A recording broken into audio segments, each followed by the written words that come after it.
Good morning, everybody. I'd like to call to order the Atlantic States Marine Fishery Commission's Atlantic Striped Bass Management Board meeting for May 4th, 2022. My name's Marty Gary. I am the administrative representative for the Potomac River Fisheries Commission, and I am the chairman of this board. The vice chairman is currently vacant. We'll be addressing that vacancy later in this meeting. Our technical committee chair is also vacant at this current time. Our advisory panel chair is Lou Bassano of New Jersey. Our LEC representative is Deputy Chief Kurt Blanchard of Rhode Island. And our FMP coordinator is Emily Franca. And Dr. Katie Drew, seated to my right, is the ASMFC stock assessment scientist for striped bass. Before we get going, I just wanted to I know these folks aren't new to our coastal community. They're actually veterans, but there's some faces here at the board that aren't typically here. So I want to welcome Scott Wagaman for New York, who's proxy for Emerson Hasbrook. Welcome, Scott. Robert T. Brown is proxy for Russell Dyes of Maryland. Robert T. has been at this meeting for this species several times before, but he's proxy for Russell Dyes, seated over here on the right. Matt Gates is here as proxy for Dr. Justin Davis of Connecticut. Matt, welcome. Rick Jacobson for the U.S. Fish and Wildlife Service. Rick, welcome to the Striped Bass Board. And virtually online is Chris Wright for NOAA Fisheries. So with that, I'd like to go ahead and get into the meeting. First order of business is the approval of the agenda. We'll do this by consent. Are there any additions or modifications of the agenda that was distributed and presented to the board? Joe Cimino. Thanks, Mr. Chair. Given this journey we're about to embark on and given the date, I just wanted to start us off by saying, may the 4th be with you. Thank you, Joe. All right, so if there's no other comments on the agenda, we'll consider that approved by consent. The next order of business is the approval of the proceedings from January 2022. Are there any changes or modifications from those proceedings that were sent out via email and posted on the website? Seeing none, we'll approve the proceedings from January 2022 by consent. And our next item on the agenda is public comment. So this is for items that is not on the agenda. So I'm going to look to the back of the room, and I do see one hand raised. And I'll also look to Katie to help me with those folks that may be online that may want to offer public comment to see how many folks we have. I do not see any hands online. Okay, so we have one individual, and he has come to the public microphone. If you could identify yourself and go ahead.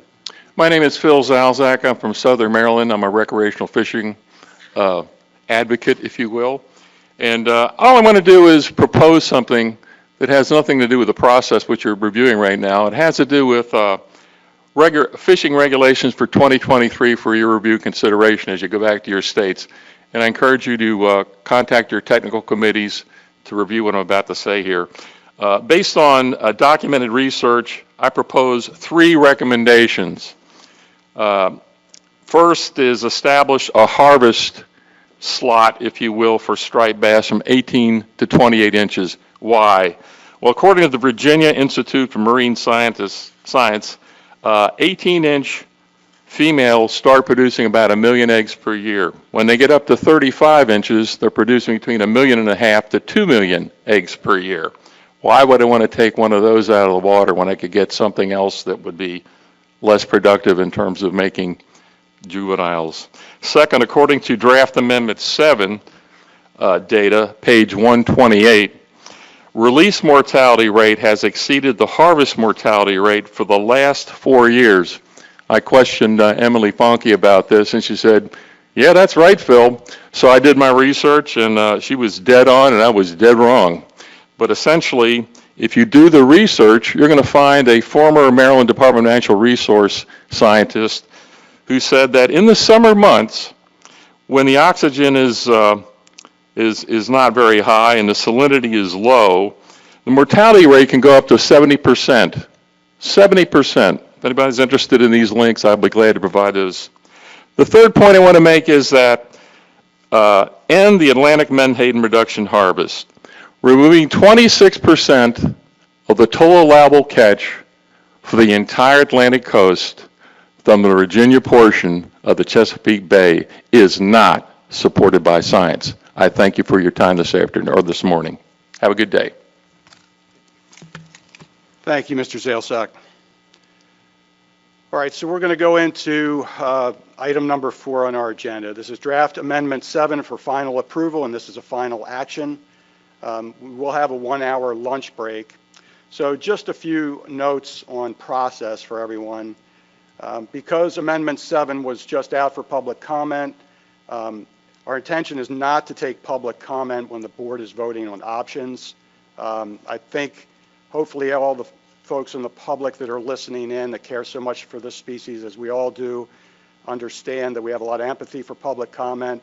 I tried to take that into account at the January meeting, but we've had that public comment and the public really did turn out. Great participation at the hearings, as we'll hear from Emily in a moment, and through the written comments. And so the board members have had an opportunity to see that, and we really need to maintain our focus and attention to these proceedings that we're going to have today. So I just want to manage expectations on public participation. If I really feel a compelling need, we will reach to the public, but at this point, we're really trying to constrain this to the board discussion. Also, I want to go on the record as saying, as the sole board member for the Potomac River Fisheries Commission, I don't have fellow delegation members like the states do. I will be voting on the options today. And we're going to discuss each of these options issue by issue. Emily, who I'll turn this over to in a moment, will present one issue at a time, review the options, public comments, and advisory panel recommendations. The Law Enforcement Committee Representative Kurt Blanchard will also present the LEC input on recreational release mortality. And after the presentation on each issue, our intention is to take questions first, followed by motions and discussions. And most importantly, I think because of the complexity and because of the interlinkage of a lot of the components in this document, our goal will be to get motions up to the table as soon as possible. I think folks have had a lot of time to look over the materials and the positions, so we can discuss them if that's the preference, but I think if we can get motions up on the table, if somebody has a substitute, we can go that way, but to get them up quickly, I think would be helpful. We will have a 1-hour lunch break. We're going to shoot for 12:30, and I have one sequential rearrangement where we're going to use the rebuild issue and move that up front first. Try to address that, and hopefully we can get that done by 12:30. If we get a little bit bogged down, we can delay that till after lunch. So we'll go now to a voice that you're all very familiar with who is participating virtually, Ms. Emily Franca, to go ahead to introduce this draft amendment 7 for final approval, final action. So Emily, I'm going to turn it over to you. Thank you so much, Mr. Chair. And I'm disappointed I can't be there in person today, but I want to thank you, Mr. Chair, and also the commission team, especially Maya, Tony, and Katie, for all their help preparing for this meeting today. And I'd also like to thank Maya for all her help compiling all the public comments for this draft amendment. So to get us started today, I'll review the background and timeline for the draft amendment, and then as Mr. Chair stated, I'll review the 4 issues and the proposed options, including the public comment summary and the AP recommendations. And we'll present issue by issue and pause for board discussion after each issue. So to review the background here, the last amendment to the striped bass fishery management plan was adopted in 2003, and that was Amendment 6. And since then, the status and understanding of the stock and the fishery has changed quite considerably. And the most recent 2018 benchmark stock assessment indicated the stock is overfished and experiencing overfishing. And these results tripped the management triggers requiring the board to take action to end overfishing and to address the overfish status of the stock. So in April 2020, the board implemented Addendum 6 to Amendment 6 to end overfishing, and those Addendum 6 measures are designed to achieve at least an 18% reduction in coast-wide removals. And then following that Addendum 6 action, in August 2020, the board initiated development of this Amendment 7. And this amendment is intended to update the management program to better align with current fishery needs and priorities, and to build on that Addendum 6 action to initiate stock rebuilding. So in January of this year, the board approved Draft Amendment 7 for public comment, and the draft amendment has proposed options to address 4 issues. And those are management triggers, recreational release mortality, the stock rebuilding plan, and conservation equivalency. And the full Amendment 7 timeline is shown here. And following the scoping process, that public information document process last year, in May of last year, the board selected which issues to include in the draft amendment. And then in January 2022, as I mentioned, the draft amendment was approved for public comment, and that public comment period was open through April 15th. So today at this May board meeting, the board will review that public comment and consider selecting final measures for the amendment. So the board actions for consideration today are selecting the management options and the implementation dates, and considering approval of the final document. So the management options are in the 4 issue sections listed here. And then the board will also need to discuss section 4.10, which is the recommendation to the Secretary of Commerce, and section 5.2, which is the compliance schedule. So before moving into the proposed management options, I just want to point out what is staying the same at this time as far as the measures in the draft amendment. So draft amendment 7 maintains the same recreational size and bag limit requirements as addendum 6. So that's the 1 fish at 28 to less than 35 inches for the ocean, and 1 fish at an 18-inch minimum for the bay. Draft Amendment 7 also maintains the same commercial size limits and the same commercial quota allocations as Addendum 6, which was that 18% quota reduction from Addendum 4 levels. And so all approved Addendum 6 conservation equivalency programs and state implementation plans are maintained for these measures until these measures are changed in the future. So for example, these measures might be changed in response to this upcoming stock assessment if needed. So if these measures are changed in the future, then new implementation plans and new conservation equivalency proposals would be required.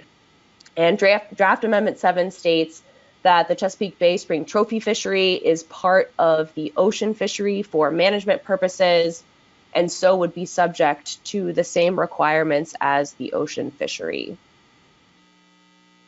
So with that background information, I'll get into the proposed options. I'll review the options, the public comment summary, and the AP recommendations for each issue. As Mr. Chair stated, we'll also hear from the Law Enforcement Committee on recreational release mortality.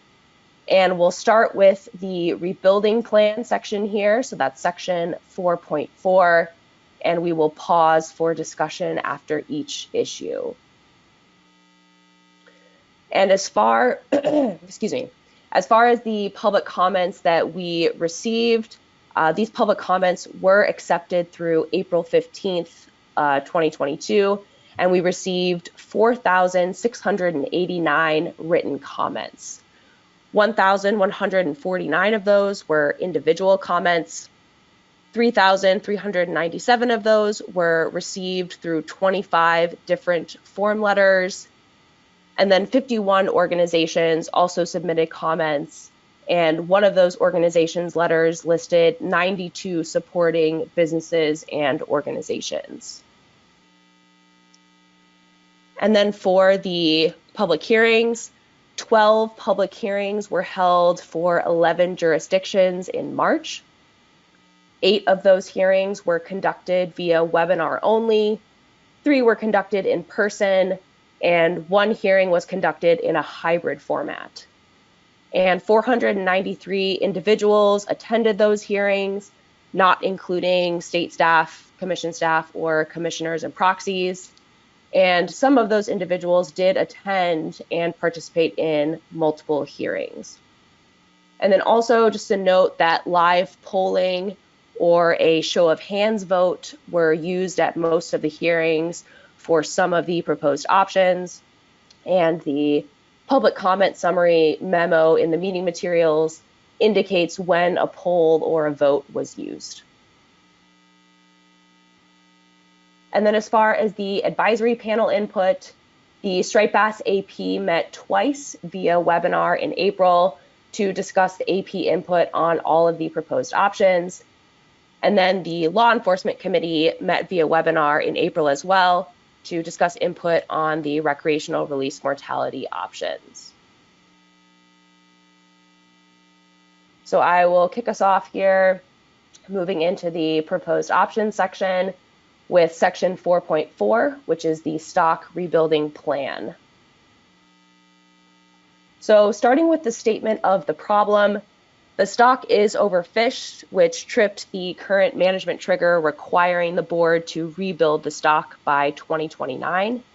And those Addendum 6 measures implemented in 2020 are expected to contribute to that stock rebuilding. But there has been some concern about recent low recruitment estimates and how that low recruitment might impact the stock's ability to rebuild. And a technical committee analysis as part of this draft Amendment 7 process identified 2007 to 2020 as a low recruitment period or low recruitment regime for the stock. And the results of the next stock assessment are expected later this year in October. And this stock assessment will provide stock projections to determine if the stock will reach the rebuilding target by 2029.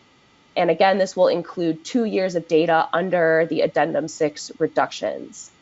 And the assessment will also calculate what level of fishing mortality is needed to rebuild the stock, and that is referred to as F rebuild.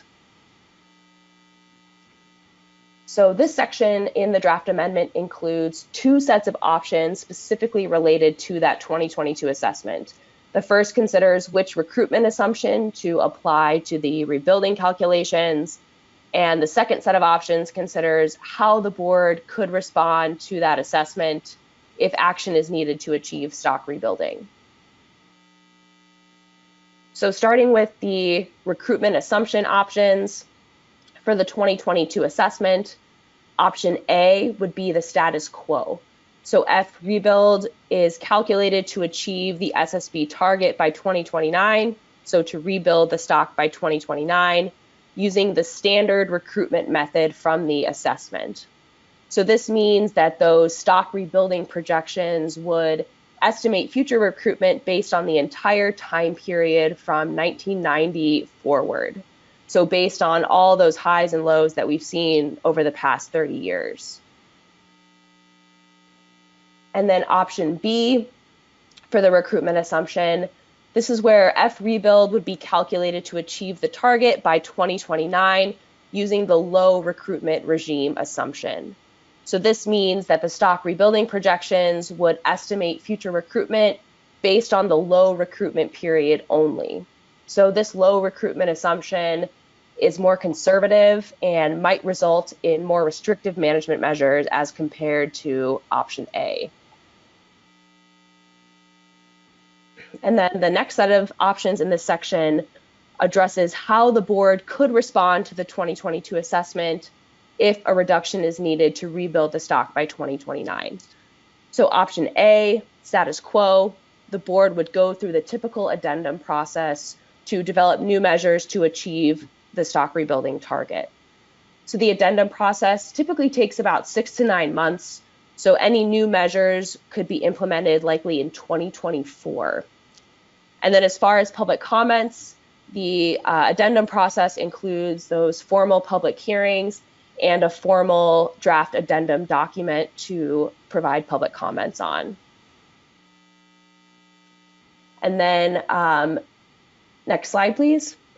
And then option B, the alternative here would allow the board to change management measures more quickly by taking action at a board meeting, so by taking a board vote.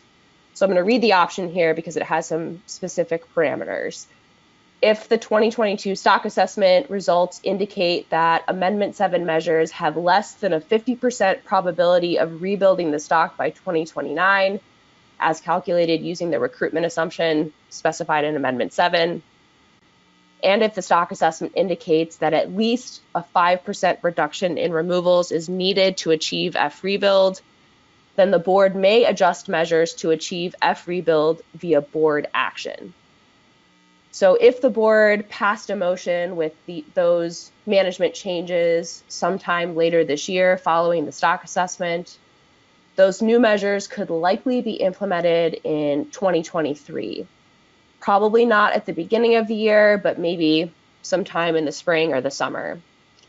And then as far as the public comments for this type of response process, this process would include the opportunity for public comments during the board meeting itself when the board was considering any new measures, and then any written comments could be submitted before the board meeting per commission protocols for submitting comments leading up to board meetings. And I'll now go into the public comment summary for these two sets of options.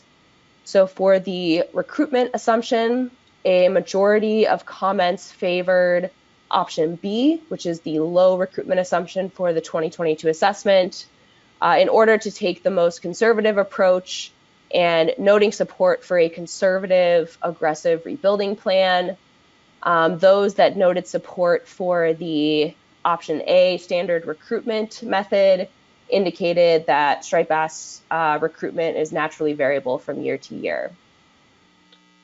And then as far as the board response to the 2022 assessment, if needed, a majority of public comments favored option B, which is using that board action process to respond if a reduction is needed to achieve rebuilding. And commenters noted the importance of taking quick action to address the need to rebuild the stock.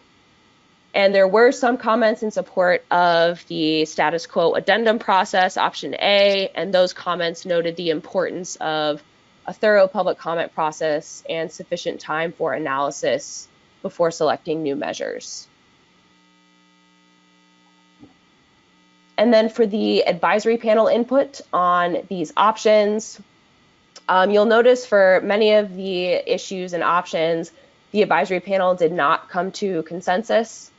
For this recruitment assumption, 3 AP members support actually using both options A and B for the recruitment assumption, and they noted it's important to compare the results of both the standard recruitment method and the low recruitment assumption. And then 6 AP members supported option B, which is the low recruitment assumption, due to the concern from recent observed low recruitment. And then as far as the process for responding to the assessment, 8 AP members supported option B, which is that faster board action process. So the board can respond quickly if needed, but AP members did emphasize the importance of opportunities for public comment and for advisory panel input even during this faster process. And so with that, I'm happy to take any questions on this section or the public comments. So I'll turn it back over to you, Mr. Chair. Thank you, Emily. And so we'll open this up for questions for staff. Go to John Clark. Thank you, Mr. Chair. Thank you for the great presentation, Emily. I just had a question about on the rebuilding assumptions there. If we go with the recruitment assumption of low recruitment, since we're doing this before we actually go to the triggers, is this going to lock us into using the low recruitment assumption for the trigger also, the recruitment trigger? Thanks. Thanks, John.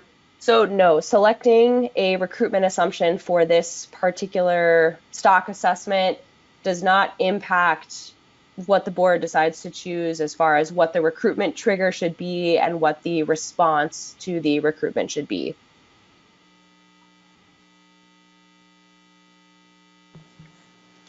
Other questions for Emily on the rebuild, the recruitment assumption, and the board response? If there aren't any, as I mentioned before, I think our best strategy to go forward is to see if we can get a motion up on this, if the board has one. Dr. Armstrong, thank you. Thank you, Mr. Chair.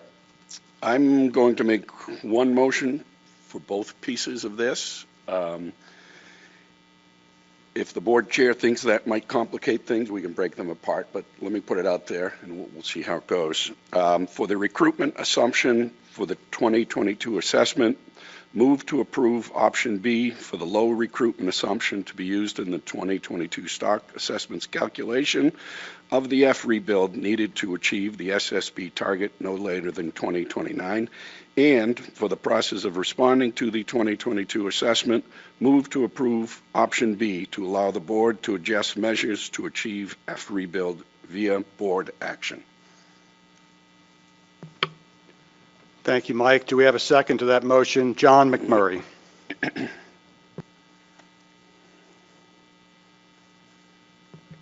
Okay, we'll go ahead and open this up for, actually, we'll go back to you, Mike, for any justification you want to add to this. Yeah, I mean, I think it's fairly self-explanatory, and certainly this goes with the public's will. To be honest, the low recruitment assumption, I'm not sure how much it's going to matter in this particular rebuilding, because the recent low recruitment is not going to be part of SSB for a number of years, but it's going to make a big difference for longer-term recruitments. And we're all very troubled by the last 3 years of recruitment in Chesapeake Bay.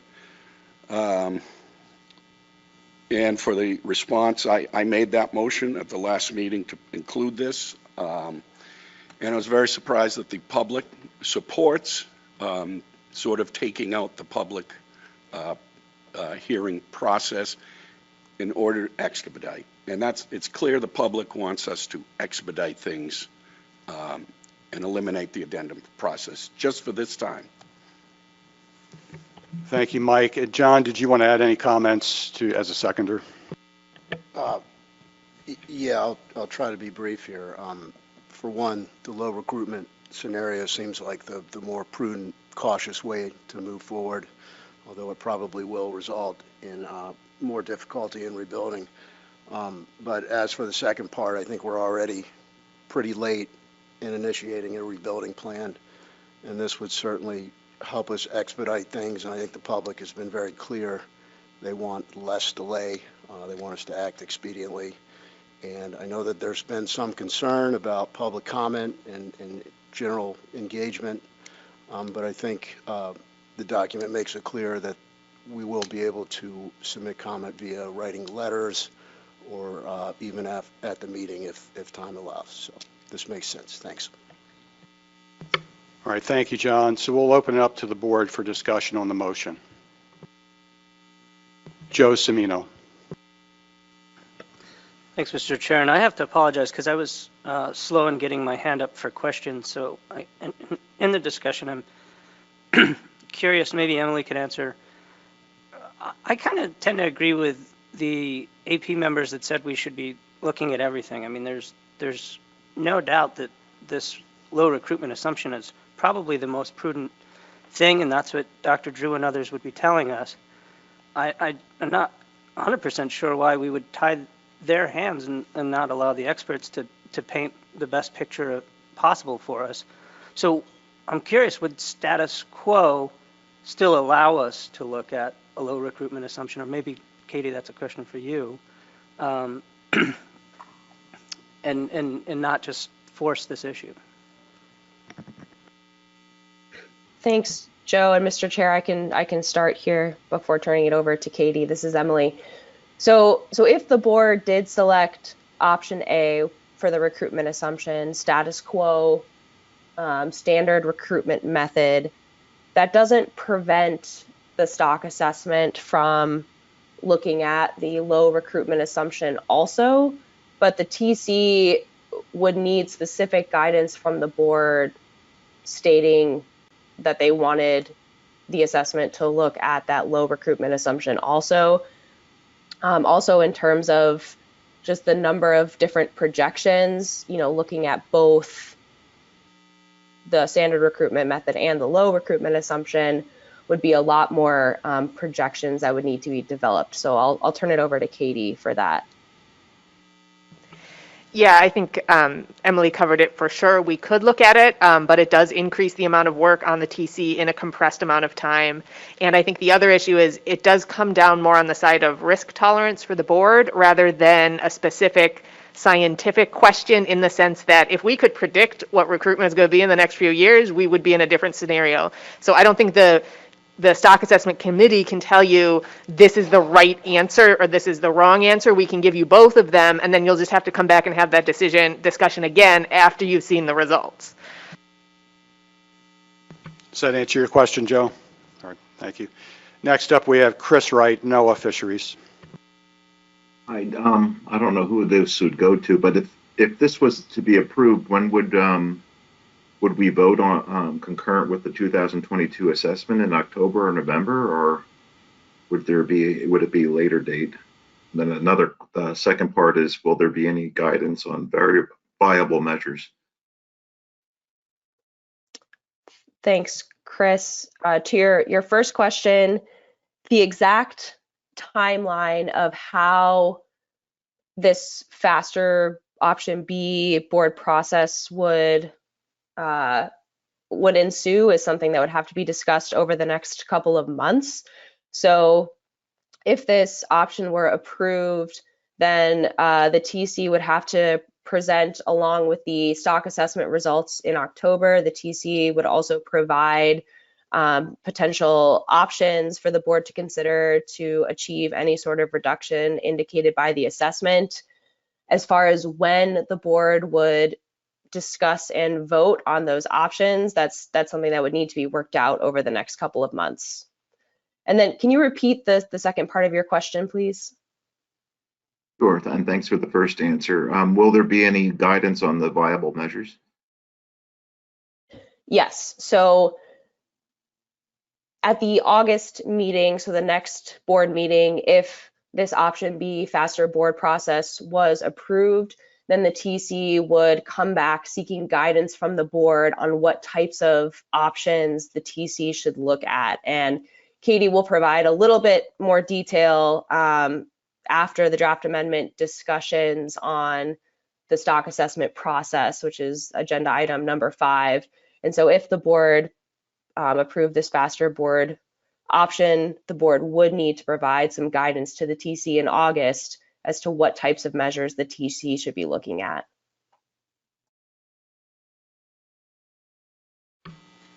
Chris, does that answer all of your questions? Yes, thank you. Thank you. Additional questions for staff on the motion? Bill Hyatt, Connecticut. Good morning, thank you. Yeah, this is not so much as a question, maybe just sort of thinking aloud. I generally support this motion in its entirety, and I recognize that it certainly represents the overwhelming will of the public comment that we received. But I have to admit that I've got some angst with option B, the board action, or the second part of the motion, and it's. I realize that the public has said really and spoken kind of loud and clear that they want fast action taken. I guess what I don't entirely trust is that when the time comes, that the shortened time frame for providing and shortened options for providing public comment are going to be at that point in time deemed satisfactory by the public. So, you know, I guess I'm saying I support the motion, but I was hoping that I would hear some more conversation, some more discussion, some more folks' opinions on the second half of this and whether or not they think that it's going to play out to the satisfaction of the public the way they are indicating so at this point in time. Thank you. Thank you, Bill. I guess we're still on questions, but it looks like we may pivot into comments. But Tom Foti. I'll wait till comments. Are there additional questions for staff? Well, Tom, I think we're ready for comments. You're up. I mean, we said that the public came out to basically say this, but I look at the numbers. And I looked at, we had 493 people attend all the public hearings online. And we polled those people, and yeah, we got a representation of the people that were online to basically at these hearings. But when I look at the numbers of 493, the last time we did a public Amendment 6, I had about half of that in just in the state of New Jersey. And then I realize that also, when I look at my old meetings, I used to have 500 people at a striped bass hearing. Now, a lot of people have gotten turned off about going because they figure they don't listen to what we have to say. So I don't look at this the same way some of you people look at it. I look at it as we're not reaching out to the public or the public get involved. Also, we weren't putting any restrictions that they knew of in this thing because everything was going to be status quo until the new stock assessment, so maybe they didn't show up to the public hearings. But when I look at that number, 493 people attending all the public hearings, I mean, I look at New Jersey and Pennsylvania, we had a joint hearing, and then I looked at who was on the hearing. There was 15 members of staff between Pennsylvania and New Jersey, and there was 50 members of the public. Well, I said, what am I doing? And we're polling those people as if they represent the 800,000 anglers in New Jersey, and I don't know how many anglers you have saltwater that fish on the Delaware River, but I know it's close, must be between the two states, we have a little more than 1.5 million, or close to that, and all we're doing is basically looking at 50 people. I have a real problem with that. I think we're not doing our job of communicating, or I think people are zoomed out. I mean, we all zoomed out. We don't really want to go to meetings as much as we're going, and the public just got turned off in the whole process. I don't know. So I don't see this as the representation that other people see. Thank you, Tom. I know I listened to every single one of the hearings. I saw a lot of the same names. I saw the staff that you were talking about for the respective jurisdictions present, but I don't know, and at least from my observations, if technology was a huge impediment. It seems like those folks that I crossed paths with understood how to access it. We've always struggled with, getting folks to engage. I honestly found the technology was an asset from a coast-wide basis, and I got a chance to really understand some of the perspectives in different geographic areas. So it had its pros and it had its cons. Additional discussion from the board. We're going to go to Richie White and then John Clark. Thank you, Mr. Chair. I strongly support the motion. Definitely concern about not the public not having their normal amount of input, but for the last few years, I've heard no comment in any way, shape, or form that said you're going too fast. The commission needs to slow down. All we hear is what's wrong with the commission. You guys don't act fast enough. We're in this situation because if you had acted faster, we might not be in this situation. So I think the public has been extremely clear about us taking a fast response to the results of the 2022 stock assessment. So that would be my take, and again, support this motion. Thank you. Thank you, Richie. Go to John Clark. Thank you, Mr. Chair. I don't oppose the motion, but I just wonder if we're creating unrealistic expectations here. I mean, the whole implication of this motion is that fishing is the only problem that striped bass have. And we cut the harvest 25% in 2015, then another 18% in 2019. The stock really hasn't responded that well yet. I see that. I understand the frustration. And then because we're not looking at the reference points here, if we're going to rebuild to the target of SSB, we've never hit the target according to the latest assessment, even when the stock was at a historical high. So, again, it's not that I oppose this. I'm just saying I think it builds up unrealistic expectations, and it puts too much emphasis that the only problem facing striped bass is that we're fishing too many of them. I think, there's just a lot of other things going on. Thanks. Thank you, John. Dennis Abbott. Thank you, Mr. Chair. I support the motion. And then to comment to Mr. Clark's comment that we're creating unrealistic expectations, I don't think that we have been achieving expectations of the public in the past. And I think this is a chance for us to at least have an opportunity to achieve some expectations, whatever they may be. As we move down the road, we can always change things, but we need to go in this direction. And I'd suggest that we move this towards a vote as quickly as possible to move this along. Thank you, Dennis. We'll take a couple more comments before we call the question. Tom, I'd like to go to you, but I want to make sure we spread the love around a little bit. Anybody else on the board hasn't spoken yet that would like to offer a comment? All right, Tom, I think you're going to have the last say, and then we're going to call the question. Yeah, if I thought we would basically, if we cut back the catch even further, we would do something about the recruitment, I'd support it 100%. My problem is we're setting up, as John pointed out, expectations, and we've done that. And really, if you look at the stock assessment and you look at the guidance from the stock assessment, it doesn't depend on spawning stock biomass, the same way with summer flounder and other species, and yet that's the only tools we have. And what we really have a problem here is with catch and release mortality, and this plan is not dealing with that. So I'll just leave it at that as my comments. Thank you very much. All right, thank you, Tom. Appreciate the comment. We'll go ahead and call the question. Mr. Chair? Sorry, Mr. Emily. Chair, sorry to interrupt. This is Emily. I just wanted to ask the maker and seconder of the motion. Staff would recommend adding into the motion the text from the options themselves to make it abundantly clear as up on the screen. So I just wanted to check with Dr. Armstrong and Mr. McMurray if they're okay with that specification, and to ask Mr. Chair, Dr. Armstrong, to read the full motion into the record. Mike, I'll yield to you, and if you can. Yes, I'm fine with that, except for the reading part. All right, you want me to read the whole thing?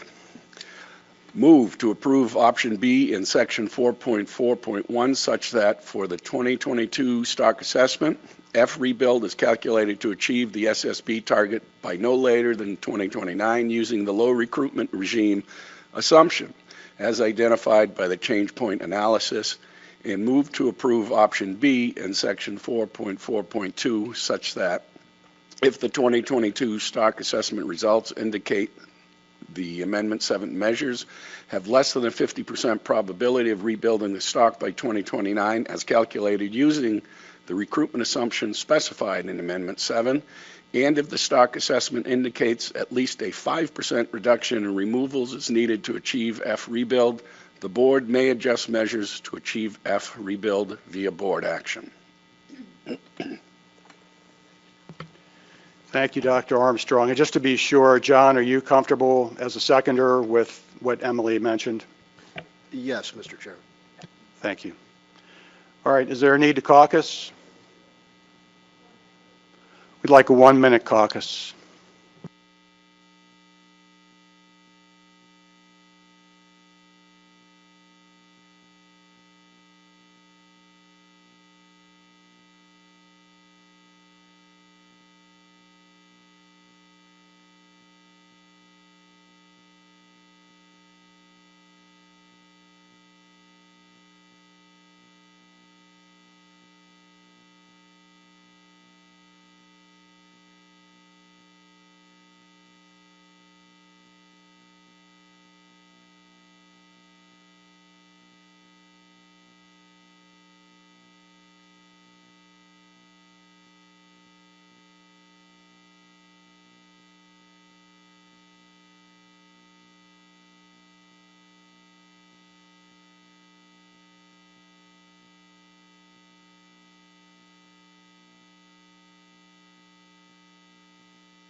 Okay, we'll go ahead and call the question.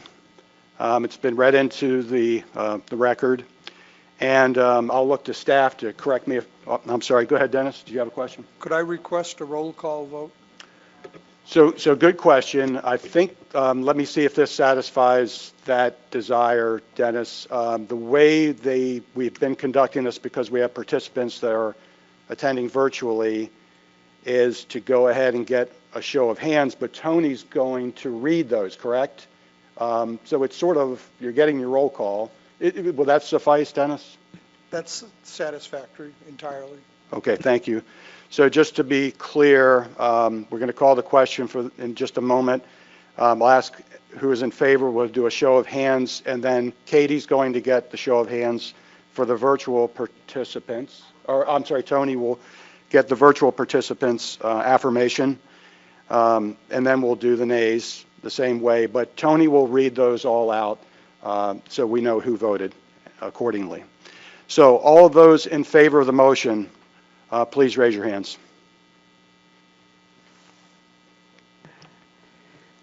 I have Rhode Island, Massachusetts, Connecticut, New York, U.S. Fish and Wildlife Service, Pennsylvania. It's tricky on this side. Huh, I'm going to have to go to the front.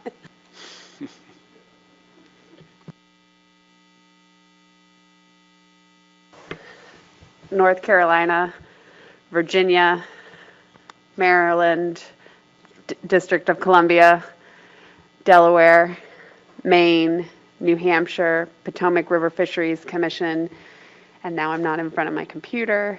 NOAA Fisheries. Thank you, Katie. All those opposed, please raise your hands. Appears none, or none in the room and any online. None opposed. So the final tally. Oh, I'm sorry. Are there any abstentions? No abstention. Any null votes? New Jersey.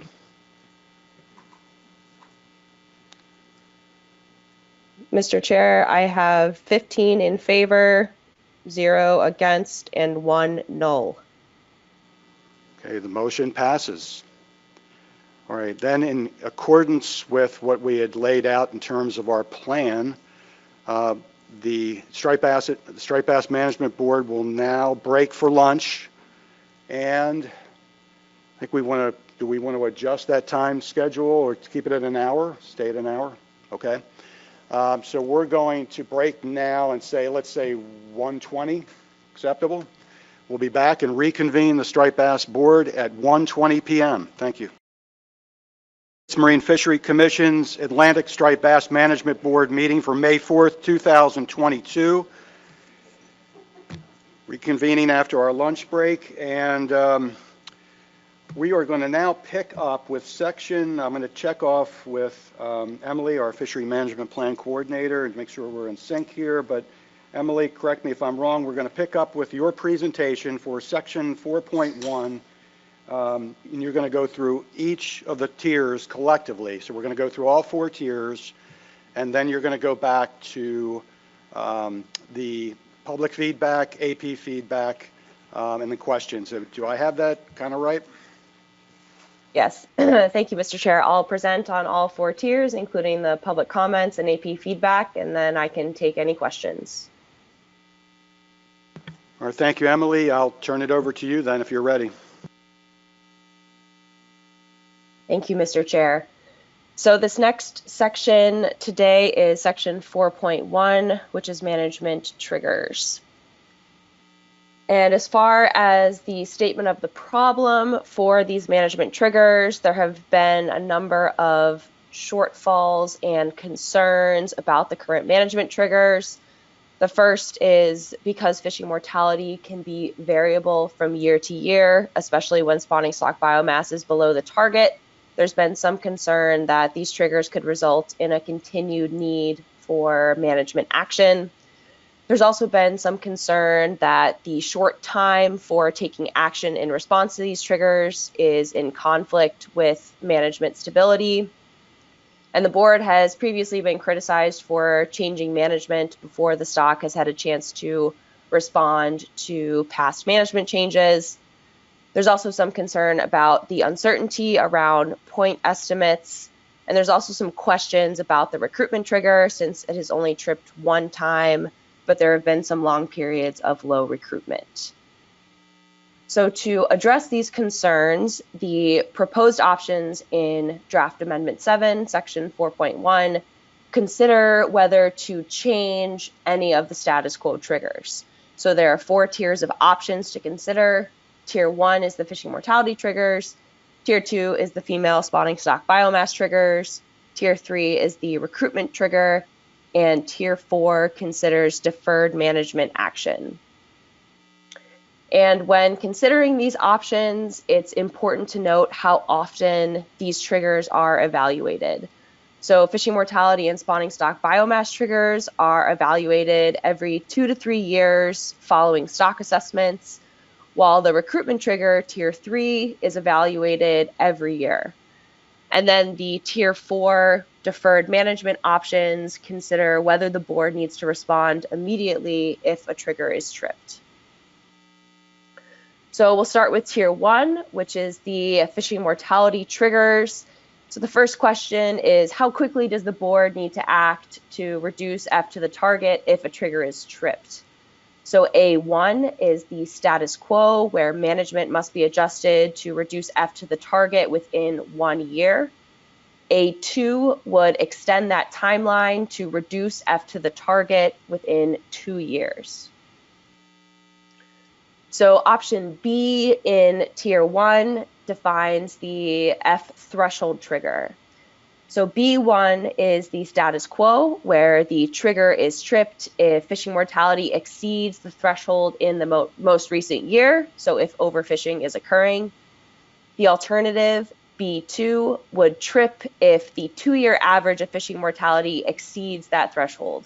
And this option was developed to help address concerns about variability in the data by using an average of multiple years. Option C defines the F target trigger. So the status quo, C1, trips if fishing mortality exceeds the target for 2 consecutive years and if spawning stock biomass is below the target in either year. The alternative, C2, would only look at fishing mortality alone, so would trip if F is above the target for 3 consecutive years. And then C3 would eliminate the F target trigger in favor of just focusing on the F threshold trigger. So as far as public comments on the fishing mortality triggers, most comments supported the status quo option A1, reducing F to the target within 1 year, noting that the board should respond promptly to triggers. And then as far as the advisory panel input on this first part of the fishing mortality triggers, 10 AP members supported option A1, that status quo, reducing F to the target within 1 year, noting the public support for that option and the public's desire for conservative management. On the other hand, 5 AP members supported option A2, reducing F to the target within 2 years, noting that flexibility to reach the target is acceptable and that F is partly based on MRIP data, so having more time to make adjustments would make sense considering the uncertainty there. Also noting that it can be difficult to implement regulations in 1 year for some states. And then finally noting that management stability is important and allowing 2 years would avoid that knee-jerk reaction the board has been criticized for in the past.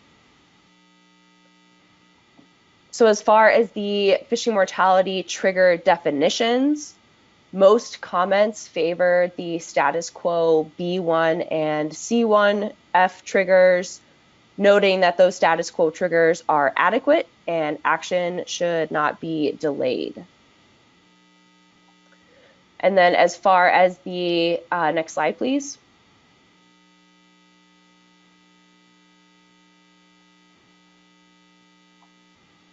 As far as the advisory panel on the F trigger definitions, 10 AP members support the status quo B1, noting that as soon as overfishing is occurring, the board should take action and the public's desire for conservative management. On the other hand, 5 AP members support option B2, using that 2-year average, noting that F is partly based on MRIP data. So using an average would help address concerns about MRIP uncertainty and fluctuation of F from year to year. As far as the F target trigger, there was unanimous support on the AP call for the status quo C1 target trigger. And there was also a general AP recommendation that the target trigger should be maintained and not eliminated, and that the board should keep both the target and the threshold triggers because the gap between the fishing mortality target and threshold might increase in the future, and we should be managing to the F target to avoid any unintended consequences from variations in the MRIP data. So moving on to tier 2, which are the female spawning stock biomass triggers. So if a female spawning stock biomass trigger is tripped, management must be adjusted to rebuild the stock to the spawning stock biomass target within 10 years. So the first set of options asks, should there be a deadline for getting a plan in place to rebuild the stock? The status quo option A1 is no deadline for when a rebuilding plan must be implemented. The alternative A2 would require the board to implement a rebuilding plan within 2 years from when the trigger is tripped. And then options B and C for the tier 2 are the Ssb trigger definitions. So for the spawning stock biomass threshold trigger, the status quo B1 is tripped if the stock is overfished. The alternative B2 would eliminate this threshold trigger in favor of just focusing on the target trigger. And for that Ssb target trigger, the status quo C1 trips if Ssb is below the target for 2 consecutive years and if F exceeds the target in either year. The alternative C2 would just look at spawning stock biomass alone and trip if Ssb is below the target for 3 consecutive years. And then the alternative C3 would eliminate the target trigger in favor of just focusing on the threshold trigger. And just a note that there has to be at least one Ssb trigger, so the board cannot eliminate both Ssb triggers. As far as the public comments on the Ssb triggers, most comments support option A2, which is that 2-year deadline for a rebuilding plan, noting that the board should have designated a formal rebuilding plan more quickly after the last assessment.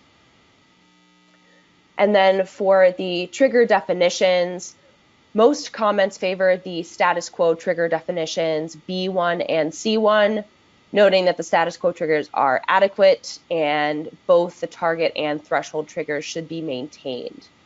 And there were some comments in support of either changing the target trigger to just look at Ssb alone, which would be C2, or eliminating the target trigger, which would be C3. And then from the advisory panel, there was unanimous support for option A2, that 2-year deadline to implement a rebuilding plan to take action as quickly as possible to rebuild the stock. For the Ssb threshold trigger, there was unanimous AP support for the status quo B1, the trigger trips if Ssb is below the threshold where the stock is overfished. The AP noted the need to take action if the stock is overfished, and again, the public's desire for conservative management.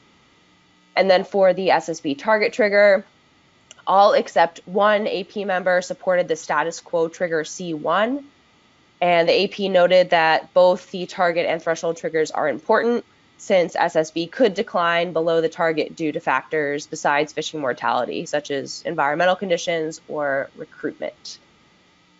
And then on the other hand, there was one AP member that supported option C3, which would eliminate the Ssb target trigger because fishing mortality is the only thing we can directly control, so the focus should be on those F triggers. So moving on to tier 3, the recruitment trigger.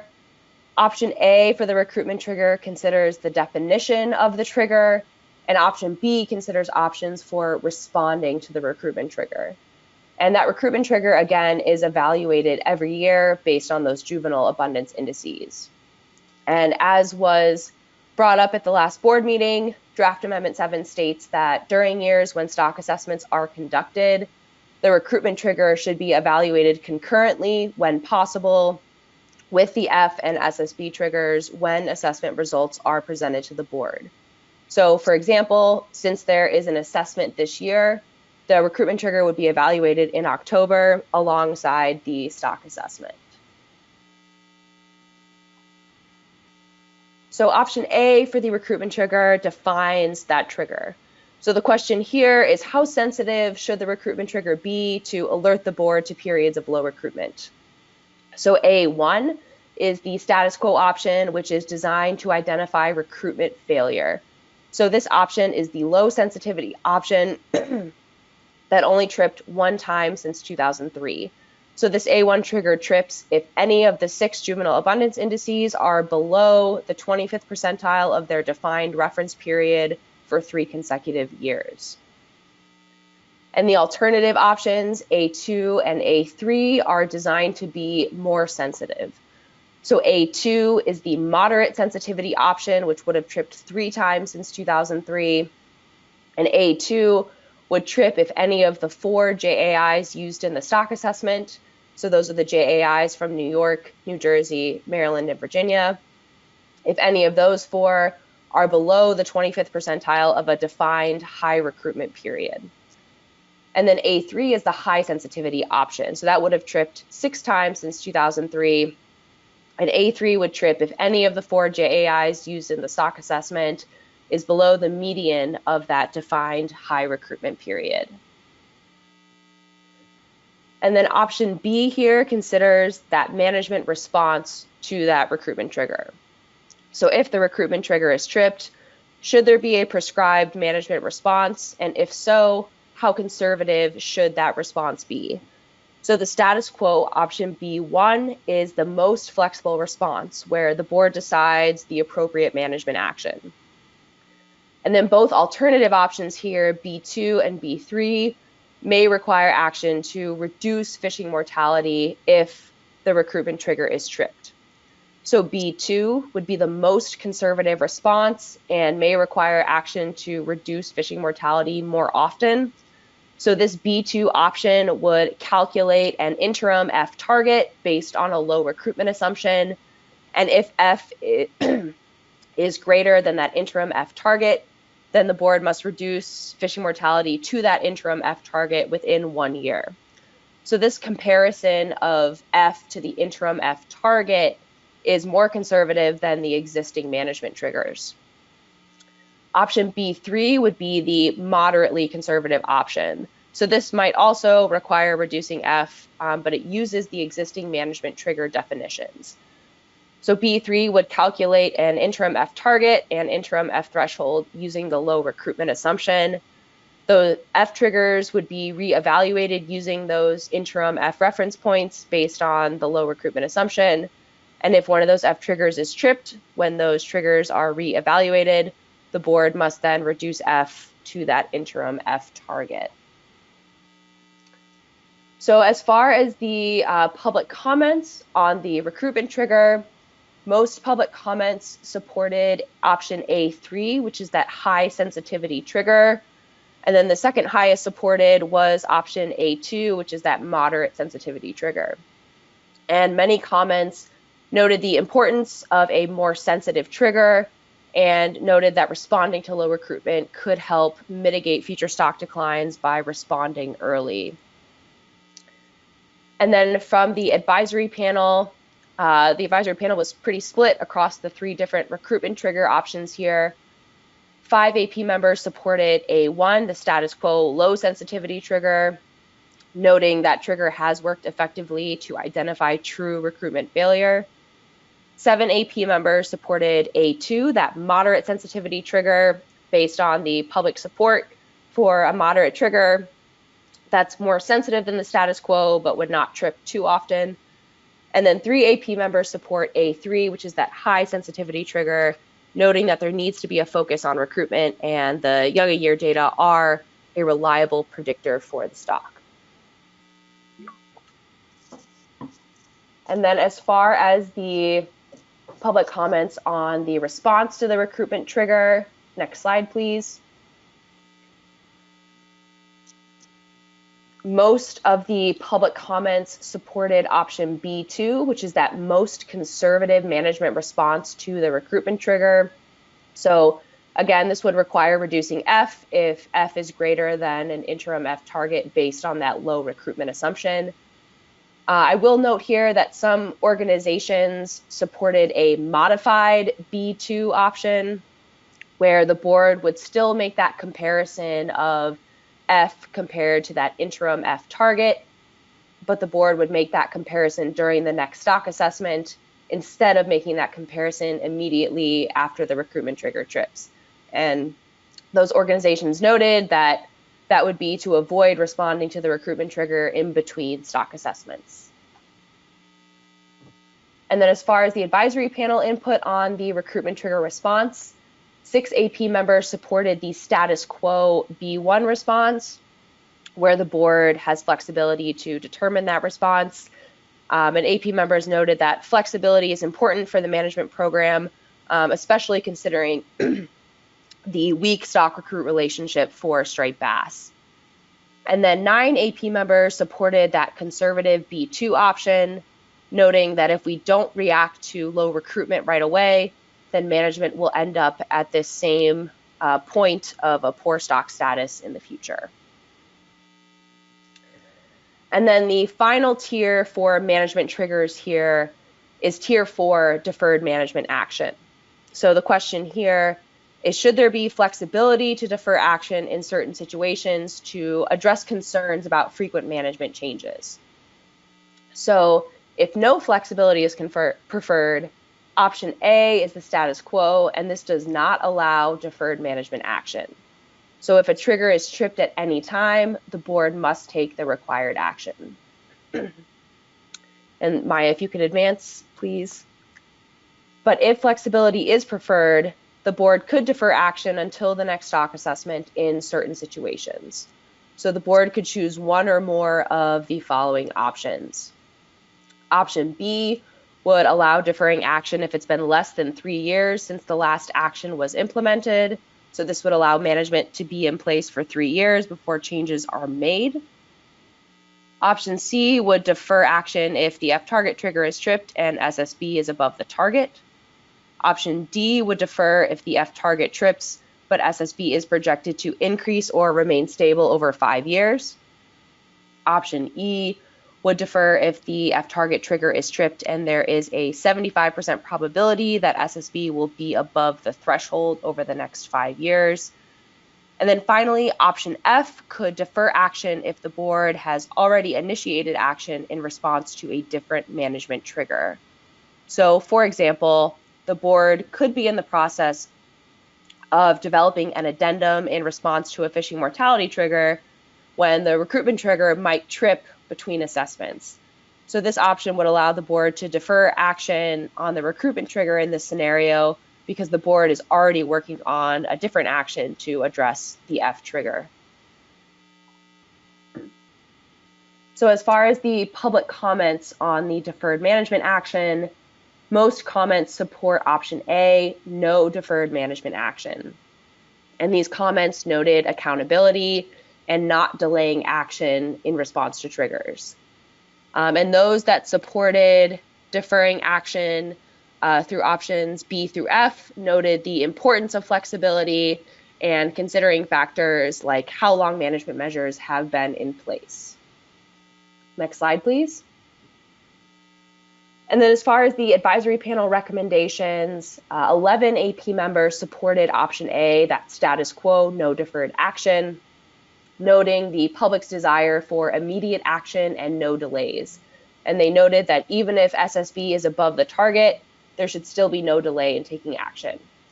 But there were 3 AP members that supported options C and D to defer action if the F target trigger is tripped and SSB is above the target or projected to increase or remain stable. And the AP members noted that these options would provide more stability for management and action would only be deferred if SSB is on a good trajectory. So with that, I am happy to take any questions. Thank you very much, Emily, for your presentation. We'll now go to questions for the entirety of section 4.1. John, you're the only hand. You have it. Thank you, Mr. Chair. Thank you for the presentation, Emily. I was just curious if in all the comments with the current reference points, seeing that the public opinion was overwhelmingly in favor of having both target and threshold triggers, the SSB has never, based on the current assessment and reference points, the SSB has never reached the target, and the fishing mortality has been above the target fishing mortality since 1994. This would seem to put us in a situation if those triggers are in a constant state of being tripped of what, constant management action? Thanks, John. There were a handful of comments noting that concern about the reference points being too high and that not able to attain that spawning stock biomass target. I'll turn to Katie if she has any insight on in terms of the triggers constantly being tripped. I guess it would, in theory, we can make this work, but I don't know if we can make it work with a fishery that reflects what the board and the public desire in terms of regulations for striped bass management. So I think that's kind of something for the board to think about is what would be required to maintain these targets and thresholds going forward and how much success we've had with that in the past. That answer your question, John? Yeah, thank you, Mr. Chair. I mean, I suspected as much, but I just mean it's, I complain about it at every meeting. The reference points are just right now, they're essentially unattainable. And, you know, if we have these triggers set where they are, we're constantly going to be having to take management action. I mean, I don't see, how can we rebuild to this SSB target? We've never hit it even when the stock was at a historic high. Thank you, John.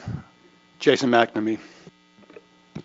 Thank you, Mr. Chair. On this topic, and maybe, so I'll pose it as a question because it is legitimately a question, but it sort of relates to what John was just talking about. So, you know, in some of these options, there's a notion of changing the recruitment assumption, and I believe the reference points are proxy reference points. So by nature of changing the recruitment assumption, in fact, it may adjust those, it may change those reference points as a result of that if the recruitment assumptions get applied in that context. So I just wanted to offer there, it's not necessarily the case that these reference points are set in stone. They may change based on some of the things we may or may not do today. Maybe. That's a question. Yes, so the reference points are proxy reference points. So we're not using MSY, we're not using an SPR, target or threshold. We are using the value of spawning stock biomass at a fixed point in time, that 1995 value. And then the F reference point is sort of calculated from that so that we look at what is the value of F that will get us to that SSB target in the long term. And that is dependent on the recruitment assumptions, so that if you assume that long-term average recruitment, you're going to get a certain value of F to get you there in the long term. But if you think that recruitment is going to sort of fall into this lower recruitment regime for the foreseeable future or for a long stretch of time, that will actually bring the F reference point down. So whether or not it will be, you know, a significant or noticeable change relative to where F is coming out of the assessment, maybe there is no difference. You'd be above the target either way. That's something we'll have to look into for this assessment, but that is how these things would work out. Thanks, Jason. Thanks, Katie. Additional questions for staff? Jim Gilmore. Thanks, Mr. Chairman. And it's mainly for Emily, and I guess when we get a tier 3 and tier 4, most of what I remember from the public hearings were that, we're going very conservative on this, which is fine if we go in that direction. At the same time, we're dealing with some other species, summer flounder, scup, black sea bass, and we're doing a harvest control rule. So we want to try to stabilize things over a longer period of time, but we're expanding on those fisheries while we're contracting on this. So just an anecdote, last week I was getting screamed at because we have to change our rules on summer flounder, and I just got them in before the fishery opened on Sunday.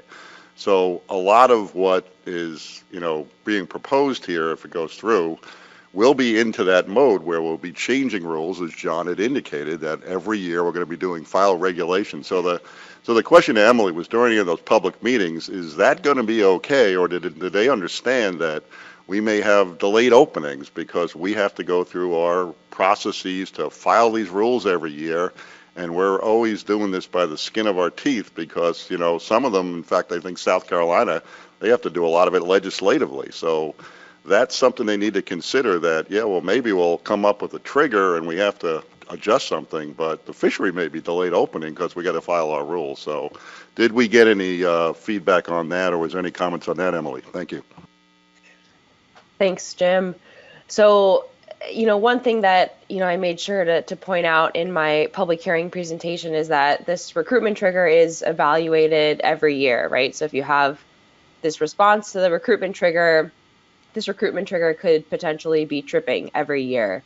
We got a handful of comments noting support for management stability, but as you indicated, most comments, were still focused on that most conservative response and reacting to low recruitment, if that recruitment trigger trips. Thanks, Jim, and thanks, Emily. I think there's been a lot of discussions about, this multiple iterations of this repetitive and the closures, the way you characterized it, and making sure the public was aware that may be part of this if this is adopted. Any questions online, Katie? Nobody with hands raised. Any other questions among the board members for Emily or Katie? Well, in the spirit of, we have one more. Robert T. Brown.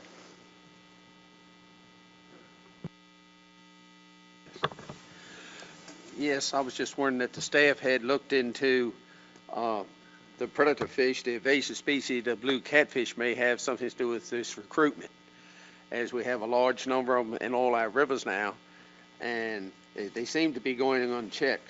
Back on the Potomac, and the Potomac is a unique river because the principal part of the river itself is all that's in this report that I have, the amount of catfish that have been caught.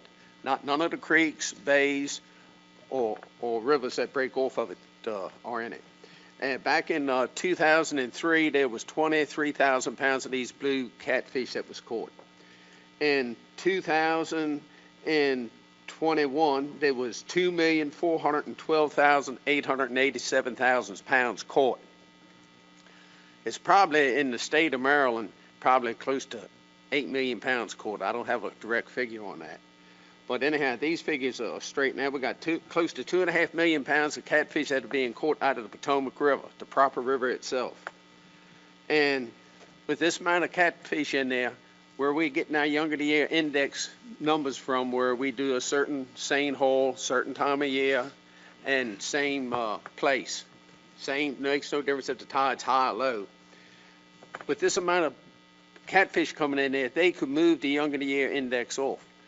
These later on in the summer, they may be either moved off down the shore some, they may move down the river some. We are seeing in the lower mid river where I live at, more of the younger fingerlings are a little big, say 4 or 5, 6 inches, more of them showing up. So that is saying that, look, they are surviving some kind of way with these catfish, but are we not getting a correct number because of this influx of blue catfish we have, which is going unchecked?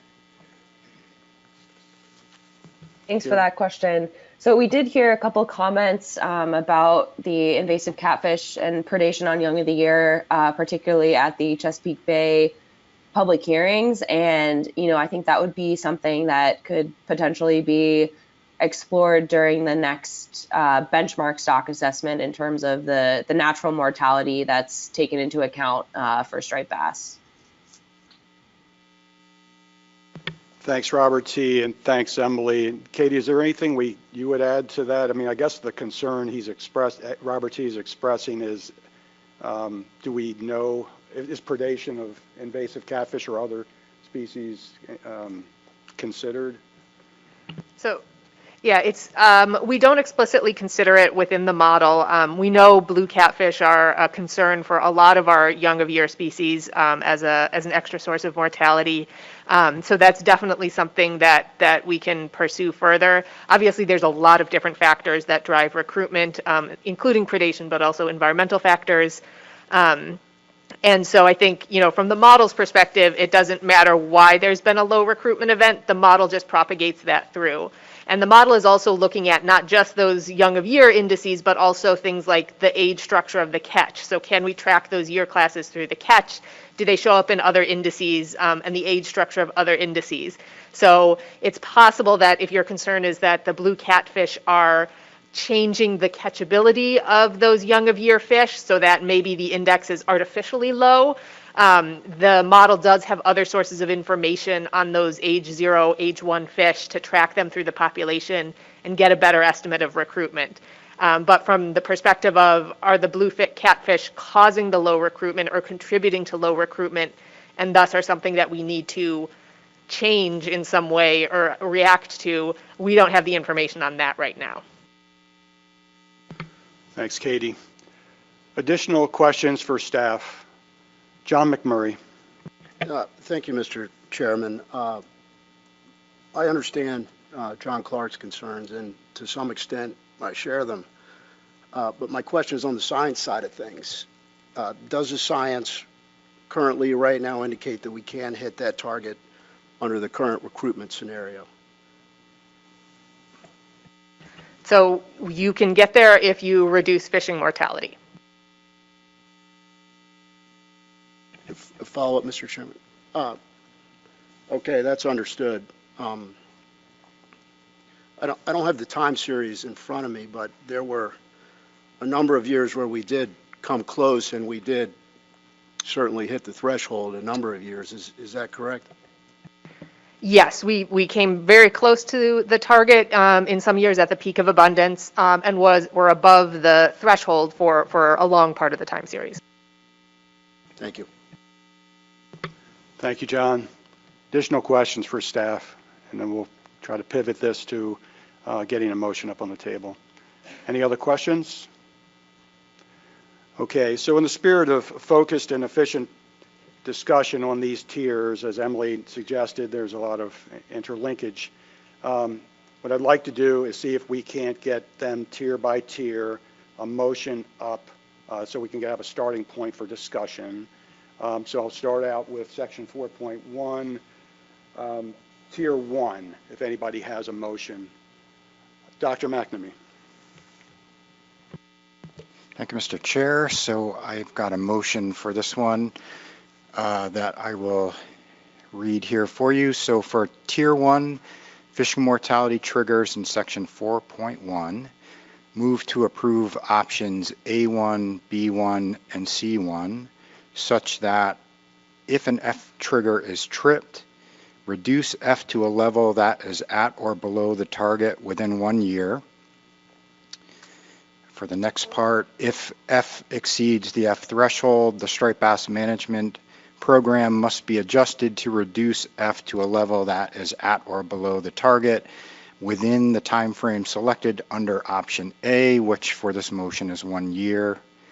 And finally, if F exceeds the F target for 2 consecutive years and female SSB falls below the SSB target in either of those years, the striped bass management program must be adjusted to reduce F to a level that is at or below the target within the time frame selected under sub option A, which again is 1 year.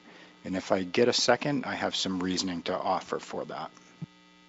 All right, is there a second to Dr. McNamee's motion? Megan Ware, Maine. And Jason, go ahead with your support for that. Thank you, Mr. Chair. So, and I won't make this too long. So what I've offered here is basically a current state or status quo. I think with some of the alternatives, the idea was to incorporate some stability into the system, and that was mentioned a couple of times, both in the presentation and in the some of the public comments. So there was a notion here of introducing stability because there are large swings in F through time, and that part is true. So I was thinking about that and wondered if there was a way to kind of test that a little bit. And so just as a quick kind of analysis, I took a vector of the year-to-year changes in F, and then a vector of a 2-year average of the changes in F, and just kind of looked at the standard deviations of those two vectors, and they're the same. They're roughly 0.08, I think is the number that I came up with. And so the way that I interpret that is you're not actually going to achieve that stability that you're looking for, at least with a 2-year averaging approach. So in other words, you're likely not going to achieve that stability benefit that you're looking for. And then if you take that and couple it with the risk that you incorporate with an averaging approach, which is that you're going to delay your action or not take as much action as you might need to, and that's in both directions, going up or going down. So you've got this inherent risk from averaging where you're sort of, watering down the actual change. And so just kind of thinking about it in trade-offs, you're potentially not going to get the benefit you're looking for, and you're adding in a level of risk to your decision process. So that's my reasoning behind kind of sticking with status quo, which is I think reacts quicker to the output from the stock assessment. So thanks, Mr. Chair. Thank you, Jason. Megan, as seconder, do you want to add some comments to the motion? Sure. I don't think I can be an analysis of the different options, but I think, I support the status quo options that Jason has put forward here, in particular for the F threshold trigger. Again, I heard comments about seeking management stability on that 2-year average, but our goal is to manage to the F target. So if we're already at the F threshold, we've passed our goal. So I'm comfortable with 1 year on the F threshold there. And I also think I heard pretty clearly from the public that if the goal is management stability, the way to achieve that is with a rebuilt healthy stock, not the other way around. So I'm comfortable keeping our status quo triggers for this. Thank you. Thank you, Megan. All right, we have a motion on the board, and we have discussion opening up on it. I'll open it up to the board for discussion. Anybody online, Katie? John McMurray. Thank you, Mr. Chair. I support the motion.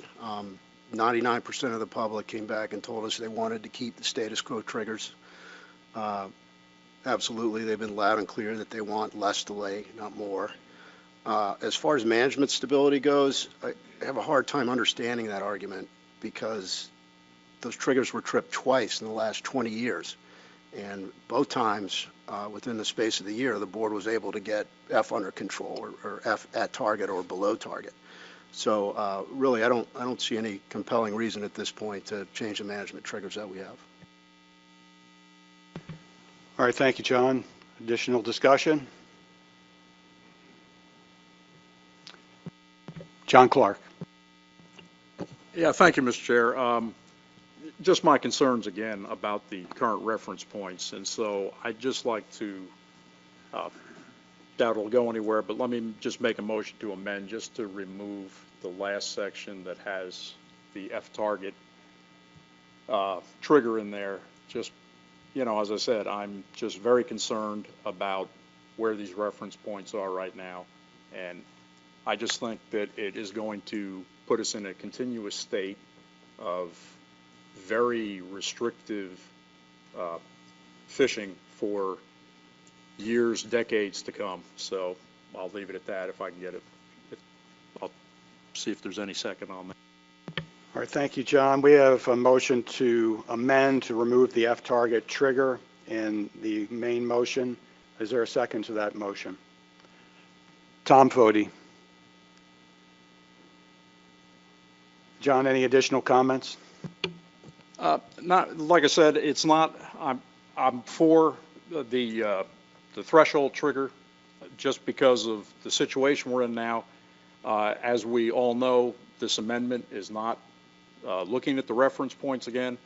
The reference points over the years are, the stock keeps getting bigger, and yet at the same time, the stock keeps getting further away from the reference points. And it's hard to understand how that can keep happening. But as I said, I just think it's, we've got a trigger here. We've been above the threshold F now for years. We almost got back to it, 4 years ago. But, the threshold trigger is going to be plenty with these reference points, the way I see it. Thanks. Thank you, John. Tom, as a seconder. Yeah, I agree with John, and my concern is basically sometimes over the years, wonder why we didn't do something, is we got a new stock assessment that said we weren't in the trouble that we thought we were the year before. We changed all the rules, regulations. And I've gone through that where I put a slot limit in one year because of changing. Then next year they told me how to take it out because it wasn't as bad a shape as they thought it was. And that's what I get concerns over. Jumping through hoops over 1 year's data. Thank you, Tom. Any discussion on this amended motion? Megan. I'm going to oppose the amended motion, but I'll just quickly note there was unanimous support from the AP for keeping the F-target trigger that's in the original motion. And given the diversity of folks that sit on that AP, whenever there's a unanimous decision from that AP, I consider it pretty strongly. So I'll put that out there. Thank you, Megan. Any other comments or discussion? And I'll go ahead and call the question on the amended motion. If everyone's ready. All those in favor of the caucus, I'm sorry, my fault. Go with the 2-minute caucus.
Okay, we'll go ahead and call the question then. And same process. Katie will take care of the hands on online, and Tony will get those and we'll read them out. So all those in favor of the amended motion, please raise your hands.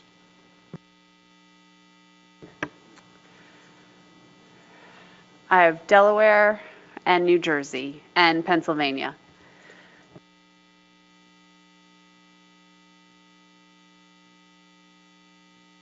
All those not in favor of the motion, opposed to the motion, raise your hands.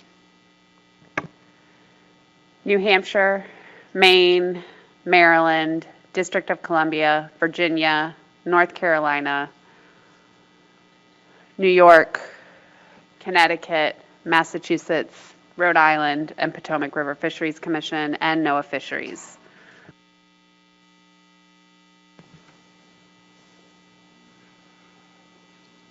The motion failed. I don't know if we have the metrics. Oh, I'm sorry.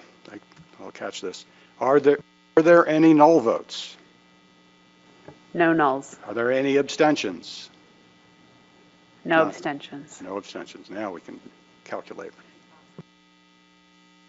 Mr. Chair, I have 3 in favor and 11 opposed.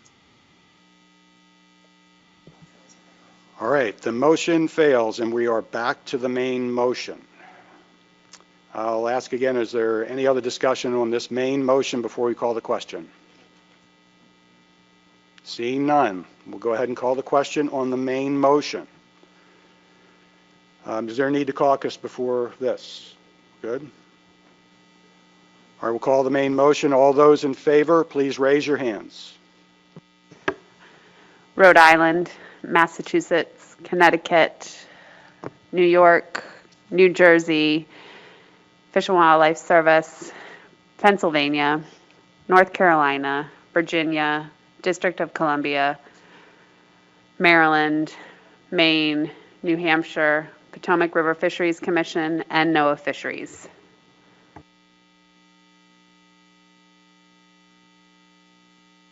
So that's all the votes. There's no nulls, there's no abstentions there. And the final tally should be 16. Was there Mr. Chair. against? Oh, I'll get better, John, I promise. So that's opposed. Thank you, John. Delaware in opposition for the record. All right, thank you, John. All right. Okay, so now can we say effectively? All right, so the motion passes 15-1. All right, so we're now moving on to section 4.1, tier 2. Same process. We'll look for a motion to get the discussion started. Megan Ware, Maine. Thank you, Mr. Chair. Perfect. So my motion is move to approve Tier 2 options A2, B1, and C1 within Section 4.1 such that the SSB triggers are: the board must implement a rebuilding plan within 2 years of the SSB management trigger being tripped. If female SSB falls below the threshold, the striped bass management program must be adjusted to rebuild the biomass to the target level within an established time frame not to exceed 10 years. If female SSB falls below the target for 2 consecutive years and F exceeds the target in either year, the striped bass management program must be adjusted to rebuild the biomass to a level that is at or above the target within an established time frame not to exceed 10 years. Thank you, Megan. Do we have a second to this motion? By Cherie Patterson. And Megan, if you want to go ahead with your justification. Sure. Thank you, Mr. Chair. So for the 2-year rebuilding plan, I think the lack of a prescribed schedule has been detrimental to the board so far. I think as you delay implementation of a rebuilding plan, it means you need more restrictive measures to rebuild in fewer years. And I also think that this is important for public confidence in the board right now, for the board to spell out how we plan to rebuild this stock in the 10-year time frame. In terms of B1, if SSB falls below the threshold and we're overfished, we should take action. To me, that's status quo and good to maintain. And then C1 is also status quo in regards to the SSB target trigger. Our goal for management, as it says in this draft amendment, is to rebuild and maintain the stock size at or above target SSB levels. And I think a target trigger does support that goal because it encourages the board to take early indicators seriously and prioritize modest action early on as opposed to more drastic action later. I did see that there were some comments in our public comment about maybe the SSB target trigger being duplicative, I'll say, for the F target trigger and the recruitment trigger we'll talk about next. But I'm not sure that's a bad thing given the status of the stock that we're at now. And again, I think it supports the board achieving the goals we've laid out in this document. Thank you. Thank you, Megan. Cherie, as a seconder, any thoughts? No, I just I would essentially echo what Megan just said. Thank you. Thank you, Cherie. All right, so we have a motion on the table, and a discussion goes to the board. Any discussion on this motion? John? No, I'm not going to make a motion this time, Mr. Chair. I just, once again, my concerns are just, you know, in the Delaware, as I've stated many times, these stock levels that we are trying to rebuild to are just enormous. I mean, when we were at the highest level here, when we did not hit the SSB target, the bay that was all that was there. I mean, it was not the, you know, I mean, it's great to see a lot of striped bass, but I'm just saying it's putting a lot of pressure on the states that are really the producer nursery areas for the species. And as long as we have these extremely conservative reference points, I just think we're going to be in a constant state of rebuilding. And it's extreme. Thank you, John. Mike Louisi. Thank you, Mr. Chairman. I'll add on to John's point. I've been trying to figure out when to say what I'm about to say, but I think it applies here. So I'm going to support the motion. I think the options are strong and will help us try to get to the spawning stock biomass target. However, with the considerable changes that we've seen in our environment, in our climate change, we may not be able to get to that target, and I hope the board will take that under consideration at some further time, some period of time. If we agree that the differences that are happening or the changes that are occurring in the habitat, the Chesapeake Bay, Robert T. brought it up about blue catfish. We just might not be able to achieve the target if that recruitment we don't have successful recruitment, and it has to do with a lot of different factors. So just wanted to put that out there on the record that we just need to keep this in mind down the road. Thank you, Mike. In our baselines, it's been a changed bay over the years significantly from a lot of perspectives. Jason McNamee. Thank you, Mr. Chair. And I, in essence, don't disagree with the concerns that were expressed so far, but I just want to check something because it's come up a couple times. In the case of SSB, the target is set at the 1993 level of SSB, correct? 1995, but yes. So we have hit it at... Well, no, I'm sorry. The threshold is set at 1995. The target is 25% above that. Okay. All right. So now I understand. Thank you. Okay. Thank you, Jason. I'll go to Mike Armstrong. I agree with John on this one. I think we manage by F, so we should have a trigger and a threshold for F, a target and threshold. I don't think we need an SSB target trigger, and for all the points that come out before, I think it's bad policy to set triggers we can't achieve and being in a constant state of overfished. So that's all. I think we probably should have addressed that SSB target in this amendment, but we didn't for whatever reason, and we will have to one day come back to it because you can see the problems that are generating right now, trying to hit triggers and things for things we're not sure we can even get to. But it will come out in the wash in the next couple of years with poor recruitment and however things come down the road. So I'm not necessarily going to oppose this, but I don't think it's necessary. I think it's okay for us to operate in the SSB between threshold and target because we're dealing with F. and F is the only way to get it back. So I'll leave it at that. Thank you, Mike. Additional discussion? Jim Gilmore. And I'll just add my voice to the choir because I think we're all in the same place. You know, we've got an SSB we've never hit, and we've all agreed to that. I think Mike's right. We probably need to look at the reference points in some way. And again, we'll all automatically get beat up there with saying, oh, we're trying to change the numbers so we can hit this stuff. No, we're trying to, this should have been done with this so we could have had a real target that made sense.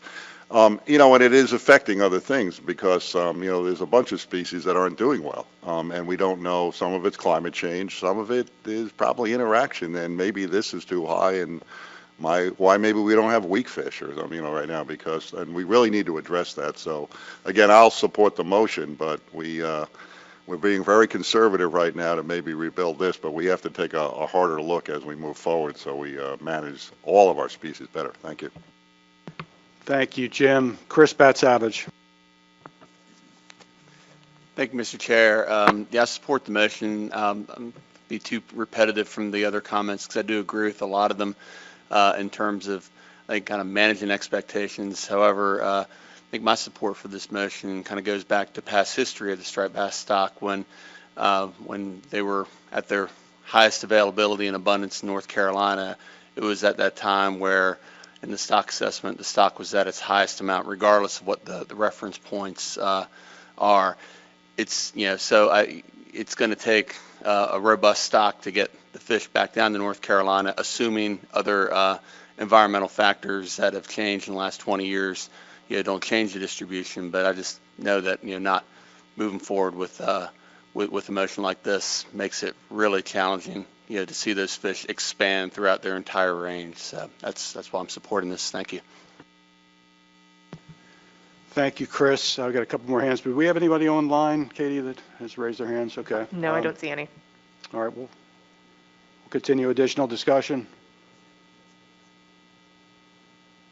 We'll go John McMurray and then Tom Foti. Thank you, Mr. Chairman. Believe me, it's not lost on me that we couldn't achieve SSB target even under a good recruitment scenario. And maybe we can't get there. That's not lost on me either. But maybe we can get there also if we do control F. And the science right now does say that we can. And the public is very clearly asking us to try. And I think we need to make a good faith effort here to try. And I think worst case, if we shoot for that target, we certainly are going to stay above threshold, or hopefully, not certainly. But that's the way I'm looking at it now. All right, thank you, John. Tom? We keep talking about the environmental factors that affect this fishery, but let's really what talks about what has affected this fishery. In '95, there was very few striped bass fishermen were coming off a moratorium, and there was quite a few people not fishing for striped bass because you could fish for summer flounder, black sea bass, scub, and all the other regulations that were put on those species over the year that drove those fishermen to fish for striped bass. The hook and release mortality was probably 1/10 of what it is nowadays. So you're basically not addressing the real problems that are going out of here. Maybe we will never be able to reach that 95 figure again because the whole world has changed. Besides the environmental factors, it's the fishing practices of individuals. I mean, I used to go out fishing in Thanksgiving time, and I'd be the only person out there in a boat.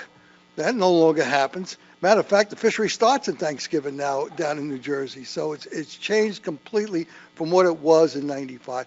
And people out there fishing in January that weren't fishing before. Boats stay in the water longer. They put the boats in the water earlier. And even though we have the bays closed in January and February, people are still fishing out in the bays, catching and releasing fish in New Jersey. So it's a different fishery, and all that's going to affect. And again, the hook and release mortality is probably 10 times. And I'm probably being conservative about the estimate of the increase. Okay, so we've heard some concerns, but no hard opposition. Is there any burning desire to continue discussion, or can we call the question? We'll call the question. So if we're ready, Tony. Oh, did we have a comment? No, I was going to say, does people want to caucus, or are they okay? Does anybody, do you want to ask for a caucus? Oh, I'm sorry, The other hand, caucus. nobody's Sorry. yelling at it, Yep. so. No, okay. We're good. All right, so is there a need for a caucus? Anybody with a show of hands? Caucus? And we'll call the question. Oh, I'm sorry, Matt, go ahead. We'll caucus for 1 minute. That's fine.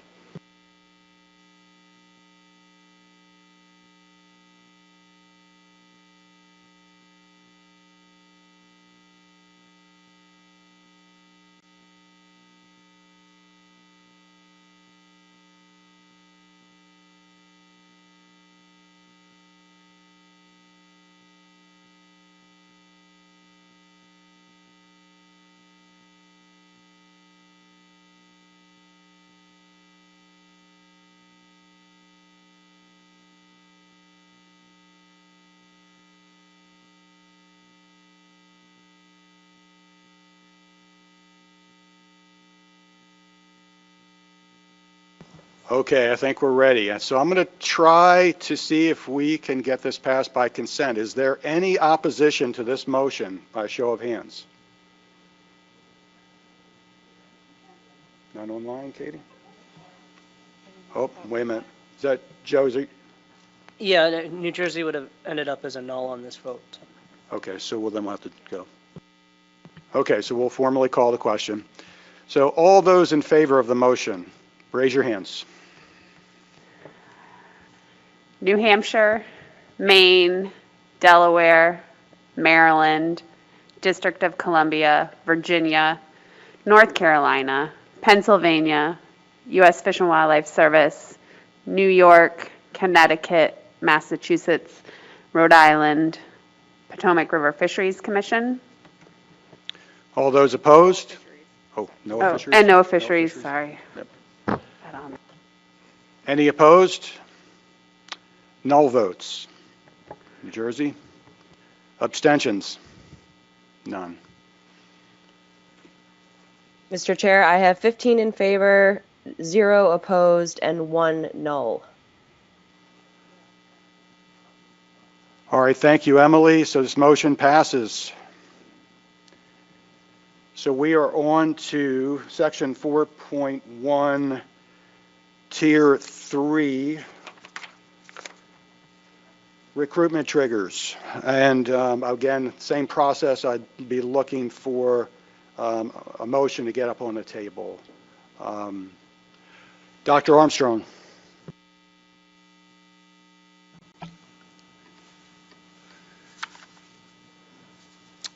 Okay. Move to approve Tier 3, option A2 and B3. Those are the moderate options within Section 4.1, such that the recruitment trigger is if any of the 4 JAIs used in the stock assessment model to estimate recruitment, New York, New Jersey, Maryland, Virginia, shows an index value that is below 75% of all values, the 25th percentile, in the respective JAI from 1992 to 2006, the period of high recruitment, for 3 consecutive years, and then an interim F target and an interim F threshold calculated using the low recruitment assumption will be implemented, and the F-based management triggers defined in Section 4.1 will be reevaluated using those interim reference points. If an F-based trigger is tripped upon reevaluation, the striped bass management program must be adjusted to reduce F to the interim F target within 1 year. Thank you, Mike. Do we have a second to this motion? Dennis Abbott, second. And Mike, I don't want to let you lose your voice, but can you go ahead and add any comment? I think a medium value that, median's the wrong word. I think median, the most conservative one, median is that's pretty high recruitment. I think that's too conservative. I think we'd be tripping it all the time. This is considerably more conservative than what we're using now, and I think it'd be a better trigger than what we have now. And Dennis Abbott, would you like to add to that? No? Okay. All right, we have a motion on the table, and we'll open it up to the board for discussion. Any discussion on this motion? Anyone online, Katie, that interested? Jim Gilmore. And I would support the motion, but Mike, did you have help writing that, or did you actually come up with it yourself? The person who would be sitting in this chair in 2 years, Nicola Meserve, writes everything I say.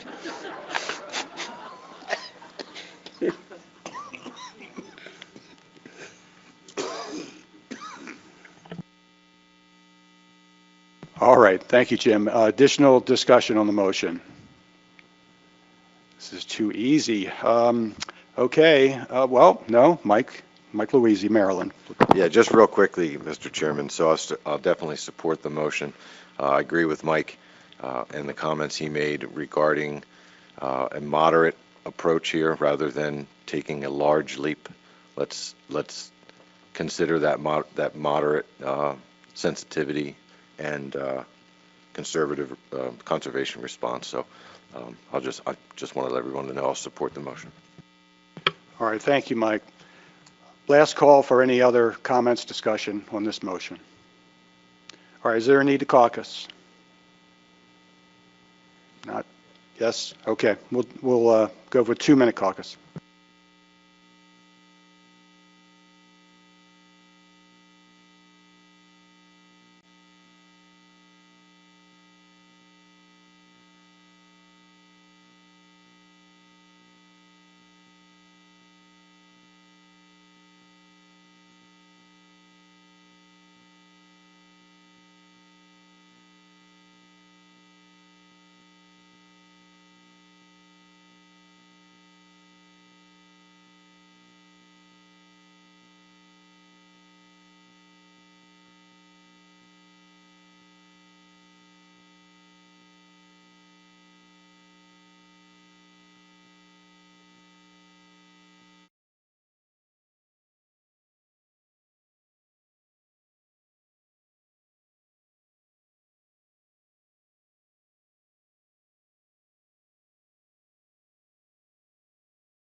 All right, we're back to the motion. We'll go ahead and call the question.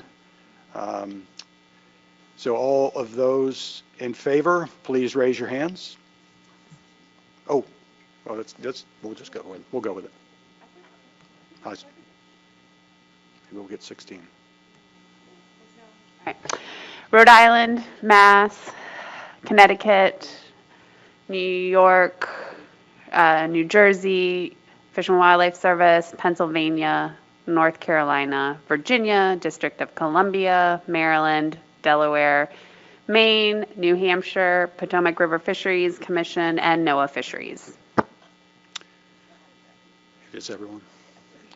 So our count seems to be 16, so there wouldn't be any nulls, any abstentions, or any opposed.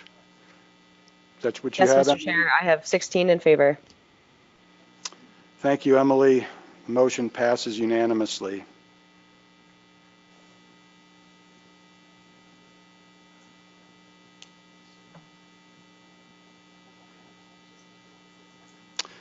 All right. Moving along, we are to section 4.1, tier 4, deferred management action. Would somebody be kind enough to offer up a motion on tier 4? Anyone?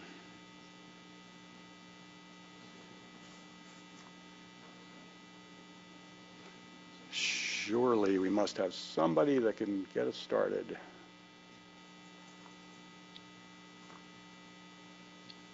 Nobody online, Katie, that has anything? Well, we can start with a discussion if you like, but Jim, do you want to get us out of the starting block here on this one? Yeah, I would move to, and it was the status quo option. If you can wordsmith it, folks, and just I would appreciate it. Jim, were you thinking option A, status quo? Is that what you were thinking? Under tier 4. So it's no deferred management action. If a management trigger is tripped, the board must take the corresponding action.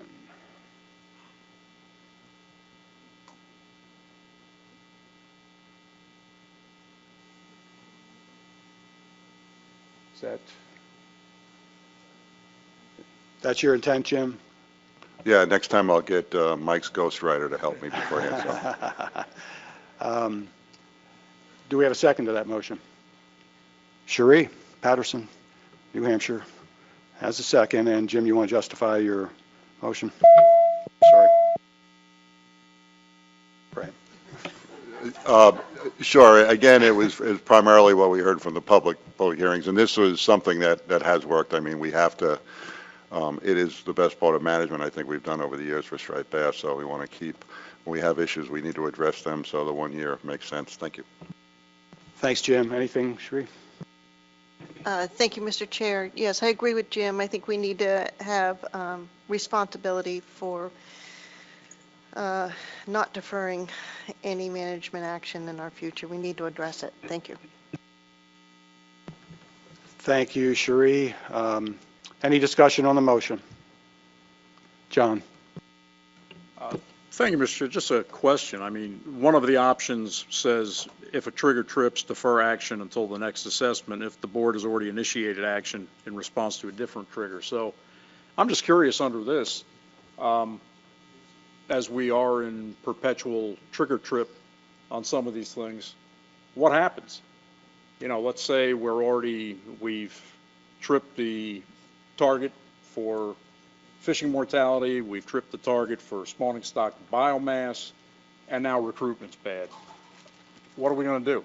I mean, you know, it's kind of like we need the spinal tap amplifier that goes to 11, almost in this case. That was rhetorical, or are you looking for a staff response? Well, I'm asking just because, you know, we're piling action on top of action here. I'm just asking, give me a practical example of what we would do if we've already taken action for one or more triggers being tripped, and then another one trips. So, yeah, this is Katie. I can try to answer that. So I think one scenario, for example, would be this most recent, the 2020 recruitment trigger tripped. It was North Carolina's value trip. This was the first time that status quo recruitment trigger had ever tripped, was in 2021. The 2020 value was below that threshold. And of course, we had just taken management action, and 2020 was the implementation year for that response to a previous trigger. And so the trigger that tripped in this case was just the board thinks about it and doesn't do anything. But if we implemented now this more rigorous recruitment trigger and we had tripped, then the board would be required to reevaluate that F trigger and respond to it, which would mean going back, figuring out if we need to reduce F further than what we had done with 2020 and put that into management practice. Obviously, that would be a little bit tricky because you would be responding to it between assessment periods, but there's options on the table to basically, if the trigger trips, the option is the mandated action is to reduce F further. And so the board would have to take action to reduce F to address that trigger, regardless of what had recently happened or not.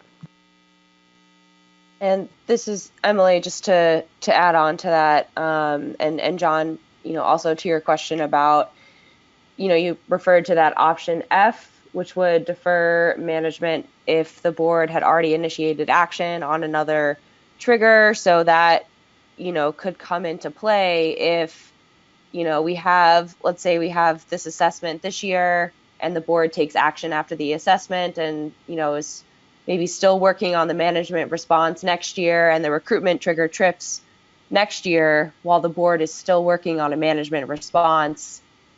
I think that's the question is, does the board finish up the action it already started, or does the board now switch gears to address the recruitment trigger that just tripped? And that's the question from the PDT's perspective in terms of developing these options is this complexity of addressing triggers potentially every year,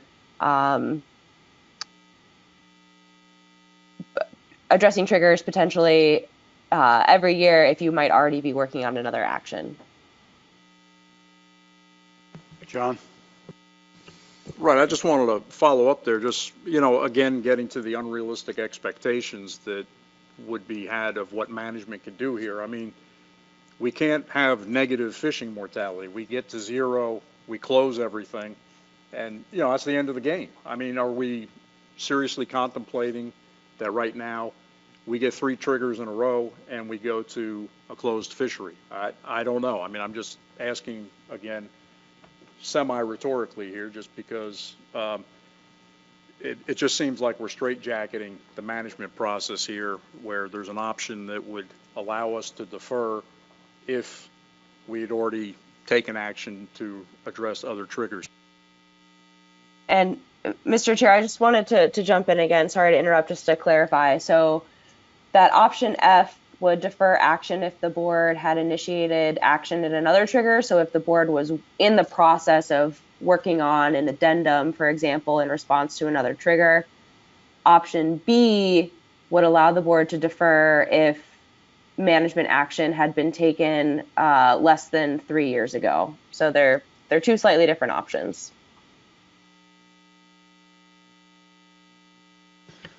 All right, well, thank you, John. Thank you, Emily and Katie, for clarifying as best we can. Any additional discussion on this motion? John? In that case, in light of the discussion, if it's all right, Mr. Chair, I'd like to offer a substitute then, and I would substitute option F, which is the board had, if a trigger trips, defer action until the next assessment if the board has already initiated action in response to a different trigger.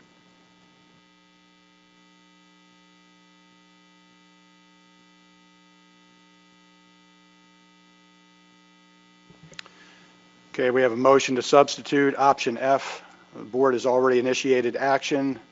Example, developing addendum in response to a different trigger. The motion's by Mr. Clark. Is there a second to the motion? Joe Semino.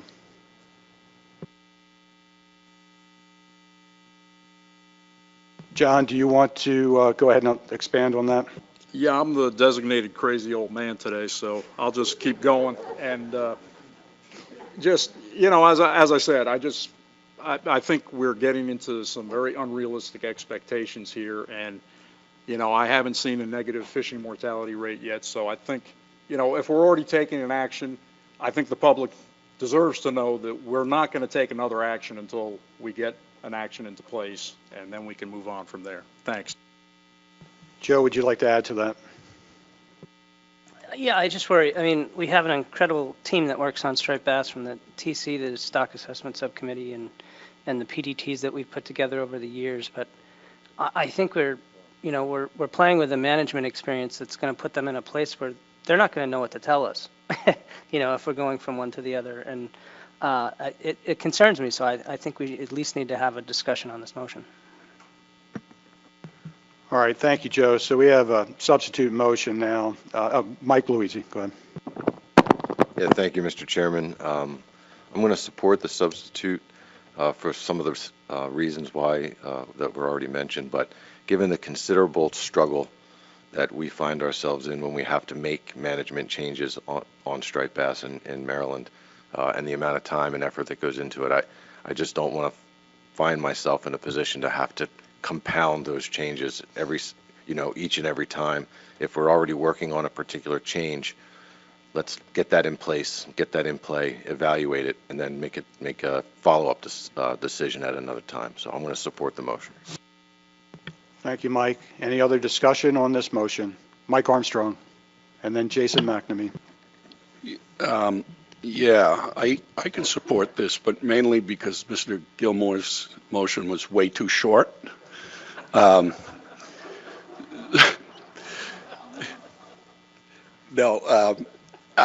I think this does give us flexibility, and it doesn't mean we can't take action. If we see something that's very dire, I have trouble wrapping my head around the options here, and I don't know how it will play out in various scenarios.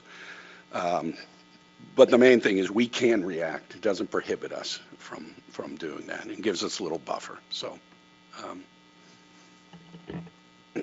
Thank you, Mike. Jason? Yeah, I'm having a little trouble with this one. Coming in, I liked both A and I thought B would be okay too, for all of the reasons that John has brought up. This kind of notion of perpetual action here, I think is a fair kind of prognostication here. But it's conceivable that you initiate an action and it's sort of going, and then you get additional information that says potentially, oh, you weren't going far enough with that previous action. You need to actually take deeper cuts. So, I can see one of these more flexible options providing a little more, too much flexibility potentially. And so I'm still really struggling with this one, because I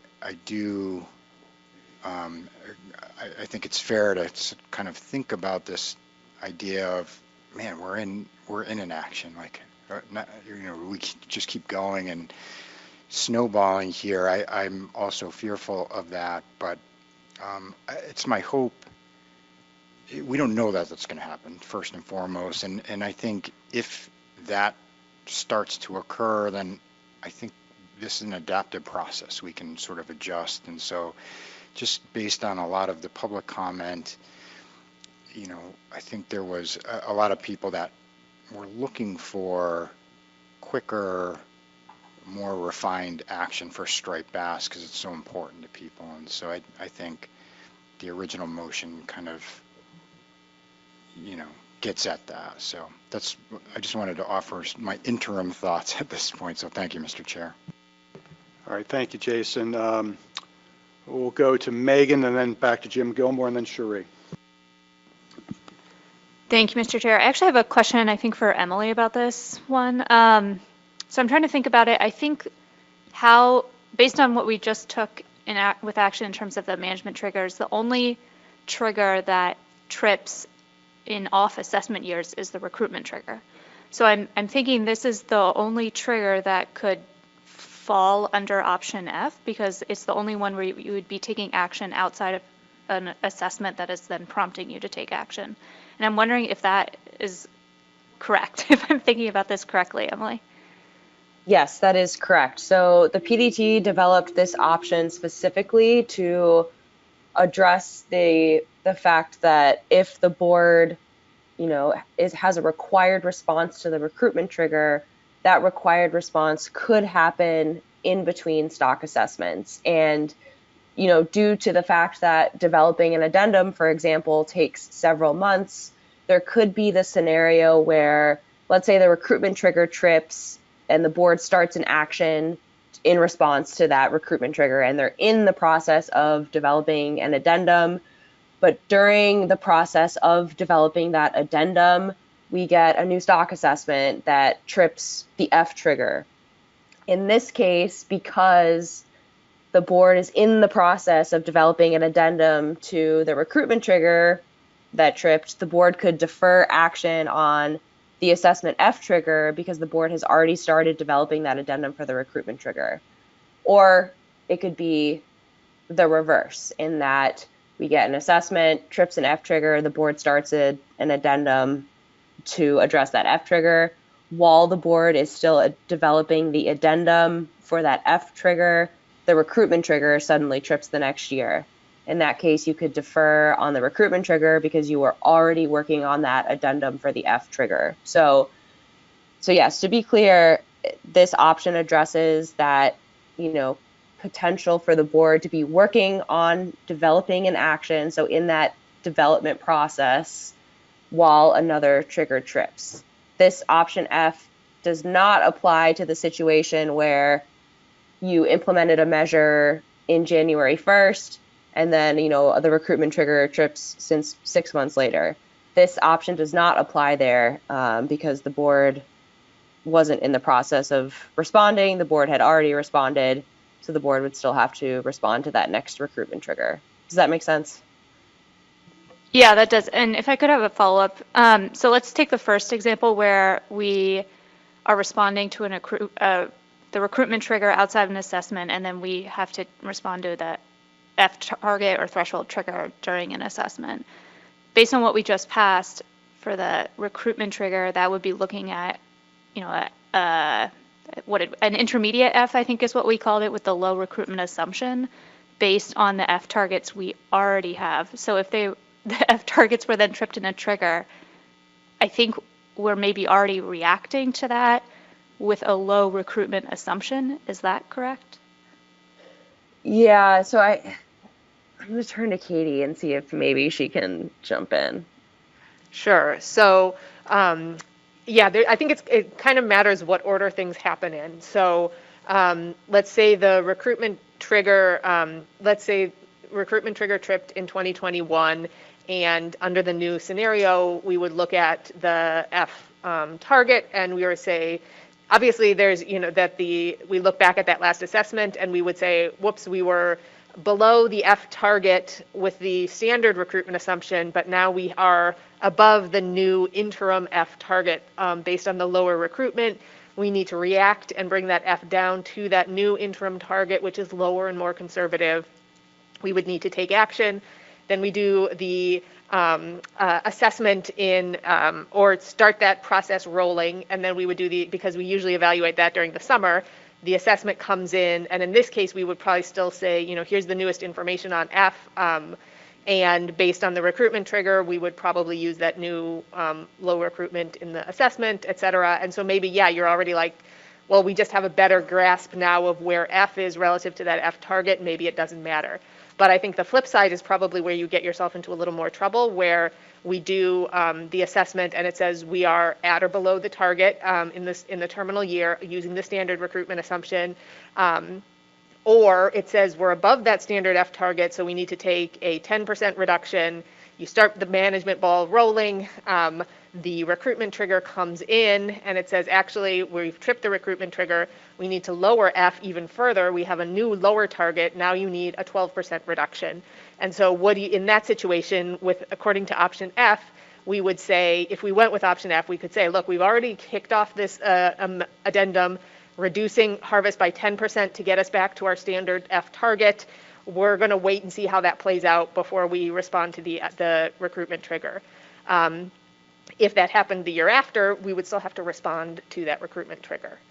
Not sure if that actually helps clarify anything or not, but I think there's a lot of moving parts that can play off of each other. But in some scenarios, it'll trip either way, and you would just be responding to the same information.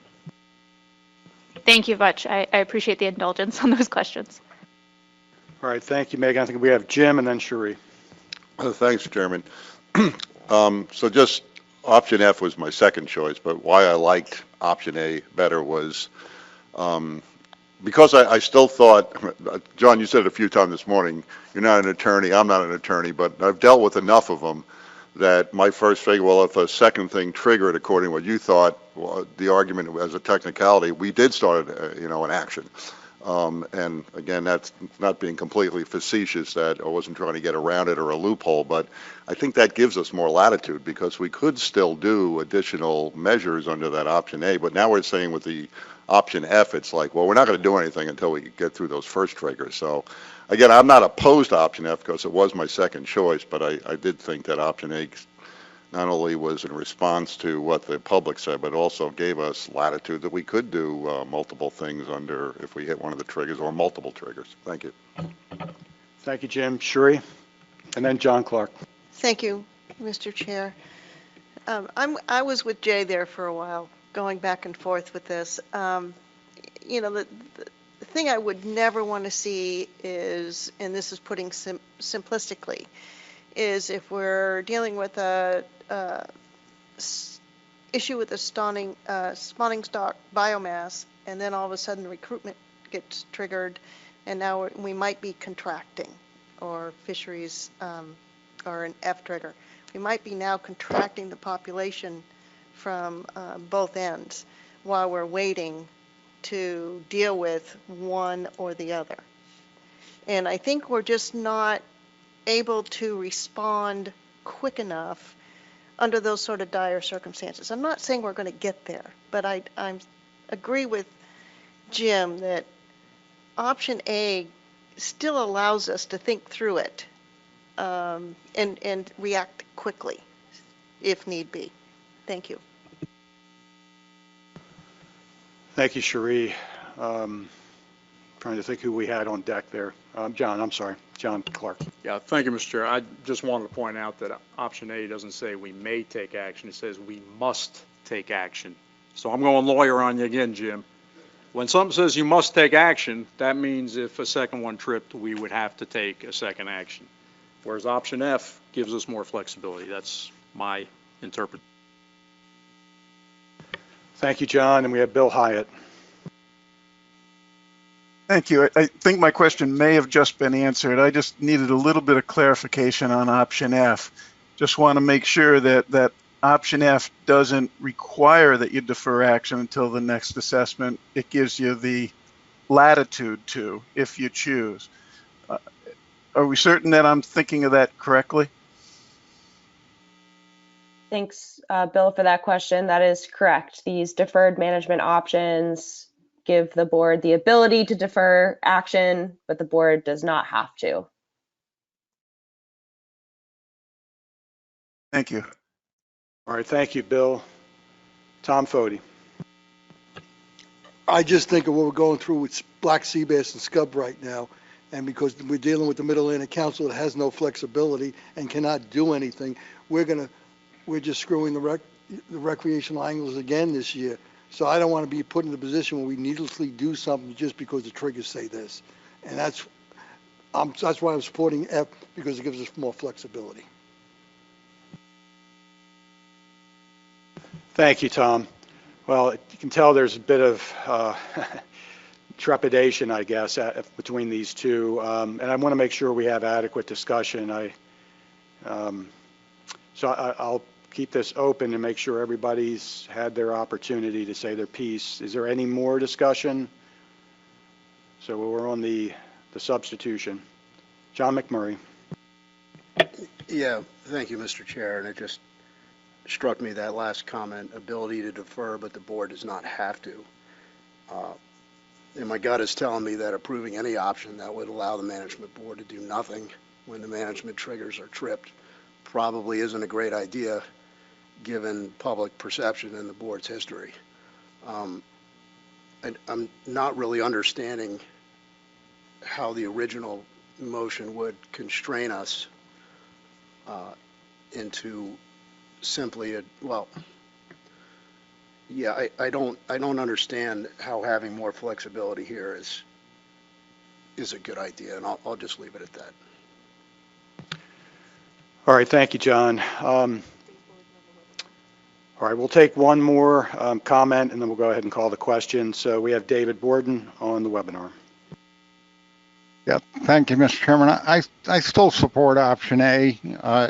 I mean, the sentence in there does not say we're going to have to take immediate action. The board and the commission will have to evaluate all the other priorities if we get to that point and decide on a timeline to take action. So I just view it is embedded in that some flexibility. Thank you.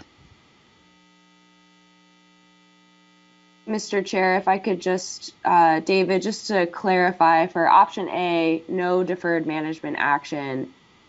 For that option, if any of the management triggers are tripped, the board is required to respond to that trigger. And Emily, if I'm correct, the way the board has voted on some of the options, there are timeframes identified that the board must follow then. And some of those are within a year. Right. David, was that Did that clarify? Yeah, but my point's still the same. There's going to be a discussion about all of the other commission commitments at that point, and then we're going to figure out what the appropriate timeline is. Thank you. We're getting a different perspective from staff. Tony, can you clarify? Well, David, the plan would require the board to act within that timeframe, and we wouldn't have that flexibility of what's going on with other management plans. We would have to build that into this board's actions for the year. Jason McNamee. Kind of keeping along this thread, I'll kind of talk in examples now too. It's made it easier for me when we've been doing that. So if you, so we took an action based on a stock assessment, and then the out year we trip a recruitment trigger, is it conceivable that we could look at the action we're already taking and say that management that we've initiated meets what we would have to do for the recruitment trigger anyway? So we're going for the same goal of F, and therefore that would meet this option A? It's possible that the numbers could work out that way. I think you would, so I mean, you could roll the dice and hope for the best. I think we usually craft these measures and this response to get to a very specific probability of achieving that F target. And if that F target is lowered, that's going to ripple back through all of our calculations. And so, where before we could get away with a 10% reduction, with a lower F target, maybe we need a 12% reduction. Maybe, the answer is you can't actually get the difference between a 10 and a 12%. So the measures we chose would have given you a 12% anyway, and that's the best that we could do. In which case, great, high fives all around. But, I think that's one outcome, but the other potential outcome of this is that we would go through trying to achieve a specific F target, set our measurements and our regulations, define our options for that specific F target and that specific reduction. And then when the interim recruitment trigger lowered that F target to a more conservative low recruitment F, then, as I said, those calculations would all have to be redone, and it may require a larger reduction and a different set of measures. All right, thank you, Katie. Thank you, Jason. Any burning desire to continue the discussion, or we can call the question? Let's call the question. Yes, you may caucus. I was going to ask. Let's take a 2-minute caucus.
Okay, we'll go ahead and call the question. This is a motion to substitute option F. Board has already initiated action, an example of developing an addendum in response to a different trigger. The motion was by John Clark, seconded by Joe Semino. We'll go ahead and ask all of those in favor to raise their hand.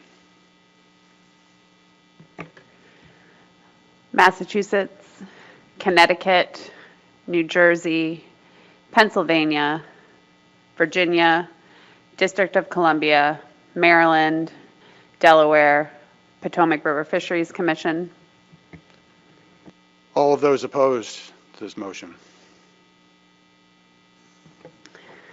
Rhode Island, New York, North Carolina, Maine, New Hampshire. Any abstentions? Fish and Wildlife Service. Fish and Wildlife Service and NOAA Fisheries. Any null votes? No nulls. Mr. Chair, I have 9 in favor, 5 opposed, and 2 abstentions.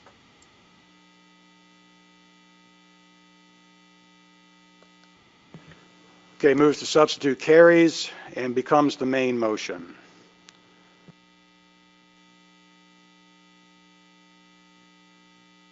All right, we'll give it a try. Is there this now the main motion? Do we need to edit this motion to make it become the main motion? Yeah. We'll put that up on the screen. Okay, we'll go ahead and make this the main motion, get it up on the screen.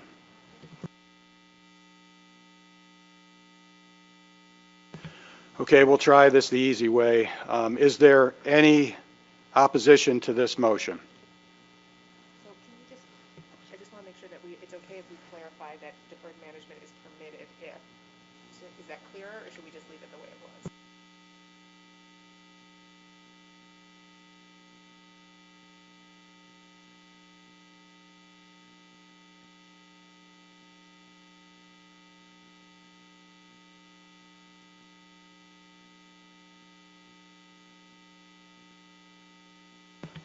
Okay, again for the record, is there any opposition to this motion? Any abstention? Any no votes? Just for the record, there was 1 abstention, NOAA Fisheries. All right, Emily, you have it? Yeah. Yes, Mr. Chair. So that would be 15 in favor, no opposed, and 1 abstention. All right, thank you, Emily. All right, so we have our next section is going to be recreational release mortality, but I would like to take a 10-minute break. We have some cookies in the back. So Maya, if you could set the timer for 10 minutes, then we'll reconvene. Thank you.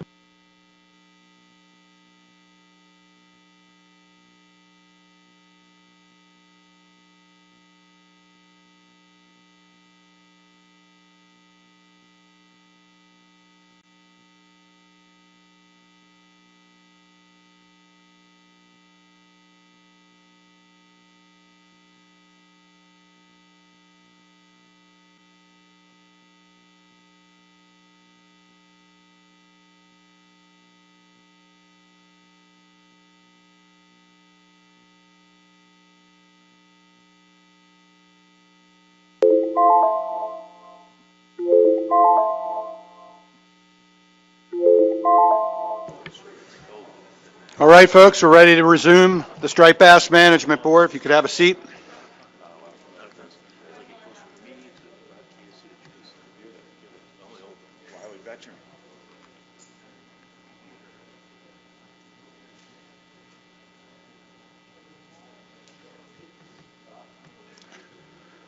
All right, so we'll transition into the next section of the document. This is section 4.2.2, recreational release mortality. And per the usual sections that how we've processed through this, Emily's going to go ahead and provide a presentation. We'll also have a presentation by Deputy Chief Kurt Blanchard from Rhode Island, from the Law Enforcement Committee. And then we'll go into questions after that. So Emily, I'll turn it over to you at this point. Thank you, Mr. Chair, and thank you, Kurt, for being with us. I will go through my presentation, and then I will turn it over for the law enforcement committee input. So this is section 4.2.2, measures to address recreational release mortality. And for the statement of the problem, recreational release mortality is a large component of overall fishing mortality because the striped bass fishery is predominantly recreational and most of the catch is released alive. And since 1990, about 90% of all striped bass caught recreationally were released alive, and 9% of those striped bass caught and released alive are assumed to die from that fishing interaction. And the current recreational management program primarily uses bag limits and size limits, which constrains harvest, but this is not designed to control effort, which makes it difficult to control the overall fishing mortality. And Addendum 6 did start to address recreational release mortality by requiring the use of circle hooks when fishing recreationally with bait. And before I get into the options, I just wanted to note a correction that was made to the draft amendment in this recreational release mortality section. The correction was to Figure 4, which summarizes the current recreational seasons that are in place. And New York's current seasonal closure in the tidal Hudson from December through March is a no targeting closure. That figure had previously noted that closure was a no harvest closure, but it is in fact a no targeting closure.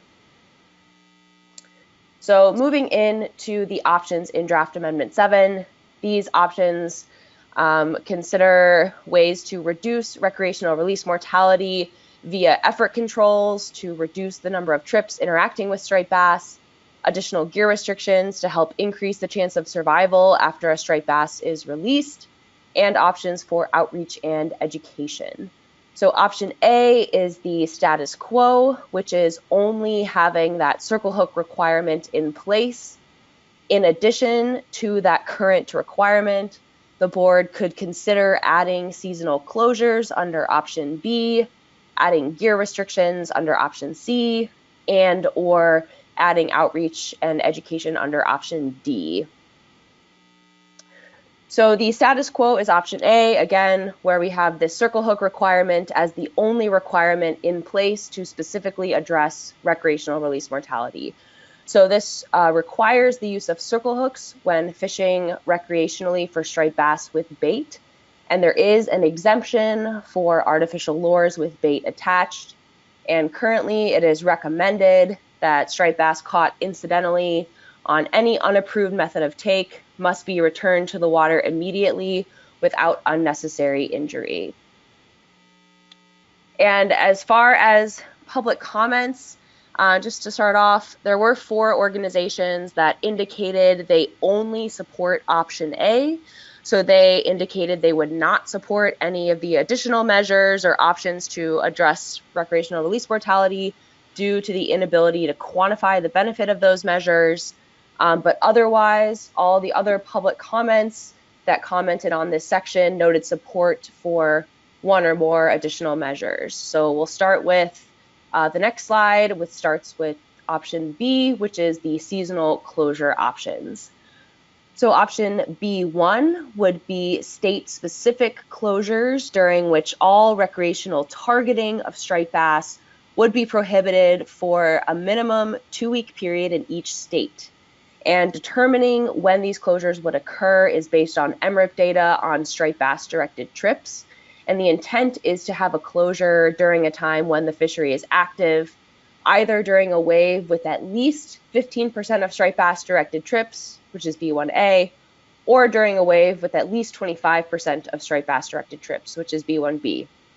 And if the board selects one of these closure options under B1, the board must also consider Tier 1 to determine whether the existing no targeting closures implemented by Maryland and the Potomac River would meet the new closure requirement. So moving on, option B2 considers spawning closures to protect spawning fish. Option B2A would prohibit recreational harvest during Wave 1 and Wave 2, so January through April, in spawning areas, which are the Chesapeake Bay, the Delaware River or Bay, the Hudson River, and the Kennebec River.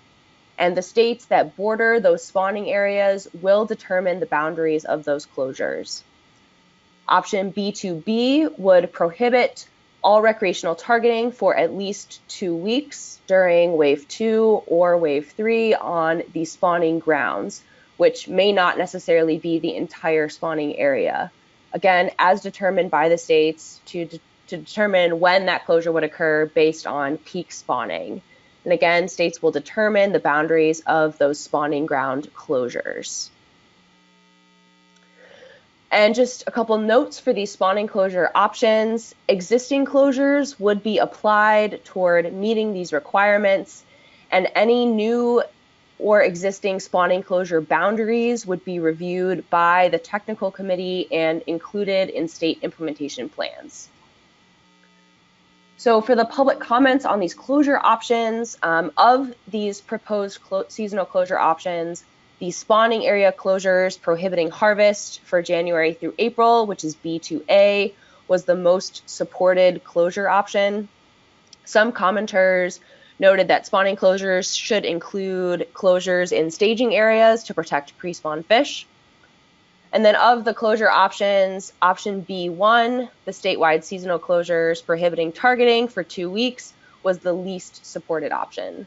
Some commenters noted they would support these closures if they were no harvest closures, and some noted that if closures were implemented, that these closures should occur during the summer.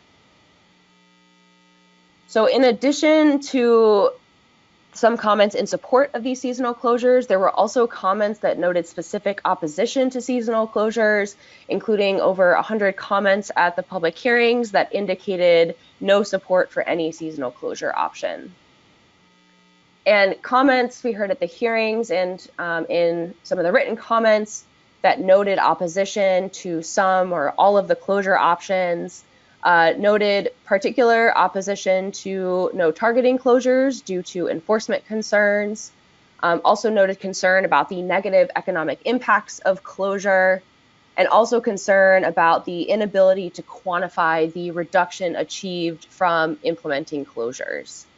There were also several comments noting specific opposition to closures in the Hudson River, and then some comments also noted that closures could be considered in the future, but there's not enough information or data to inform that consideration right now. And then as far as the advisory panel input, there was no AP support for B1, the no targeting closures for 2 weeks. The AP members noted that the benefits of these closures are unclear, and management issues like having different closures in each state may outweigh the potential benefits. And again, that closures could be a future tool, but there's not enough information to discuss this now. And then 3 AP members supported option B2A, no harvest and spawning areas for January through April, as this would decrease effort to help address concern about fishing pressure on spawning fish. And then 3 members also supported B2B, that no targeting on spawning grounds for 2 weeks. But 1 AP member noted the difficulty of identifying all those specific spawning grounds for closures. So moving on to option C, which would be the additional gear restrictions. Option C1 would prohibit the use of any device other than a non-lethal device to remove striped bass from the water or to assist in releasing a striped bass. And so the example presented at all the public hearings is this option would prohibit the use of gaffs. Option C2 would require that striped bass caught on any unapproved method of take would be returned to the water immediately without unnecessary injury. And again, this is currently a recommendation, but selecting this option C2 would make this a requirement coast-wide. So for example, if you're fishing for something else with a J hook with bait and you incidentally catch a striped bass, you would need to release that striped bass because you weren't using a circle hook. And then as far as the public comments on gear restrictions, next slide, please. There was general support for both gear restriction options. And at the public hearings in particular, there were relatively more comments in support of gear restrictions as compared to comments in support of seasonal closures. And then for the advisory panel input, 8 AP members supported that option C1, prohibit any device other than a non-lethal device. 4 AP members supported option C2, that incidental catch requirement. And AP members noted that that is a common sense provision that aligns with existing gear restrictions. But there were also 2 AP members that specifically were opposed to this incidental catch requirement option C2, and they noted concern about the impacts of this type of provision, like requiring children and young anglers to have to release striped bass if caught incidentally, and also noted that striped bass fisheries are diverse with many different gear types, so it might be difficult to implement because there are so many different types of approved and unapproved methods of take.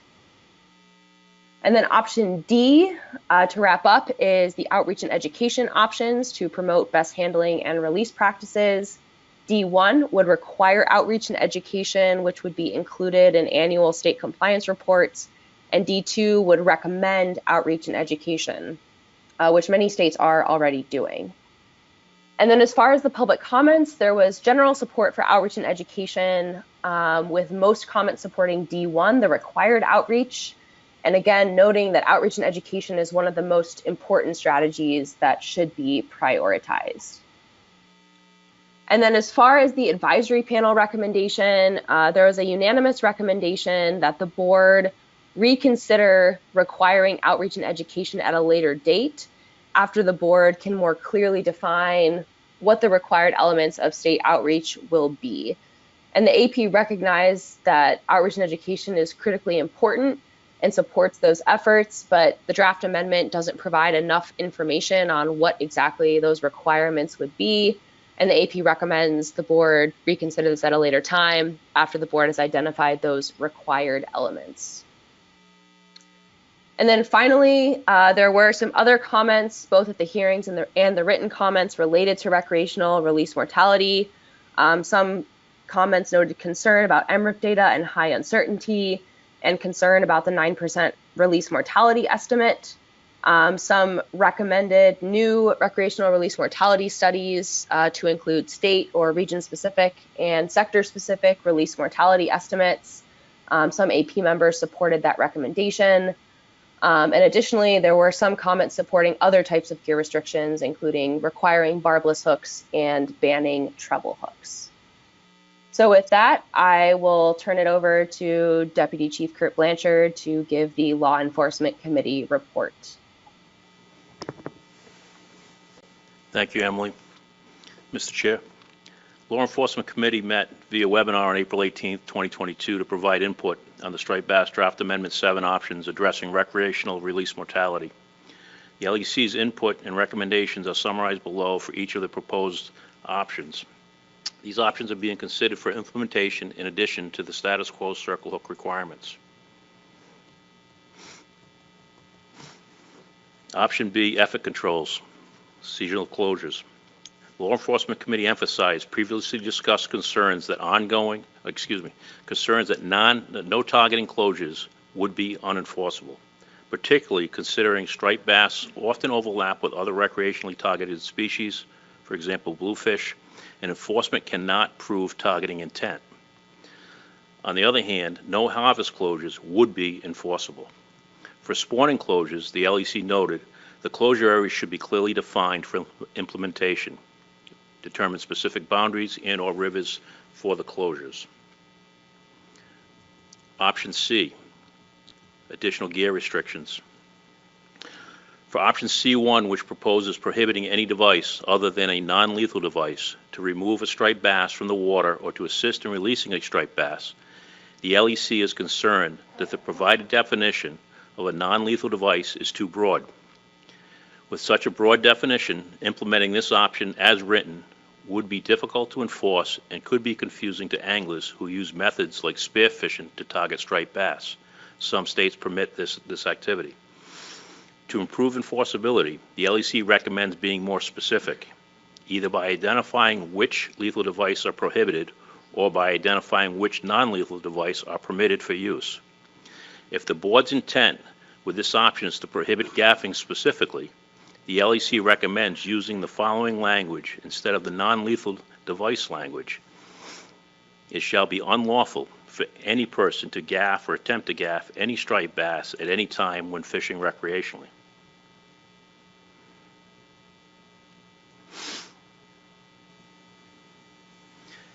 The above recommended language is based on Virginia striped bass regulations regarding gaffs. Other examples of state regulations regarding gaffs and striped bass are included at the end of this memo for reference. Regarding the approach of listing non-lethal devices that would be permitted to use, the LEC discussed an example of language in federal regulation for bringing sea turtles on board, net or hoist required. However, the LEC concluded it may be difficult to sufficiently capture all non-lethal devices in such a list.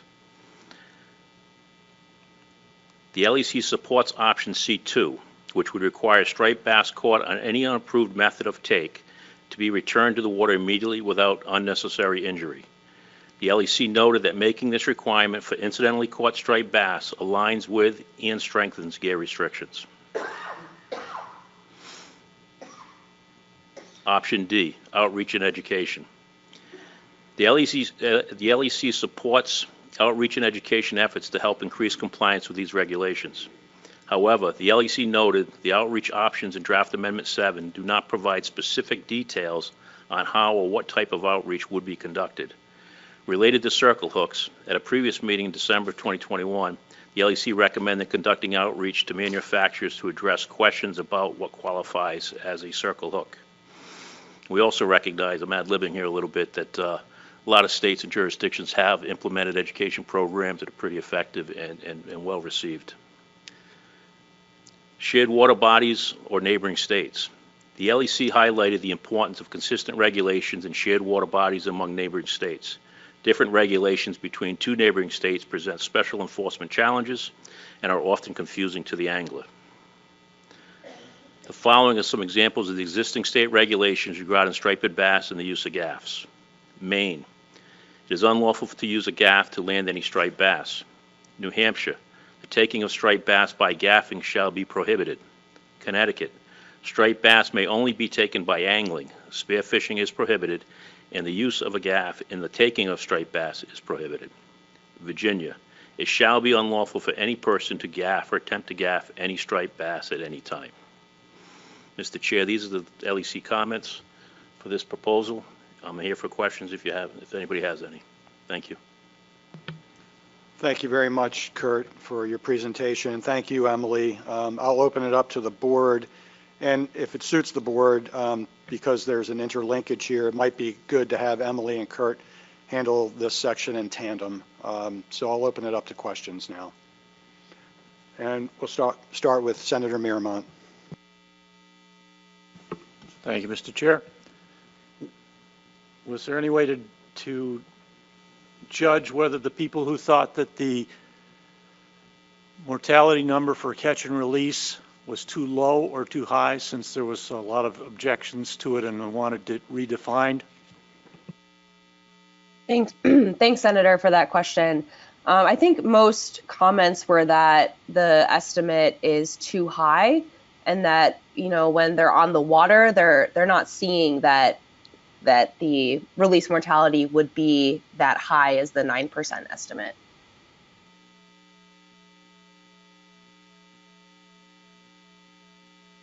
Chris Bat-Savage. Thank you, Mr. Chair. Just out of curiosity, how many states allow spearfishing for striped bass? Or which states allow spearfishing for striped bass? I'm going to turn to the board members if they could answer that question for their state.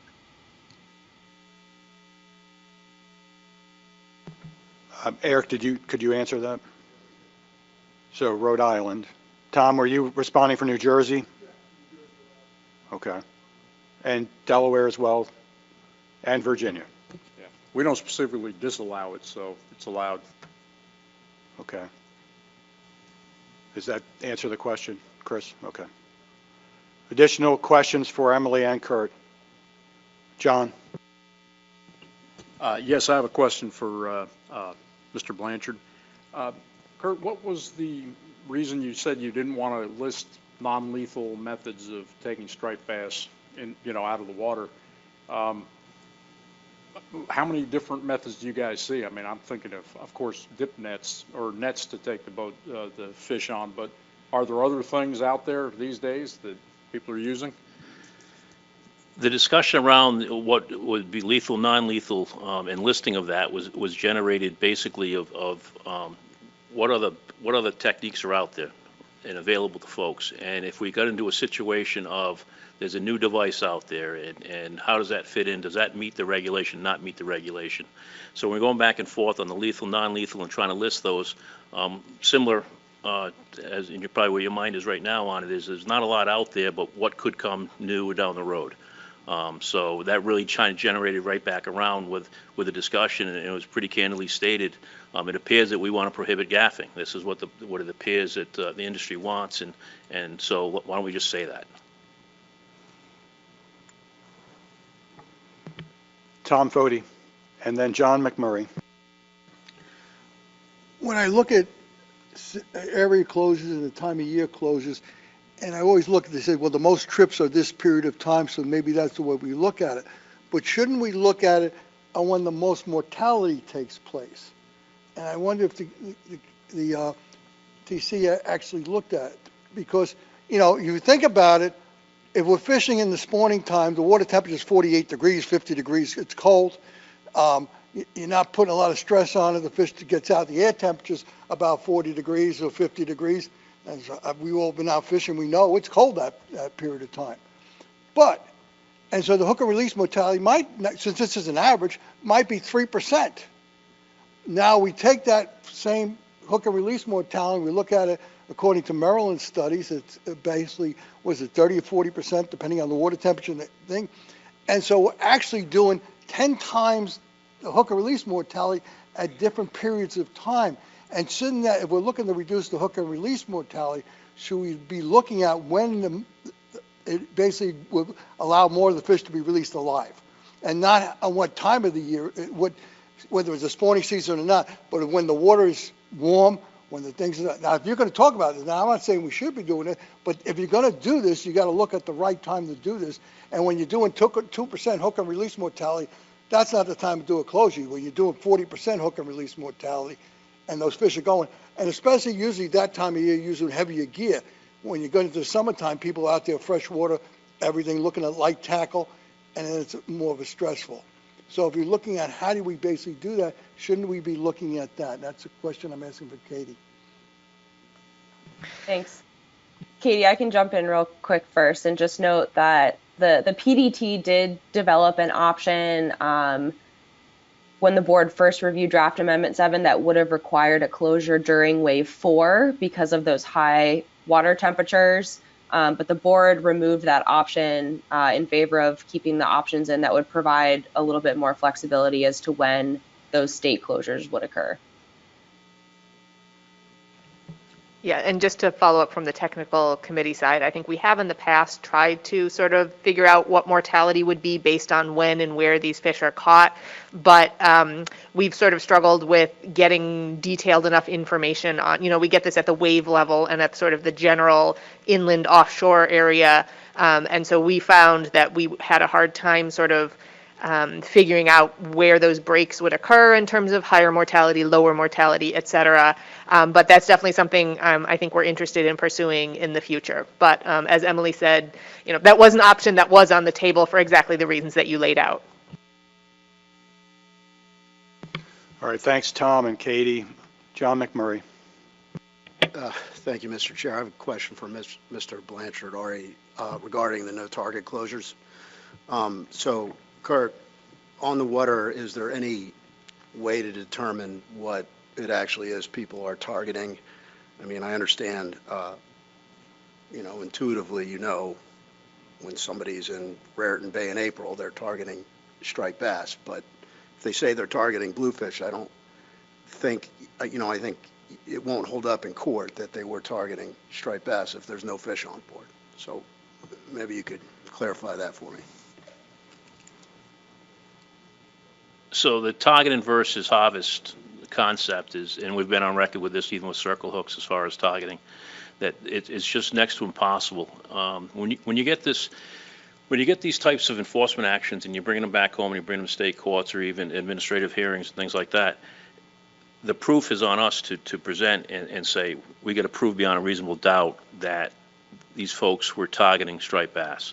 So we all know the dynamics of fishing out there, and whether you're fishing on striped bass, bluefish, you could be fishing summer flounder and still pick up striped bass. So for us to say they're specifically targeting either striped bass or specifically targeting bluefish, it's just next to impossible for us to do that. Thank you. So online, we have Roy Miller, and then we're going to go to Tom Foti and then John Clark. Thank you, Mr. Chair. I just wanted to point out that historically in Delaware, we've had spawning ground closures. Those closures are in effect for the months of April and May, when actual spawning is predicted to occur. Those are also coupled with requirements for use of circle hooks and fishing with bait. There are other fisheries that are present at time of year, catfish species, for instance, like perch. What I'm wondering is if we do not select any of these additional spawning ground closures and B2A would encompass all of waves 1 and 2 instead of just April and May in our case. If we reject spawning ground closures, are states required to maintain their existing spawning ground closures? That's one question. And the second question is, what if we wanted to only have a spawning ground closure during the period when spawning is expected? Is that allowable within the confines of what we want to public hearing? Thanks, Roy. This is Emily. So just to repeat your first question, if the board did not select any of the spawning closure options, so anything under B2, would states that already have spawning closures in place be required to keep their current closures? And no. So spawning closures have always been recommended as part of the striped bass FMP. So they would, if the board didn't select any required closures, then spawning closures would continue to be recommended. And to your second question about would a spawning closure during the time at which spawning is actually anticipated to occur, would that be within the options presented? So B2A, which is the spawning area closure for January to April, specifies the time period of January to April. So the board could work within that time frame of January to April. And then as far as B2B, that 2-week no targeting closure on the spawning grounds, that's up to the state anytime within wave 2 or wave 3.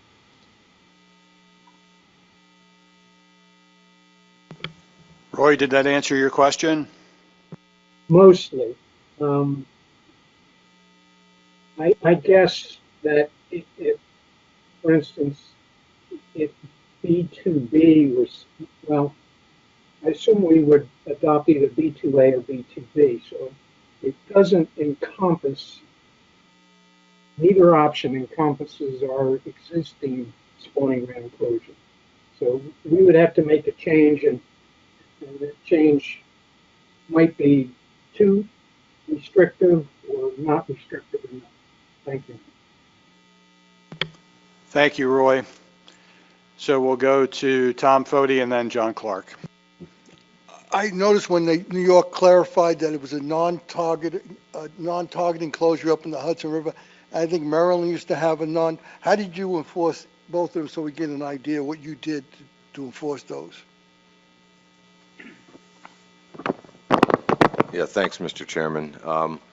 So the way that our enforcement officers handle the non-targeting in our summer 2-week period is that they've told me that, well, first of all, it's in our regulations, the terminology is there.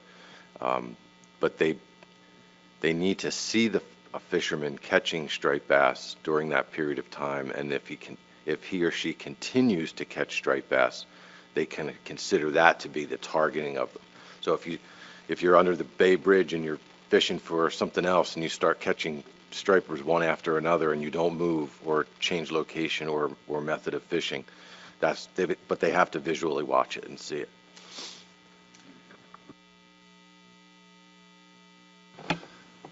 Yeah, it was similar to what Mike said. It was it was law enforcement discretion, and they would have methods to look at. They couldn't just do it by what gear they were using. They had to essentially look at some sort of fishing effort that was going on. And in law enforcement, Kurt's right. This is a very difficult thing to enforce. But I think the other part of this too is when you put in a rule like this, it's the rule of 80, 15, 5. 80% of the fishermen are going to abide by it. 15% may not because they don't know about it, and 5 are going to actively ignore it. So you're all getting a significant amount of benefit from it, even with this targeting rule, because the more conscientious guys will. And again, Kurt, I've heard it from my guys. This is very difficult to enforce, and it doesn't hold up in court, I guess, is the bigger problem, because they bring it in, and a lot of the judges, whatever, just don't really. But again, that's pretty much what we do, what Maryland does. Okay, I guess. Thank you. Yeah. Tom, that answered your question. So we'll go over to John, you good? Okay, so I believe Roy Miller is online. He had his hand up. It's down. It's down. Okay. All right. Steve Train. Thank you, Mr. Chair. Dennis, I want you to listen carefully to this. I agree with Tom Fode. You don't hear that very often, I know.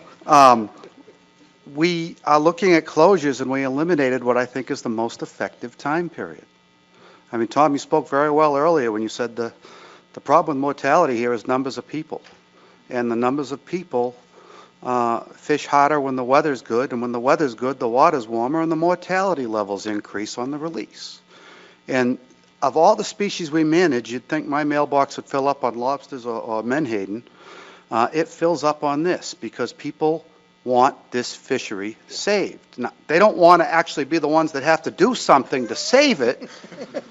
They want to keep catching fish, but they want it saved. And I think that the time period we're killing these fish is when most people are active, and that's what we need to be looking at. The mortality rate on catch and release will go from the 9% they don't believe to 30 or 40% when that water gets warm. We shouldn't be bringing those fish out of the water then, period. Thank you, Steve. So it seems like we're almost on the cusp of transitioning to a discussion, but are there any questions, additional questions for Kurt or Emily specifically?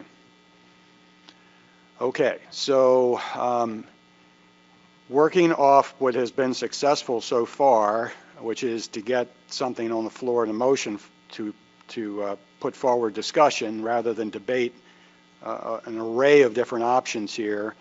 We have circle hooks. We have that tool. That's an option to adopt and stay there.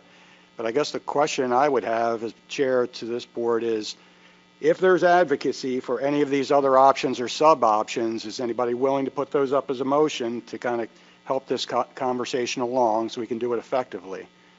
So I'll open it up to the board. We have a number of options and sub-options to consider. Megan Ware, Maine. So I think it would be helpful for the board to continue to have this discussion we're having, and specifically about spawning closure. So per your guidance, I'll make a motion on that to facilitate a discussion. So I would move to, and I'm sorry, move to select option B2A, no harvest spawning closure required. And if I get a second, I'll at least provide my thoughts on this option. But again, I'm hoping to prompt discussion with this. Is there a second to Megan's, Dr. Mike Armstrong? Okay, Megan, go ahead and expand on your rationale. Yeah, thank you. So in some ways, I kind of feel like the spawning closures are maybe more of the lower hanging fruit in this document. I understand we don't have specific TC analysis on these, but it seems like a somewhat, in my opinion, common sense management tool to be protecting the spawning striped bass. I think, well, I acknowledge from the table, I think a lot of jurisdictions or areas are already using spawning protections to some extent. I think there's an advantage of including that in the FMP because then it comes compliance criteria for a state. And I think there's some advantages there in making sure that spawning protections are maintained by the states. As an example, Maine has spawning protections. There would be no repercussions at the board level if Maine were to remove those. So I see some advantages in including this in the FMP. And I've leaned more towards option B2A as opposed to the 2-week no targeting for a couple of reasons. Obviously, we've heard from the Law Enforcement Committee their concerns about no targeting closure, so B2A is a no harvest closure. And then I also have some concerns with the 2-week time frame in the no targeting closure. I think the effectiveness of a 2-week closure may vary year to year. Spawning doesn't happen the same week every year, so if you're not right on the money with those 2 weeks, I'm not sure how strong the benefit would be. So, thank you. All right, thank you, Megan. Mike, did you want to add to that? No, I think Megan covered most of it, but I will say we've done studies that show various fish species change their behavior after they've been hooked. So actually, I'd prefer non-targeting, but I defer to law enforcement that it's probably unenforceable. So lack of harvest will keep probably people targeting. From the catch and release, people will do it, but it'll take some of the pressure off. But you can't change behavior of fish on a spawning ground when you're catching them and releasing them. All right, thank you, Mike. So we'll open it up for discussion. We have a motion on the floor. Jim Gilmore. Thanks, Chairman. This becomes one of those times when it seems like a great idea, but let me give you the reality check on this. So right now, we have a spawning closure on the Hudson. Well, actually, we have a slot, 18 to 28. And that fishery pretty much is prosecuted in the month of April. It's all males. It's a very small fishery. And essentially, we also eliminated the trophy because we want to stay off of the breeding females. This accounts for maybe 2% of New York's spawning striped bass mortality. So this really isn't getting at it for New York in terms of reducing, catch and release mortality. It's not really doing anything. We had a very large turnout at our hearings, essentially, that were saying this essentially will kill the fishery, plus it'll have other consequences to it. It'll take that fishery and the people that prosecute it, it's going to drive them into the coastal limit. So now what we did was we eliminated female harvest, keep those spawners alive. This would turn it into the slot for the coast, and now we'll be targeting large females during part of the year, and we'll be doing exactly what we worked on for the last few years not to do. Again, we took the trophy fish out so we would take no females. On top of that, remember, we're closing the spawning areas, but all those fish are lining up in the ocean in Raritan Bay. That's not being closed. We're still going to be hitting those fish. So this thing sounds like it does, maybe it does something positive, but it's doing the exact opposite in the Hudson River. So for that reason, I would move to substitute to option B1A.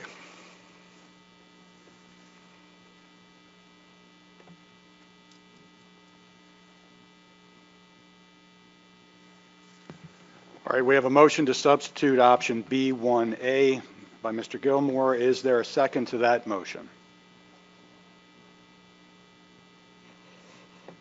Anybody online, Katie, that will second it? Last call to the second. This is a move to substitute option B1A. 15% of the striped bass directed trips.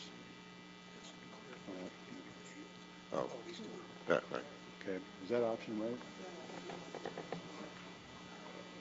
So Maya, you could, to clarify B1A, all recreational targeting would be prohibited for at least 2 weeks. Yeah. During a wave. Yeah, there you go. Thank you, Emily. Is that, okay, so it reads correctly now, Emily? So 2-week no targeting closures during a wave. Yeah, perfect. Thank you, Maya. Okay, Jim, that's what you have, right? Okay, another call for this. So it's a move to substitute option B1A, all recreational targeting prohibited for a minimum 2 weeks during a wave with at least 15% of striped bass directed trips with MRIP data. Motion by Mr. Gilmore. Is there a second to this motion? Mike Louisi. Yeah, I'll second for discussion purposes. Thanks. All right. Jim, back to you to expand on your motion. Okay, again, we're trying to, rebuild the stock essentially by preserving the large females. And again, that was when we got through the last measures that we put in 2020. It was essentially, that's when we cut back on a lot, we essentially took out that, our trophy fish. We put this slot in, and I think we provided quite a lot of data at the time to show our harvest. And it documented very clearly that this fishery is prosecuted primarily in April. Very small fish, all male, and if you read any of the documents, those small fish are all male. And again, the whole idea of this was to, in the Hudson River, at least for that area, we were going to protect the spawn and get the maximum benefit out of it. After this motion came up, again, we had, I know Tom Foti was saying we had a poor turnout. In the Hudson River, we've never had a turnout like this. In fact, I think if you adjusted the numbers, we probably had 4,000 relative to what we had on our coastal fishery turnout. And again, they were very clear, and they have been very gracious about it. I mean, some of the hearings we had on Long Island got kind of nasty. These guys are very much, even 2 years ago, very much into taking sacrifices because the fishery is that important to them. So that you've got a group that's willing to take cuts, willing to, in fact, when they threw away the trophy fish, I was shocked that they were willing to do that. But again, it was just to preserve that small part of the year. And again, they're trying to do the right thing. We've already got this closure in place. So if we get into this, we're going to be forced into, okay, fine, then they get the coastal limits.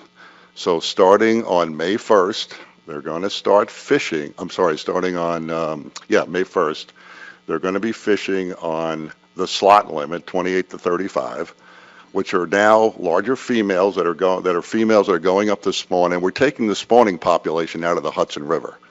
But again, leading up to that, we're not doing anything down in Raritan Bay. We're going to open that fishery, and they're going to be taking large females out of the stock that's going to try to come up the river. So the original motion doesn't really, help out with catch and release for the Hudson River. It does the opposite of that. It's going in the direction where it's going to reduce the amount of spawning stock biomass you have. So in any event, why I really think B1A is the better way to go, because it gives all the states latitude to come up with tailoring their closure to their specific issue. Thank you. Thank you, Jim. Mike, I know you seconded it. You didn't want to add comment to that, right? Well, I can, Mr. Chairman. I do agree with the concept of taking some action to address, what I feel is the largest issue that we have, which is the dead discards in the recreational fishery. And so requiring states to take this closure during a period of time when there's a reasonable amount of effort being placed on it is something I certainly support. Jim, I wonder if you, you would be willing to consider the so B1A with a sub option A, which existing no targeting closures would fulfill the requirement. That would be something that I'd be interested in, since we already have a 2-week closure. We might not need to add to that and make it 4 weeks. Say that again, Mike. B1A. So B1A. And then in my notes here, in the abbreviated options reference, there's a little section under there referring to Maryland and Potomac River Fisheries Commission. And the sub-option under that is the existing no targeting closures would fulfill B1 requirements, or existing no targeting closures would not fulfill B1 requirements. And I'd be interested in the first one.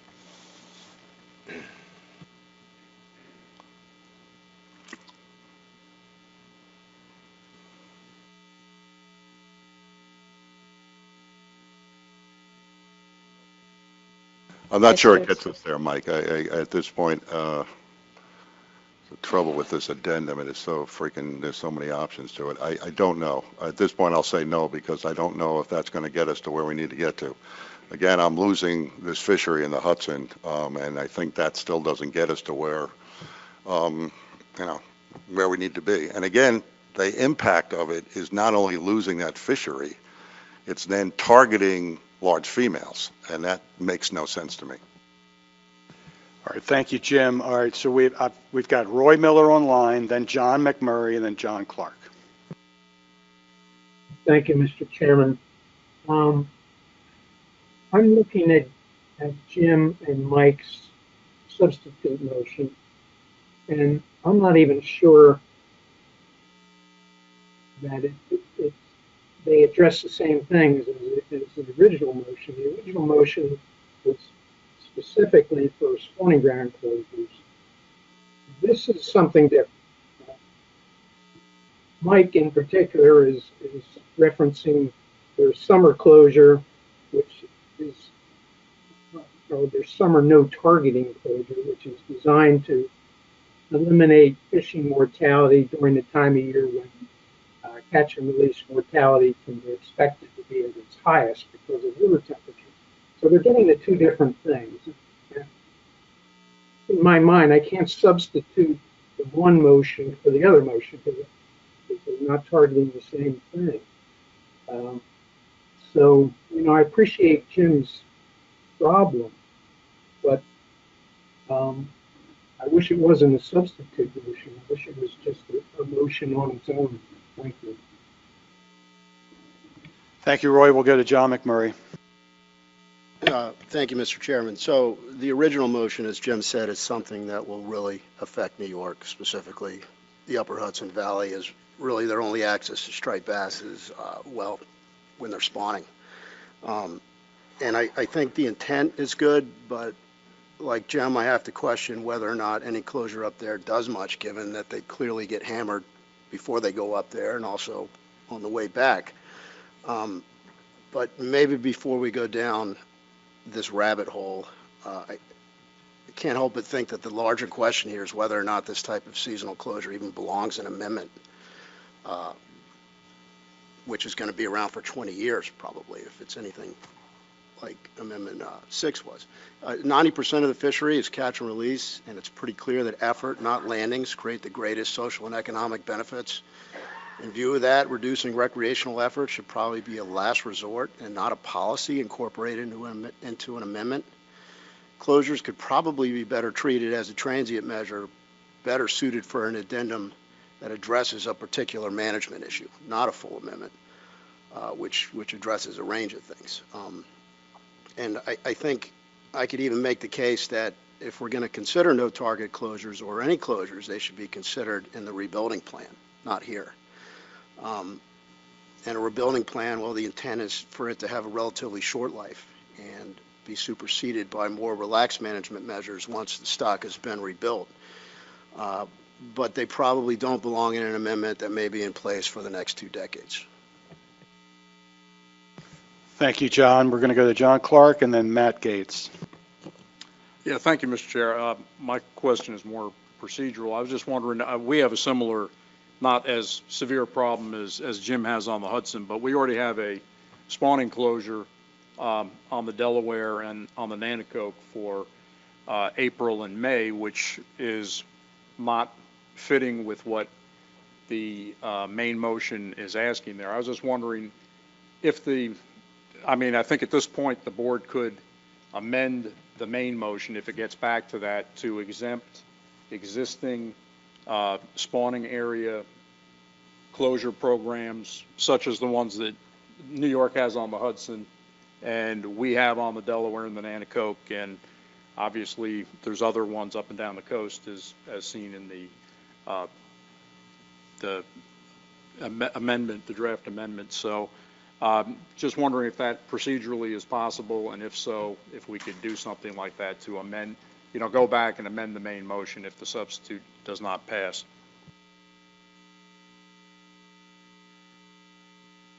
Thanks, John. This is Emily, and then I might turn to Tony.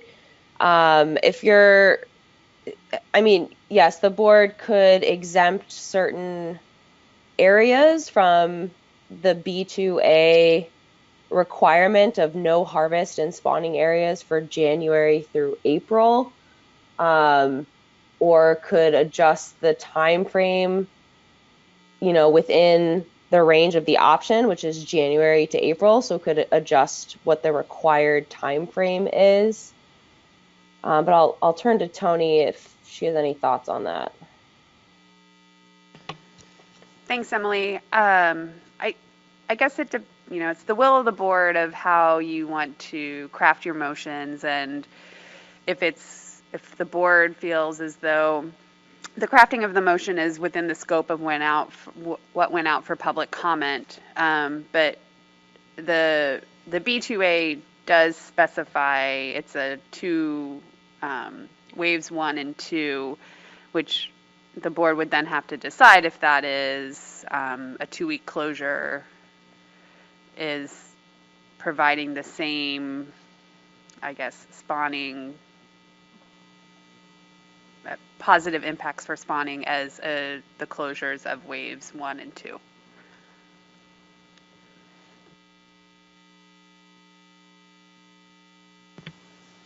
All right, so John, did that help you? Yeah, I just think that, I understand what Jim's getting at there, but I don't think that one works for most states, the substitute. So if we can do something to encompass the programs that are already in effect right now without affecting them, I think that would be the best way to go. Okay, well, we may come back to revisit that. We have, if I got this right, we've got Matt Gates, then we've got Chris, and then Chris Wright. That's the queue. So go ahead, Matt. Okay, thank you.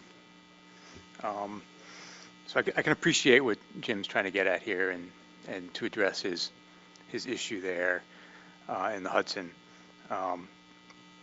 And I think it is good to try to address the discard mortality issue. And I think there may be sort of limited places where a 2-week targeted closure, might work.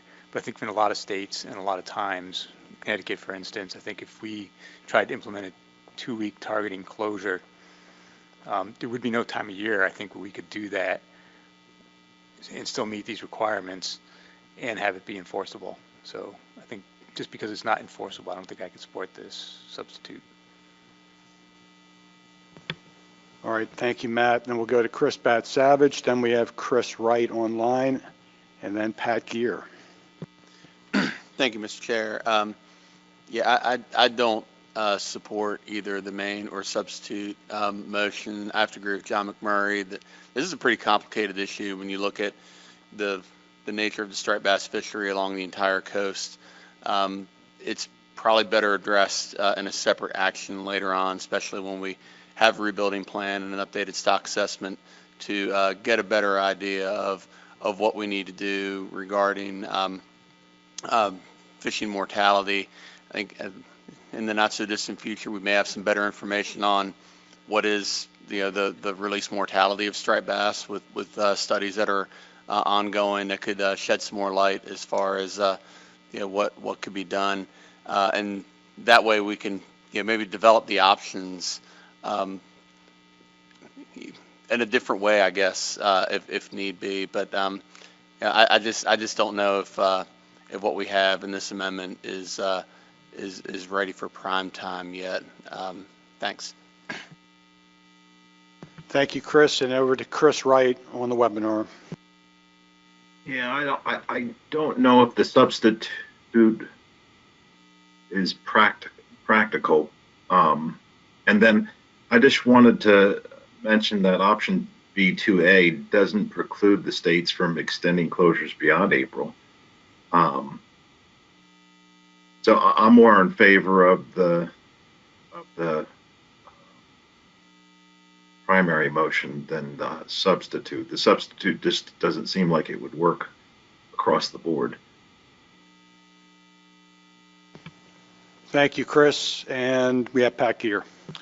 Thank you, Mr. Chairman. I'm kind of torn between these two motions because the first motion, the original motion, would have zero effect on Virginia. We did away with our trophy fishery in 2019 as a result of Addendum 6.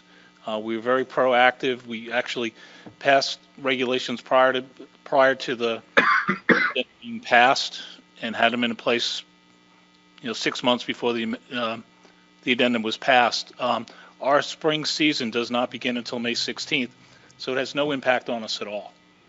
The alternative motion would have an impact because about 90% of our harvest is in the fall from October 4th through the end of the year, so that would have an impact on us. But if we're going to do something, if we want to make, have some real change, to me that would have some impact, at least in my state.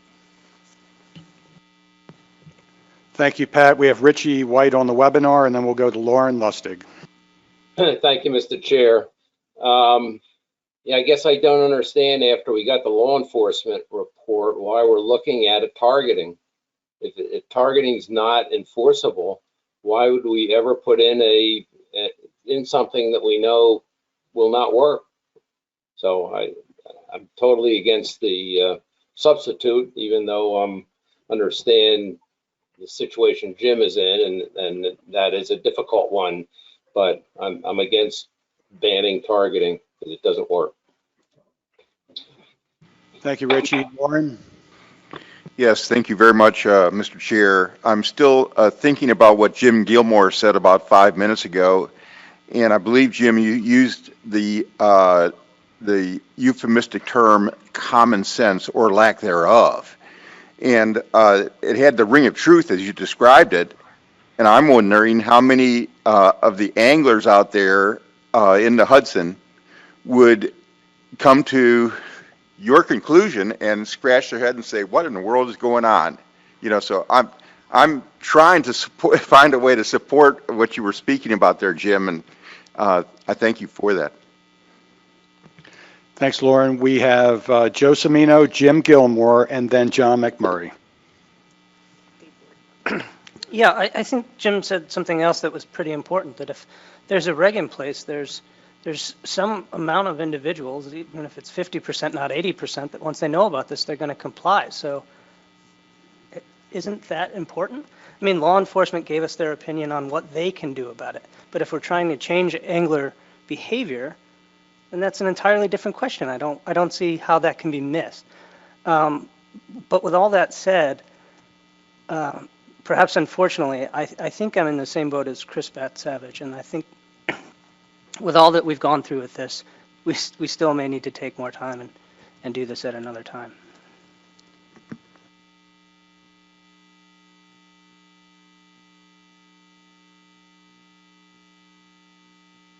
Okay, I've got 3 people in queue, and I feel like we're starting to hear some repetition, but it's I know it's a serious subject, so I want to make sure, especially Jim and John, who are New York folks who have the substitute up, get their say in. David Borden is queued, so that's 3. Is there somebody else who has not spoken to this that would like to speak to it? Thank you, Mike. So we're going to wrap with Mike. So we got 4 speakers. Go ahead, Jim Gilmore. Thanks, Chairman.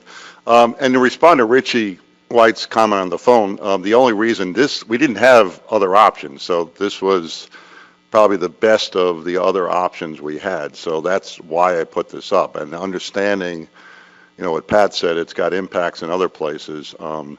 I if there is an option, and I'm not sure Tony said this all right, but if we could go back to the main motion and we could put in a qualifier that spawning areas that already have some sort of protection or, existing, that we could put that caveat in, I think that would fix the problem if that's allowable. But then now we're into this option of maybe we'll table this whole thing. So I think we've got two things. So B1A, again, was not a thriller for me either, but it was one of the few options I had, so that's why it's up. But if we can go to one of those other alternatives, maybe we can get out of this. Thanks. Thank you, Jim. Go ahead, John McMurray. Thank you, Mr. Chairman. First, I seriously doubt we're going to see anything close to an 80% compliance rate with no target closures. People are going to fish, period. But that's not why I raised my hands. I wanted to comment on Chris's comments about this not being ready for prime time, the closure section anyway. I mean, we still don't even have spawning area maps. The public doesn't know what this is going to look like. I don't know what it's going to look like. Second, how on earth are we expected to time these 2 weeks? We don't know when stripers are going to be up there spawning. I mean, I'm not familiar with the science, but I'm pretty sure it has more to do with water temperatures and environmental factors than, a specific time of the year. So I don't really see the utility here, and frankly, I don't see the need to have this entire section on closures in the document at this point. It's a last resort, I think. It's not something that we need to consider now. Thank you.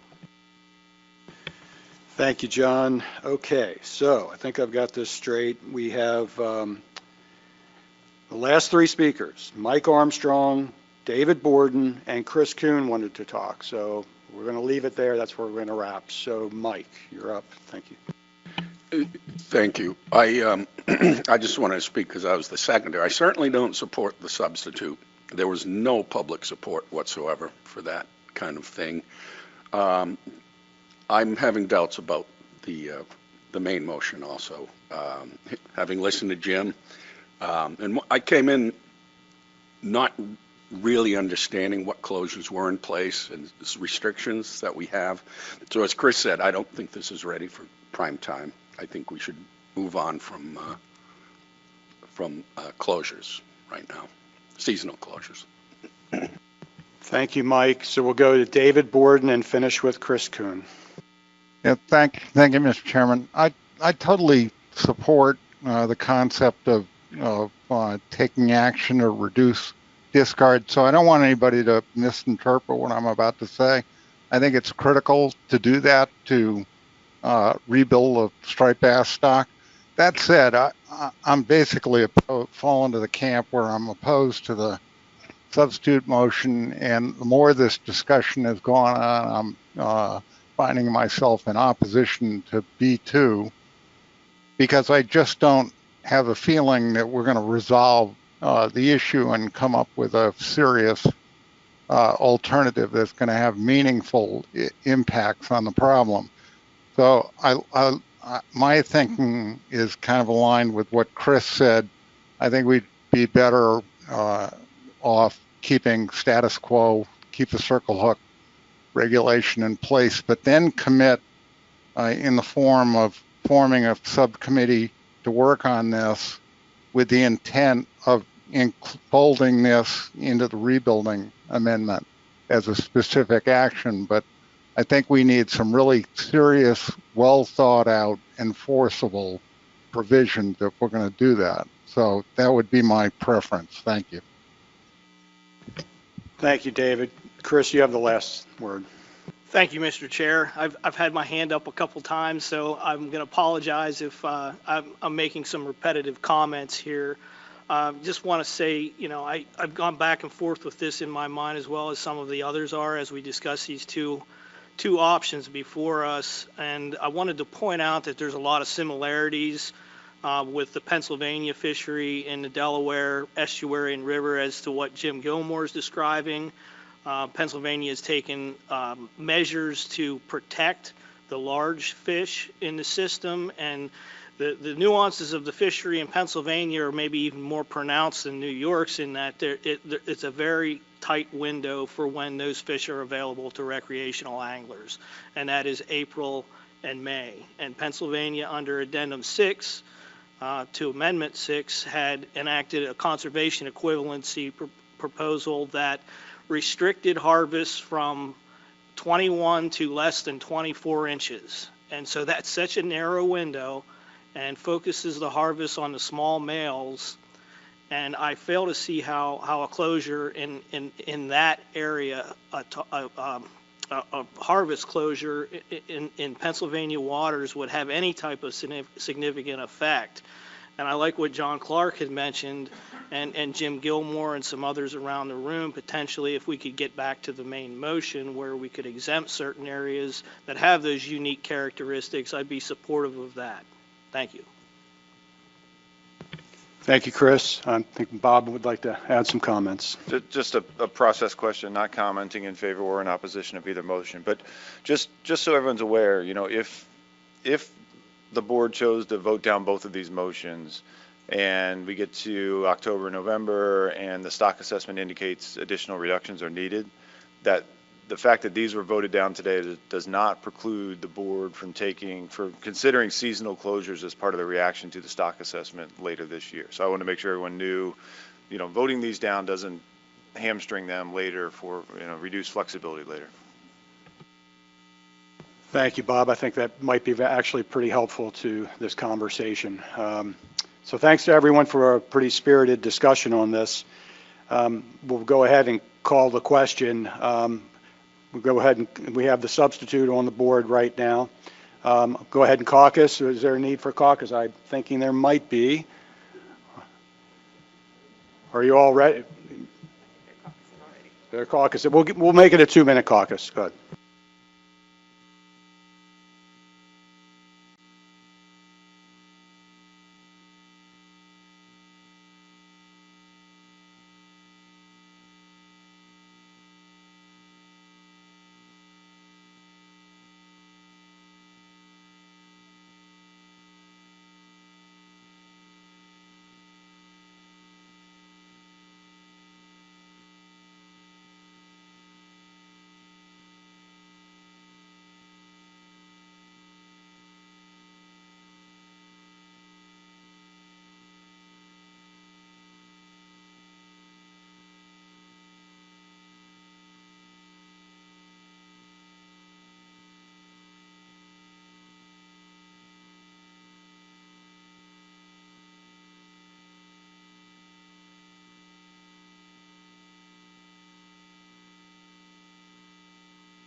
Okay.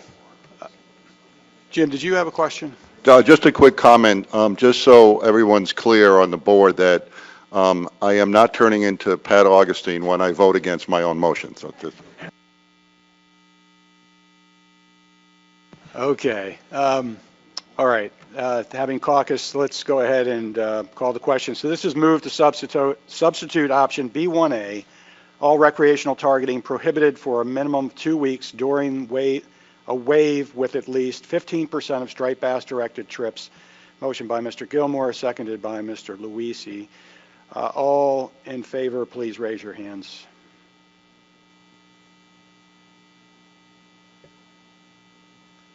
Anyone on this? Nobody on the webinar. All opposed, raise your hands.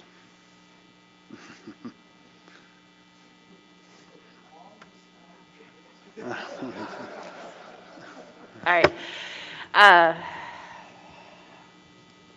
Can I just say in the record that the full board is opposing, the full board is opposing, all 16 are opposed. So Emily, looks like the vote is 16 opposed. There's no nulls, no abstentions. So we're back to the main motion.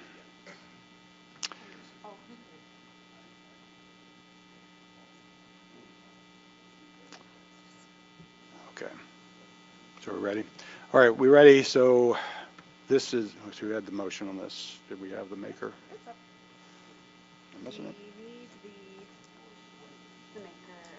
Maker and the seconder?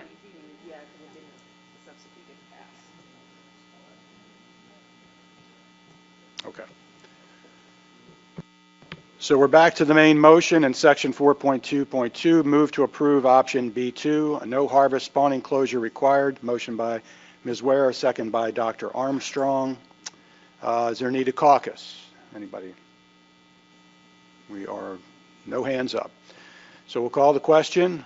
All those in favor, please raise your hand. I have Maine, U.S. Fish and Wildlife Service, Rhode Island, and NOAA Fisheries. All those opposed, please raise your hand. Massachusetts, Connecticut, New York, New Jersey, Pennsylvania, North Carolina, Virginia, Maryland, Delaware, Potomac River Fisheries Commission, and New Hampshire. Any abstentions? District of Columbia. Any null votes? None. Mr. Chair, we have 4 in favor, 11 opposed, and 1 abstention. Motion fails. So we are back to the discussion of section 4.2.2, having that spirited debate. And I guess I would ask if there's any additional advocacy for any of the other options. And Emily, question, we have in place option A. We don't necessarily have to adopt that or vote for it, right? I would turn to Tony on that. You do not have to approve an option that is already within the management plan. Just asking. So is there advocacy for anything else? I see John Clark's hand up. Go ahead, John. Yeah, now hopefully this will be a low-hanging fruit. Move to prohibit gaffs as a as a method for handling striped bass, or what would the proper wording be here? Let's see. Yeah, move to prohibit gaffs. Yep. Trying to find the law enforcement. Just want to make sure it's worded the way that law enforcement. Yeah. Oh, there we go. There you go. Jeez, that makes life so much easier. In section 4.2.2, move to approve a modified option C1. It shall be unlawful for any person to gaff or attempt to gaff any striped bass at any time when fishing recreationally. All right, so we have a motion by John Clark, and Dennis, you had the second. Dennis Abbott has the second on that.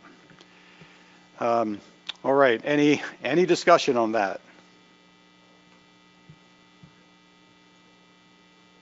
Okay, well, that was quick, so the exact opposite. So I guess we can go ahead and call that question. Anybody need to caucus? I learned I need to ask that question because It happened a couple of times. So, all right, we'll go ahead and call the question. So John read that into the record. All in favor of this motion, raise your hand.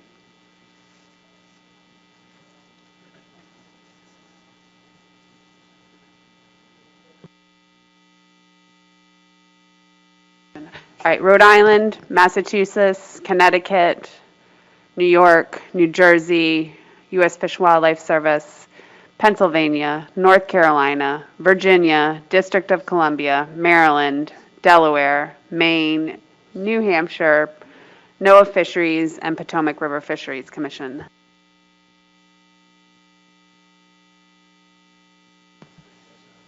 Believe that's 16, so there's no nulls, no abstentions. Yes, Mr. Chair, that's 16 in favor. Yeah, thank you, Emily. All right. Still in section 4.2.2. I'll ask the board again, any of the other options in this section of the document? Anyone wish to put a motion on the floor? John.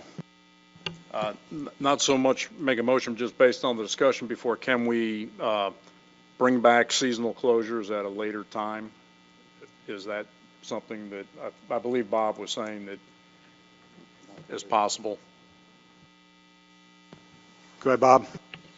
John, are you asking about during this meeting for the final approval of the amendment or at a later time, such as once the new stock assessment is available? I would think the latter, just because based on the previous discussion, it sounds like the options we gave ourselves here are causing a lot of heartburn. So, yeah, then the short answer is yes. You can bring those back at once we get the new stock assessment information. Do we need to make a motion to that effect, or can we just?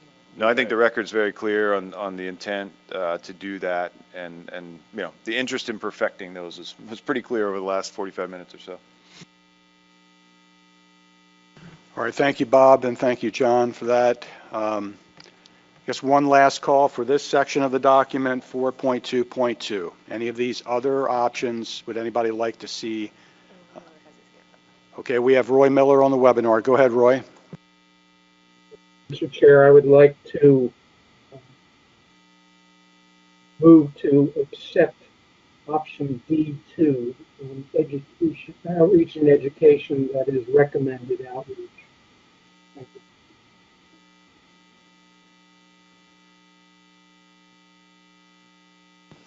you. Roy, you said option D, D2, is that correct? Yes. Okay. Okay, we're just getting that up on the screen now.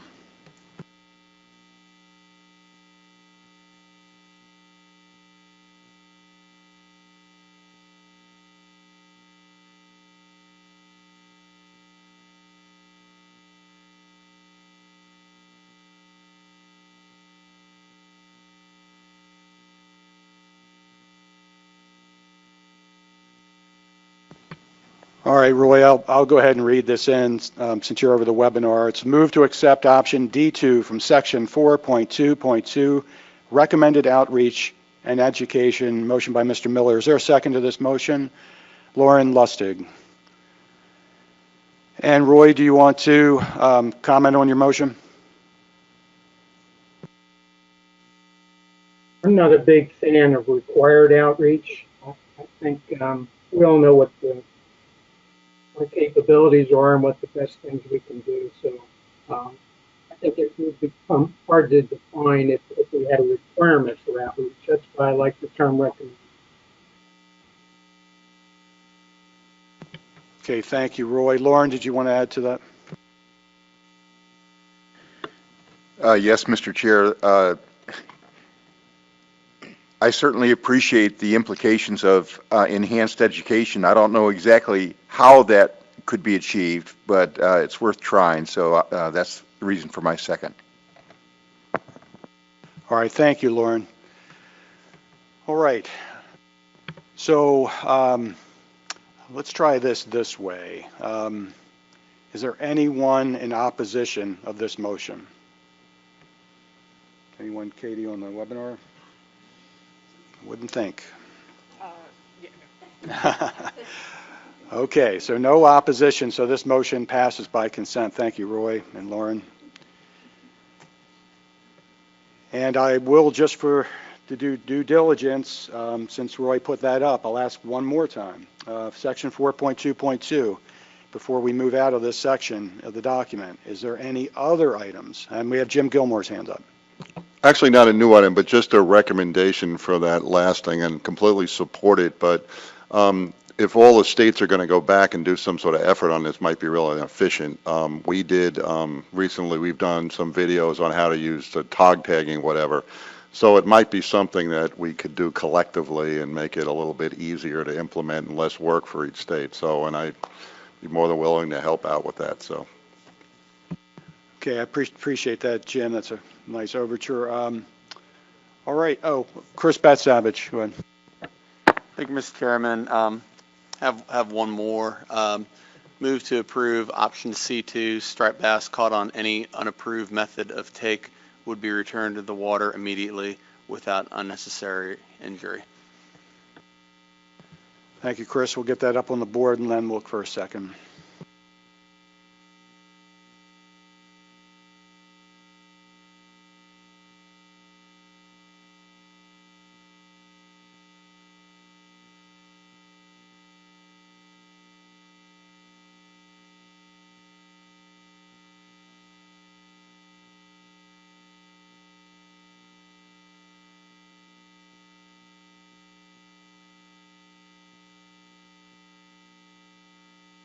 All right, so we have the motion up. It's motion by Chris Bat-Savage. Do we have a second to this motion? Matt Gates.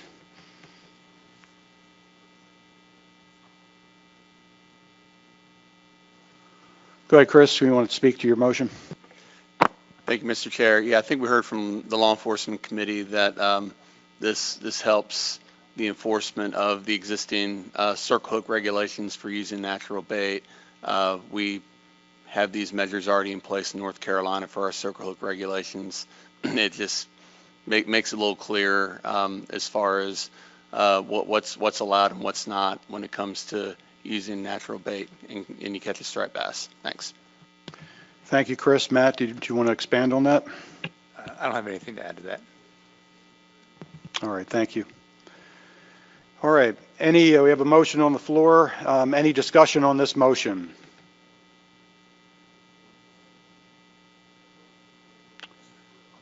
Not seeing any hands raised. Katie, anybody on the webinar? Oh, we have Tom Fody. I was going to try and keep quiet on it, but I always think if I got a governor surf fishing tournament coming up May 15th, and it's going to have 400 or 500 kids on the beach fishing for things, and I think, you know, they're fishing mullet rigs, they're fishing for summer flounder, they're fishing for striped bass, they're fishing for anything they can catch, and those rigs are rolled differently, and so I got a 10-year-old kid that catches a 10-pound striped bass or a 15-pound striped bass, and I'm going to tell him he's got to release it. Now we have judges on the beach that do catch and release, so we're riding up and down. I have 25 judges going up and down the beach state park, running up and down. But the kids got to hold the fish until we get there to judge it, then put it back in the water. I don't know. I have a problem with this because if you're going fishing for striped bass, you're only allowed to keep one fish anyway. So even if you're fishing for the one fish from the beach, you're catching one fish, and then you basically do it. So does it really make that much difference whether it's on a J hook or if the fish is going to be kept? And I'm saying that's your one fish you're going to keep, so you can't keep any more fish.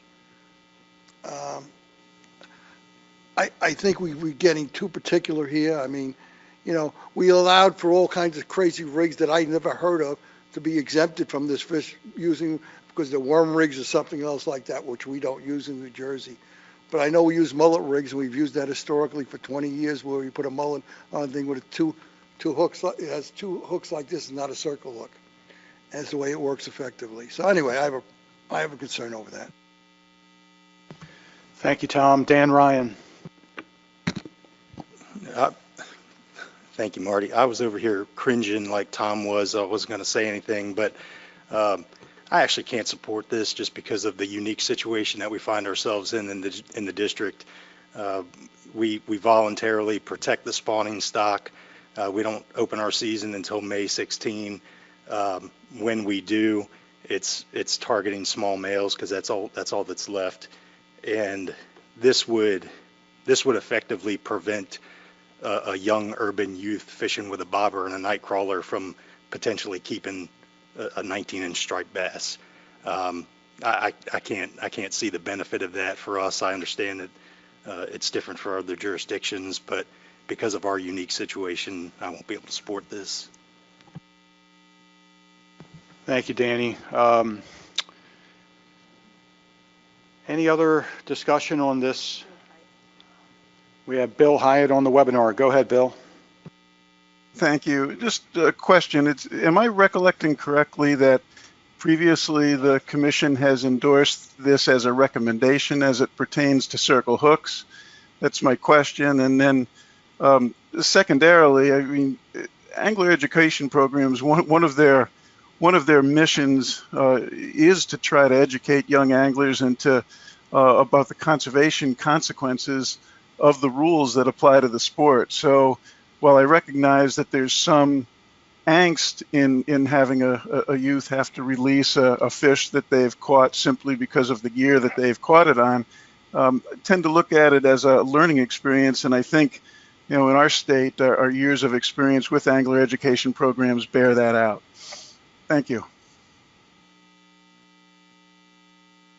This is Emily. To answer your question, Bill, yes, this language is currently a recommendation as part of Addendum 6. And with given that, I think it's a logical step to, given the striped bass stock and given the support for this amongst the public, to move it from a recommendation to a requirement. Thank you. Thank you, Bill. I see Tom has his hand up again. Before we go any further, I was kind of struck by what Danny Ryan said, and I wanted to ask Kurt Blanchard if he had any thoughts. I mean, I just want to make sure the two, you're in concurrence. So the discussion we're having right now is identical to the discussion we had on circle hooks. Tom's comments are almost identical to them, a little different scenario, but very similar. And law enforcement spoke to that at that time, that we've implemented a mandatory compliance measure of circle hooks. So what you're saying is you're endorsing somebody taking a fish outside the bounds of a compliance measure. This is a perfect, in my opinion, look, this is law enforcement speaking, not the managers, perfect teachable moment for a young kid about why you're returning that fish back to the water.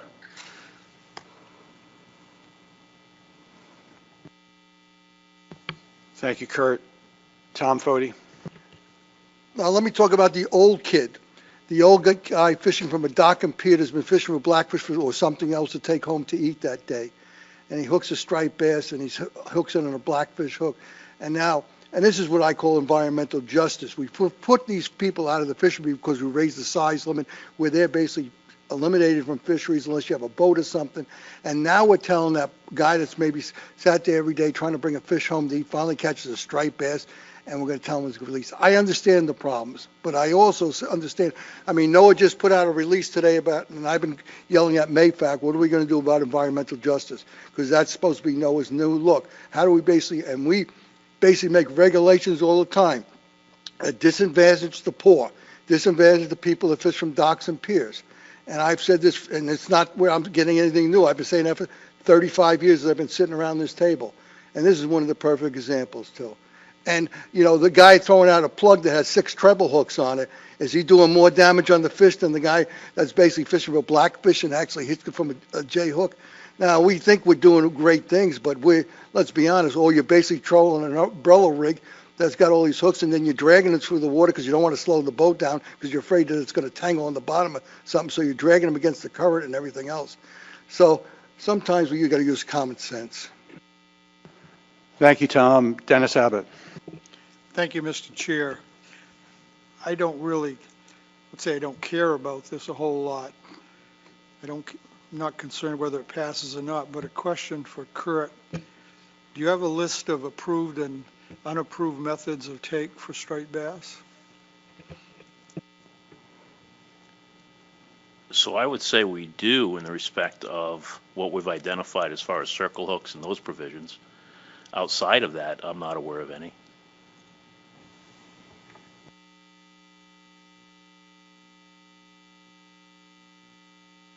Any last thoughts before we call the question? Danny? Just to follow up, I really appreciate the comments from law enforcement representative. But again, the situation that I find myself in is a bass boat, a bass tournament angler can be in the district using a bass lure, and that's a legal lure for catching rockfish during the season. So the only impact that this would have for me in my jurisdiction would be to challenge an underserved community to potentially release a good catch. So I don't think this is circumventing the intent of the law. I think I need to try to stick up for those folks who are underserved and those anglers that wouldn't lose the messaging of conservation, but they might be attracted to something that they would participate in for years to come. Thank you, Danny. I'd like to go ahead and call the question if that's okay with the board, but I'd also like to have a 2-minute caucus. Okay. Thanks.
Okay, we're going to go ahead and call the question.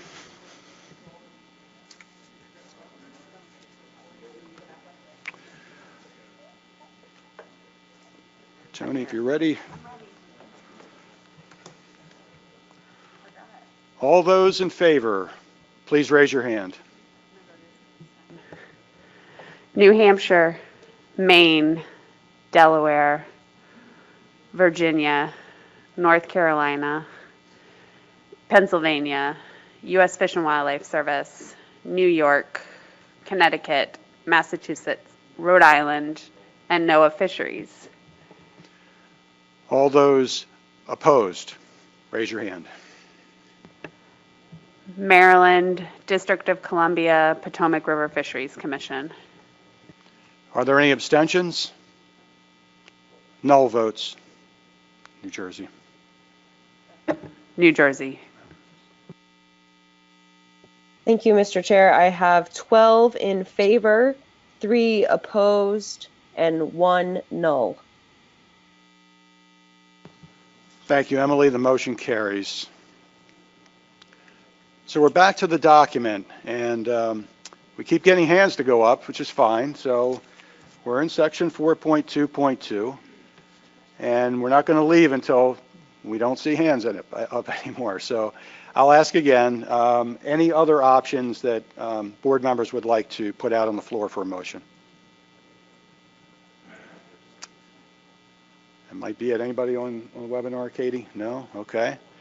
All right, then. I think we have finished and completed 4.2.2. So our next section is going to be conservation equivalency. Section 4.6.2. So what I'd like to do is take a short 5-minute break, but before you all get up and leave, I just want to set some expectations for how we'd like to handle this going forward. The day's getting later. We've done a pretty good job, I think, moving through this, but this could be a difficult section. So I'm going to employ some of our typical strategies for and against, some things to kind of channel this discussion as productively as we possibly can. So go ahead and take a 5-minute break. Maya, if you could set the clock, we'll come back and start our conservation equivalency discussion. Thank you.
Okay, I will.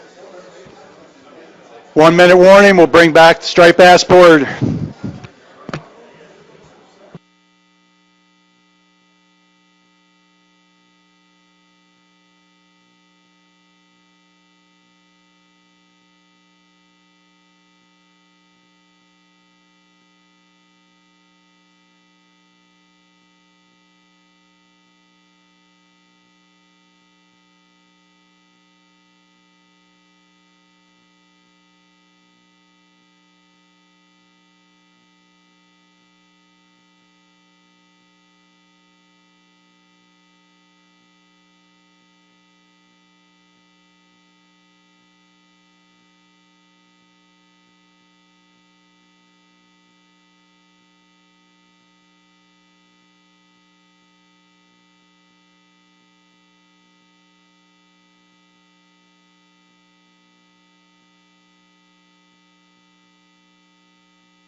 All right, thank you everyone for your patience. We're going to go ahead and reconvene the Striped Bass Management Board.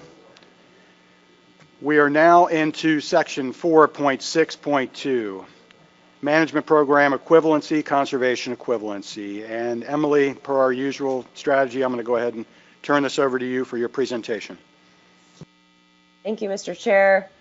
So this is the final section with proposed management options, section 4.6.2, conservation equivalency. So for the statement of the problem, there is value in allowing states to implement alternative regulations based on the needs of their fisheries, but there are some challenges that have been identified. This does create regulatory inconsistency among states and within shared water bodies. And it's also difficult to evaluate the effectiveness of CE programs after they're implemented. And there have been some concerns that some alternative measures implemented through CE could potentially undermine management objectives. And finally, there's been limited guidance on how and when CE should be pursued and how equivalency is defined. So the options in this section consider whether to adopt new default restrictions or requirements for the use of conservation equivalency. So option A is the status quo, which is board discretion on how to use CE. And then options B through E consider different types of restrictions or requirements. So the board can select sub-options under some, all, or none of the option categories B through E for these potential restrictions or requirements. So if a sub-option is not selected under an option category, then status quo board discretion remains in place for that particular issue. So for example, if the board doesn't select a specific PSE limit under option C, then the PSE limit remains at the board's discretion going forward. So I'll start out with option A. Again, this is the status quo, where the board has final discretion regarding the use of CE and the approval of CE programs. And the board can decide to restrict the use of CE at any time for any FMP requirement.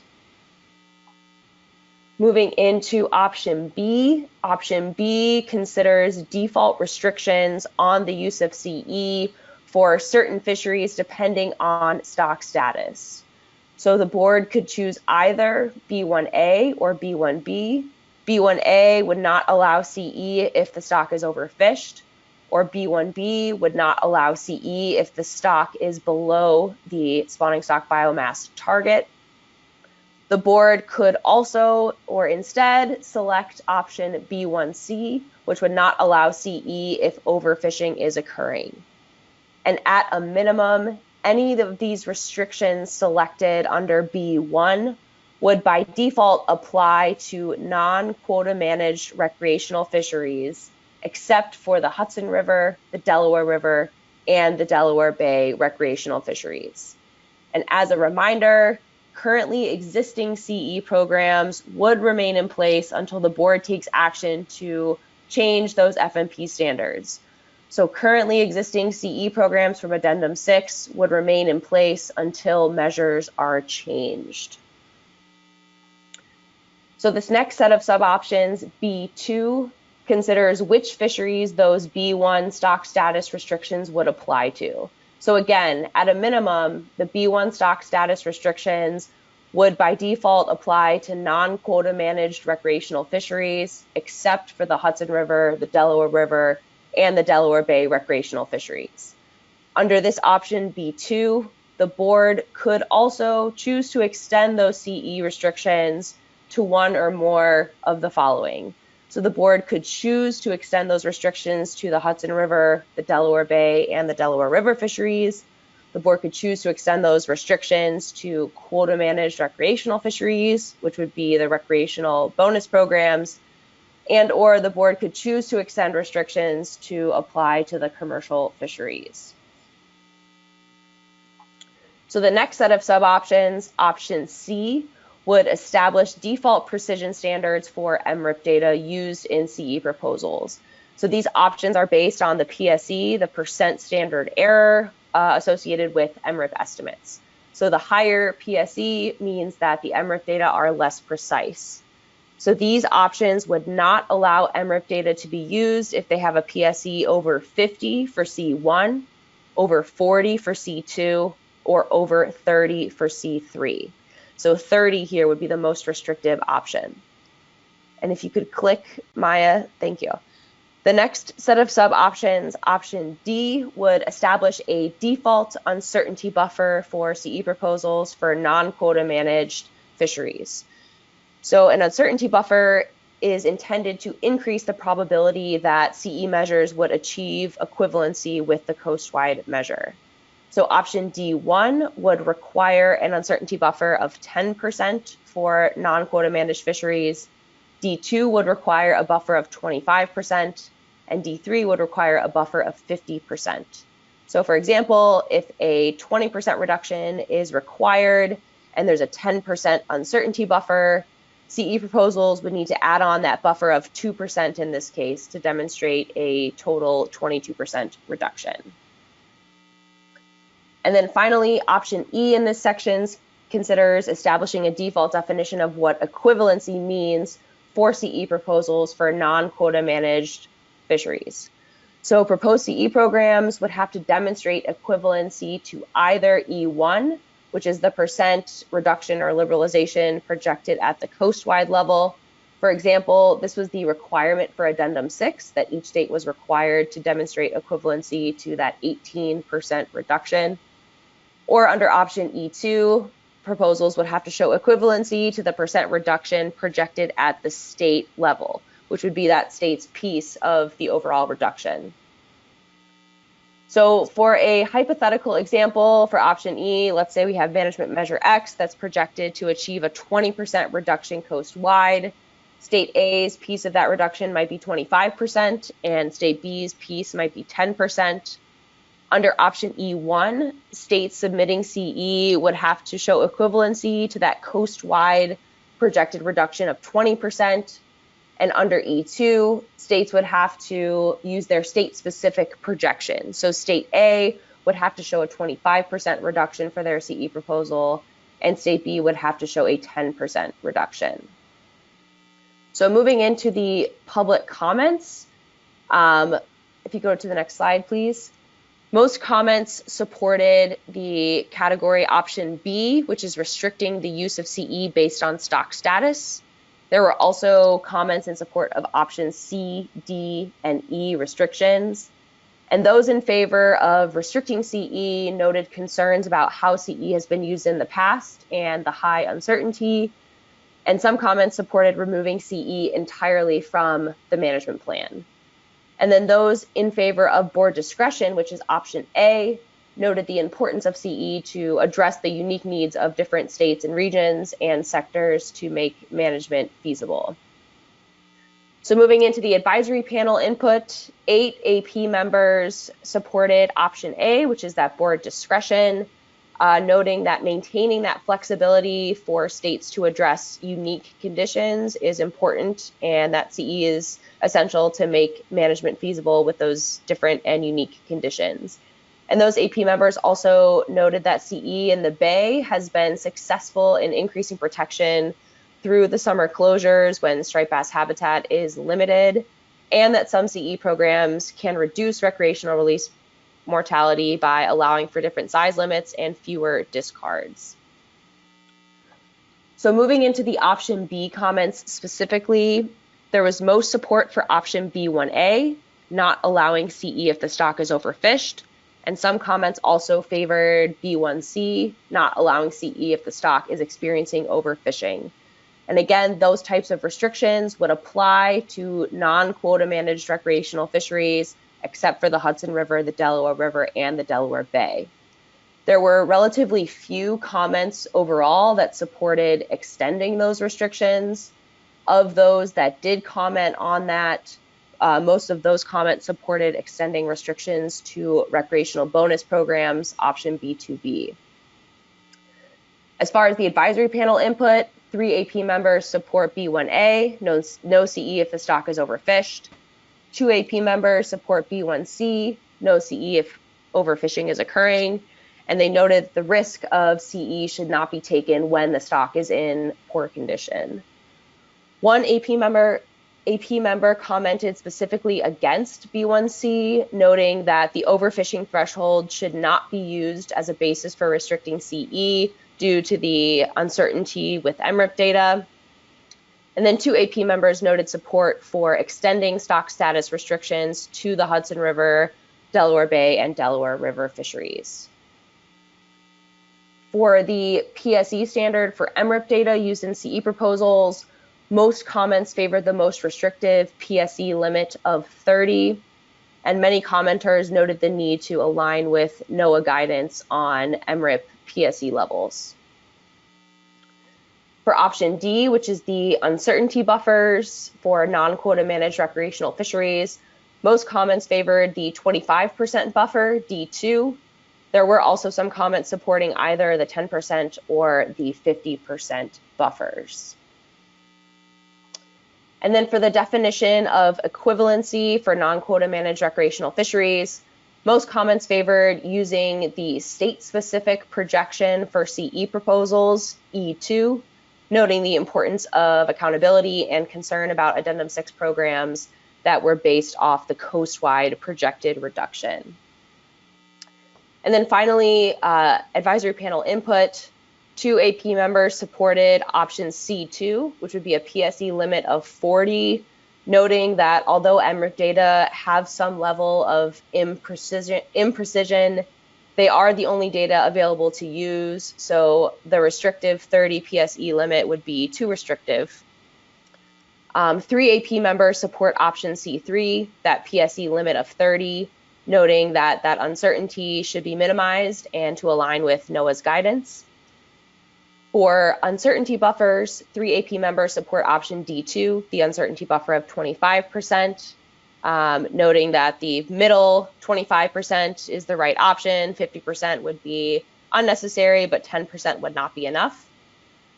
2 AP members support option D1, which is that 10% buffer, noting that ideally the buffer would be somewhere between 10 and 25, but 10 would be the supported option here.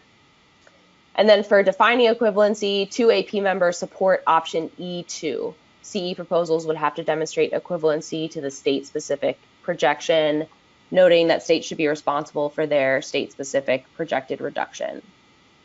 So, Mr. Chair, that's all I have. I am happy to take questions. Thank you, Emily, for your presentation. We'll turn it back to the board for questions for Emily on section 4.6.2. Jason McNamee. Thank you, Mr. Chair.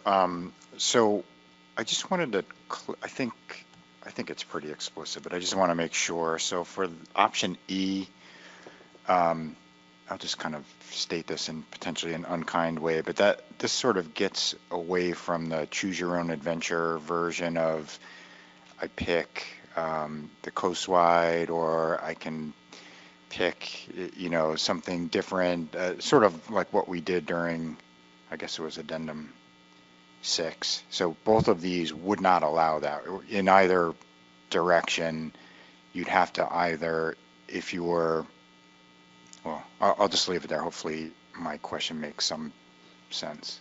I think it's to Emily.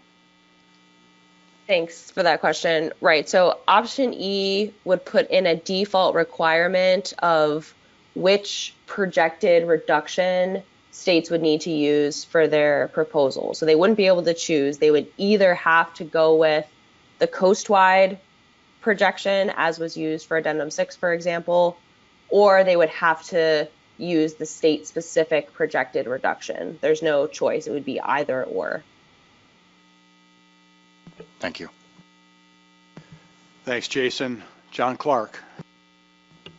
Thank you, Mr. Chair. Thank you for the presentation, Emily. Just wanted to check again on, this is on B2 applicability. So if something is chosen with B1, does anything need to be chosen for B2, or could a motion just include the restriction would be, for example, no CE if stock is overfished, for example, but in terms of applicability, the existing CE programs would continue as is unless one of those applicability options is chosen, correct? Right. So the board does not need to select, if they select an option under B1 stock status restrictions, the board does not need to select an option under B2 unless they wanted to extend those strict restrictions beyond the non-quota managed recreational fisheries, except for the Hudson, Delaware River, and Delaware Bay. So the board can select an option under B1 and not choose to extend those restrictions any further than the default. Does that answer your question, John? Thank you. Thanks, Emily. Next, we have Joe Cimino. I know a tremendous amount of work went into this, but I'm curious about the precision standards. I've been looking into it a bit. I've been paying attention to MRIP for a long time. Did you look into it all, like, I guess, how much of the harvest is impacted by this? Because not surprisingly, you get better precision in really high harvest times where there's a lot of intercepts. So it's not hard for Maryland, Massachusetts, or New Jersey to have waves that will be well within these precision standards. It would be prohibitive for smaller harvest times when this may be most appropriate to try CE stuff. So was it looked at all on like kind of where and when this would impact, the precision standards would impact management? Thanks, Joe. No, there was no specific analysis as to what parts of management would be most affected by the precision standard limits.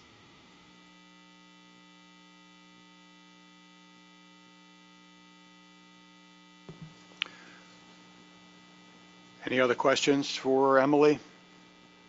Jason. Just a quick math question. So for the buffers, I was trying to, I think the way in the example that was offered, the 10% buffer is applied to the 20% reduction. So that's where so it's 0.2 times 0.1 is where that extra 2% comes from. Is that how that works? Yes, exactly. Okay, thank you. All right, any additional questions for Emily? Any online, Katie, that are asking? No hands up there? Okay, so thank you, Emily. So similar to the last section, the board doesn't have to choose any of these, or they could choose multiple options. We have option A, the status quo. I guess I'd be looking again to the board to see if we could advance advocacy for an option and get it out there for discussion and go from there. If anybody has a Mike, you have your hand up. All right, Mike Armstrong. Yeah, I'd love to do an omnibus one that gets it all done at once, but I think we need to do it piecemeal. So this just deals with the first part. Move to approve in section 4.6.2 options B1A and B1C. CE programs would not be approved when the stock is overfished, and CE programs would not be approved when overfishing is occurring. These restrictions apply to non-quota managed recreational fisheries, with the exception of the Hudson River, Delaware, and Delaware Bay recreational fisheries. And if I get a second, I'll explain a little bit of it. Thank you, Mike. Is there a second to Dr. Armstrong's motion? I have John McMurray. Go ahead, Mike. You want to expand on your rationale? Actually, I don't really need to explain it. I think it stands on its own. I think there is an awful lot of uncertainty no matter how we craft it with CE, and our rules potentially become less effective. So when things are dire in an overfishing state, I think we should all be held to the same standard. And move forward till the stock is healthy. John, did you want to add to that? Thank you, Mr. Chairman. Just that it's good policy to assume the sort of risk involved when you have a stock that's clearly in trouble. And I think we've heard more than enough about how conservation equivalency, and MRIP, when it's used on such a small level, is less precise, and we're assuming more risk. So, thanks. All right, thank you, John. So we have a motion on the floor, and I'll open up to the board for discussion. Joe Semino. Thanks, Mr. Chair. I don't necessarily disagree with what John just said. I mean, there is a difference between risk and uncertainty, and we're dealing with uncertainty, and probably the most prudent way is to treat it as risk. But I support this B1A, and with this, not allowing CE when the stock is overfished. But I think overfishing is a little bit of a stretch, and I think also that we're going to see a failure in overall reductions where we're preventing harvest but increasing dead discards to the extent that we're not achieving the reductions that we're attempting. Perhaps, it's been said here that we can't change angler behavior. One of the only things that we may be able to do then is possible CE programs that figure out a way to deal with it. And so I would prefer to leave that option open. So I'm curious to see if something else comes up, but I think I'd have to vote against this. Thanks. Thank you, Joe. And I think I mentioned this, but I think given we're getting later in the day, I want to try to optimize our efficiency as best we can. And so one of those tools, of course, is the for and against alternating. So Joe just spoke, I think, against that. So I'd like to hear an option for if somebody has, if somebody's in support of this, if they have a comment. Go ahead, Megan. Thank you, Mr. Chair. Yeah, I'm going to support the motion. I think just to clarify, I'm understanding that this isn't choosing any of the B2 options, if I'm reading that correct, which I agree with at this point. I do think there's a bit of a crisis of confidence in the public's opinion on CE, and I think that this motion will work to improve the public's confidence in our management of striped bass, particularly when the stock is not in good condition. So I'm going to support this motion. Thank you. Thank you, Megan. I'll switch to the opposition side. Is any other folks opposed to this motion would like to comment this time? Mike Louisi. Yeah, thank you, Mr. Chairman. I'm kind of on board with what Joe said. I think I could support B1A when the stock is in poor shape. But if the stock is healthier and we have an assessment that comes out with a fishing, we're overfishing in one particular year, I just find that in my mind, it's a little too restrictive. So I'm kind of with Joe. If we took out the B1C and just left it at B1A, I could support it. Thank you, Mike. Any other advocates for the motion? Once it starts getting repetitive, I think we need to decide whether we're going to vote for this motion or amend it, and if we want to follow Mike's pathway. But any others in favor of this motion and want to speak to it somewhat differently than Megan and Mike have? So it seems pretty straightforward. Any other folks opposed to the motion that have a different perspective they want to share? Go ahead, John. Well, just for the sake of discussion, and after hearing Joe and Mike, I think what they said makes a lot of sense. So I just moved to amend it to remove B1C. Wait, is that the right one? Yeah, B1C from the motion.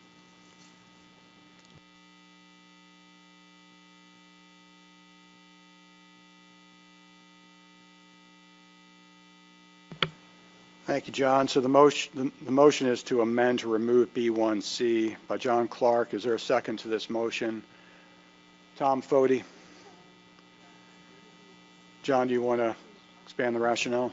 Well, I think Joe and Mike explained it pretty well, and I agree with them. I think that, the overfished, definitely there, but the overfishing because of the way the data comes in at times could make this very difficult for states that have relied on CE in the past. Thanks.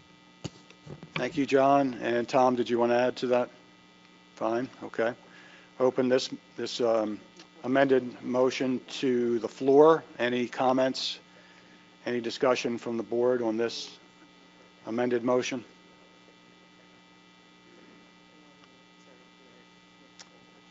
And Katie, is there anybody online? Sorry to, no, okay, we're good. Not too much comment on this. Well,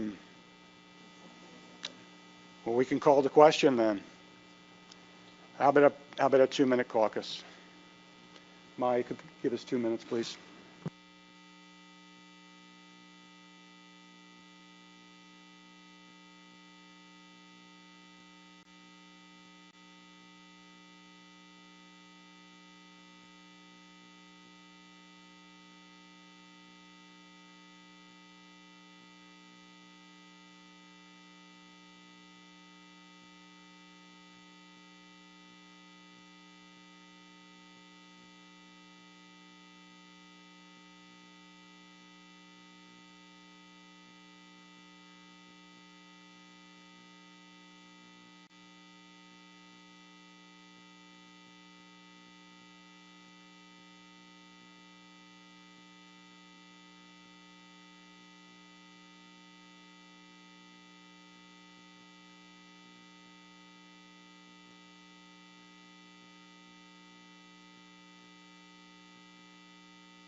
All right, folks, we'll go ahead and call this question. Before I do that, though, I want to make sure we read this into the record.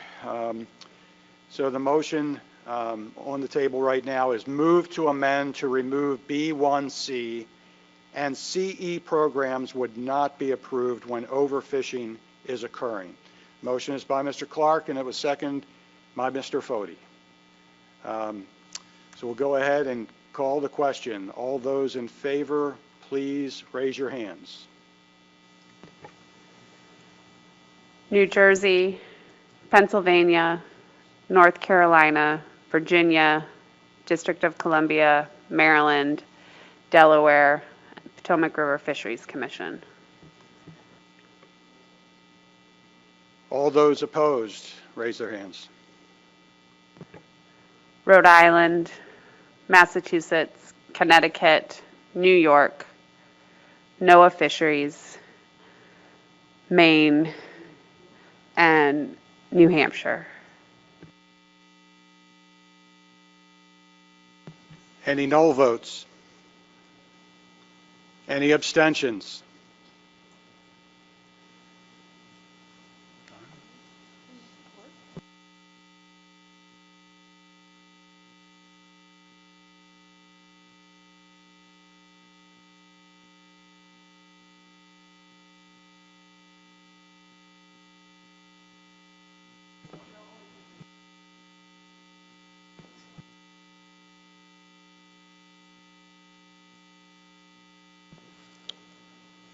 I got 8 in favor, 7 in opposition. But I think the total votes around the table are 16, so some jurisdiction may not have voted. That is correct.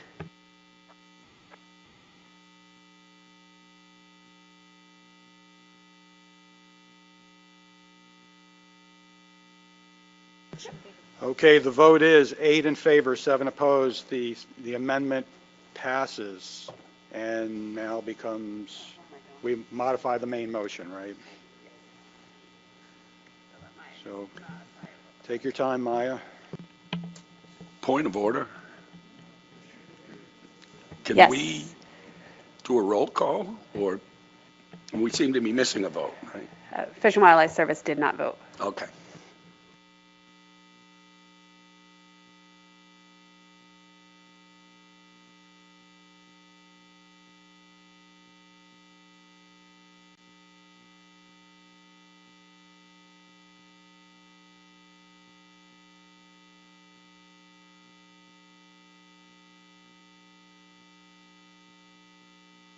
While we're waiting for Maya, go ahead, Senator Mirmont.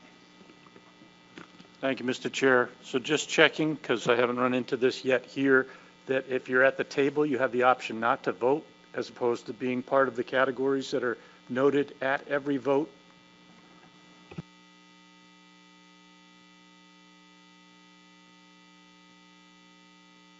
Go to Bob. Yeah, that has happened in the past. Jurisdictions are at the table and they decide not to vote or register an abstention or anything. We haven't obligated anyone to take action, I guess. So we don't have a procedure on it. I could just talk about how the practice has occurred in the past.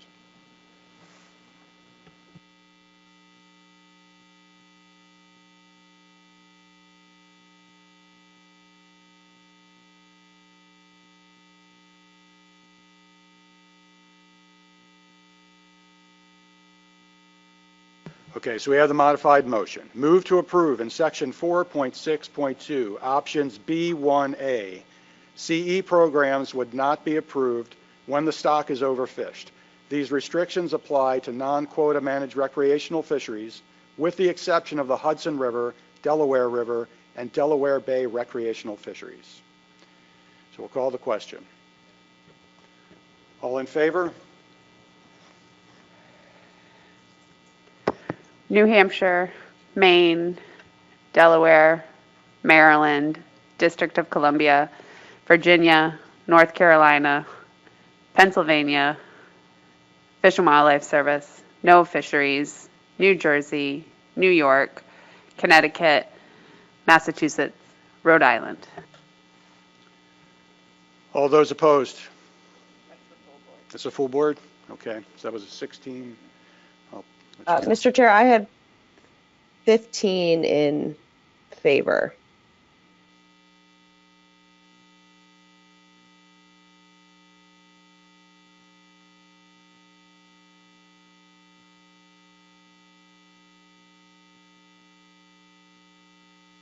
Tony, did you get PRFC on that vote?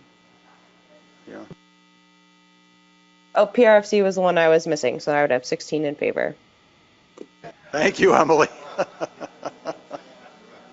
Thank you. Okay, so that motion passes. So we're still in section 4.6.2. There are other options similar to the last section we were in the document. Are there any other options here that board members would like to put on the table for the board's consideration?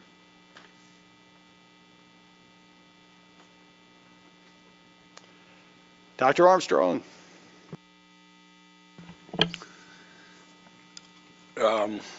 Yeah, this one, I don't think you have it anywhere.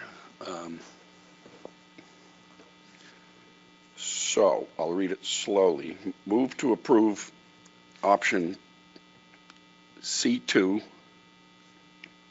such that CE proposals may not use MRIP estimates with an associated PSC exceeding 40%.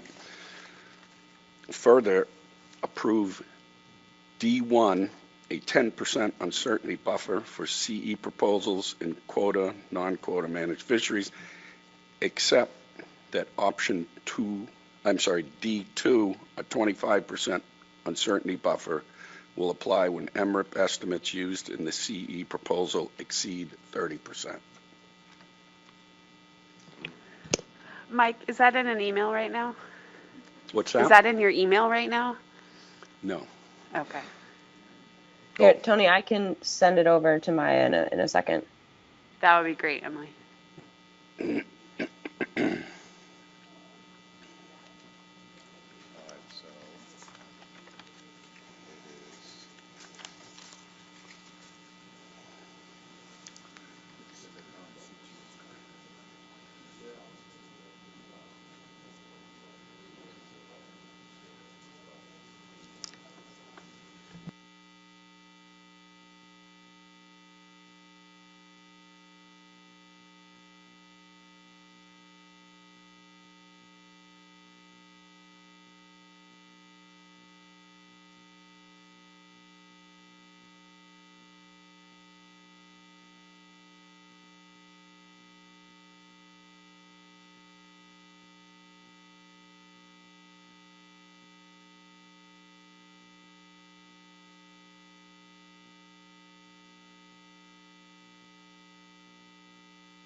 All right, it should be there shortly.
Mike, if you like, I'll save your voice. If you just think it's good, I'll read it in for you. It's up to you.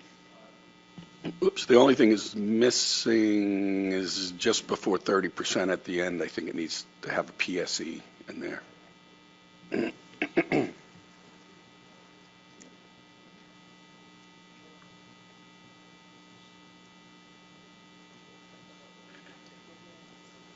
That looks good. Okay. Good.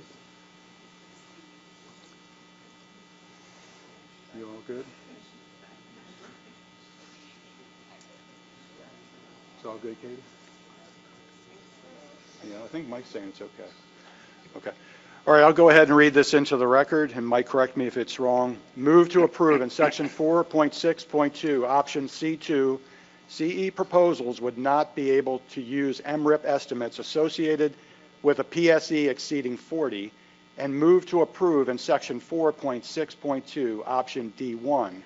Proposed CE programs for non-quota managed fisheries would be required to include an uncertainty buffer of 10%, except D2, a buffer of 25%, would be required when MRIP estimates PSE exceeds 30%. And this motion is by Dr. Armstrong. Is that correct, Mike? Read correctly? Yes. Okay. Do we have a second to this motion? Jason McNamee.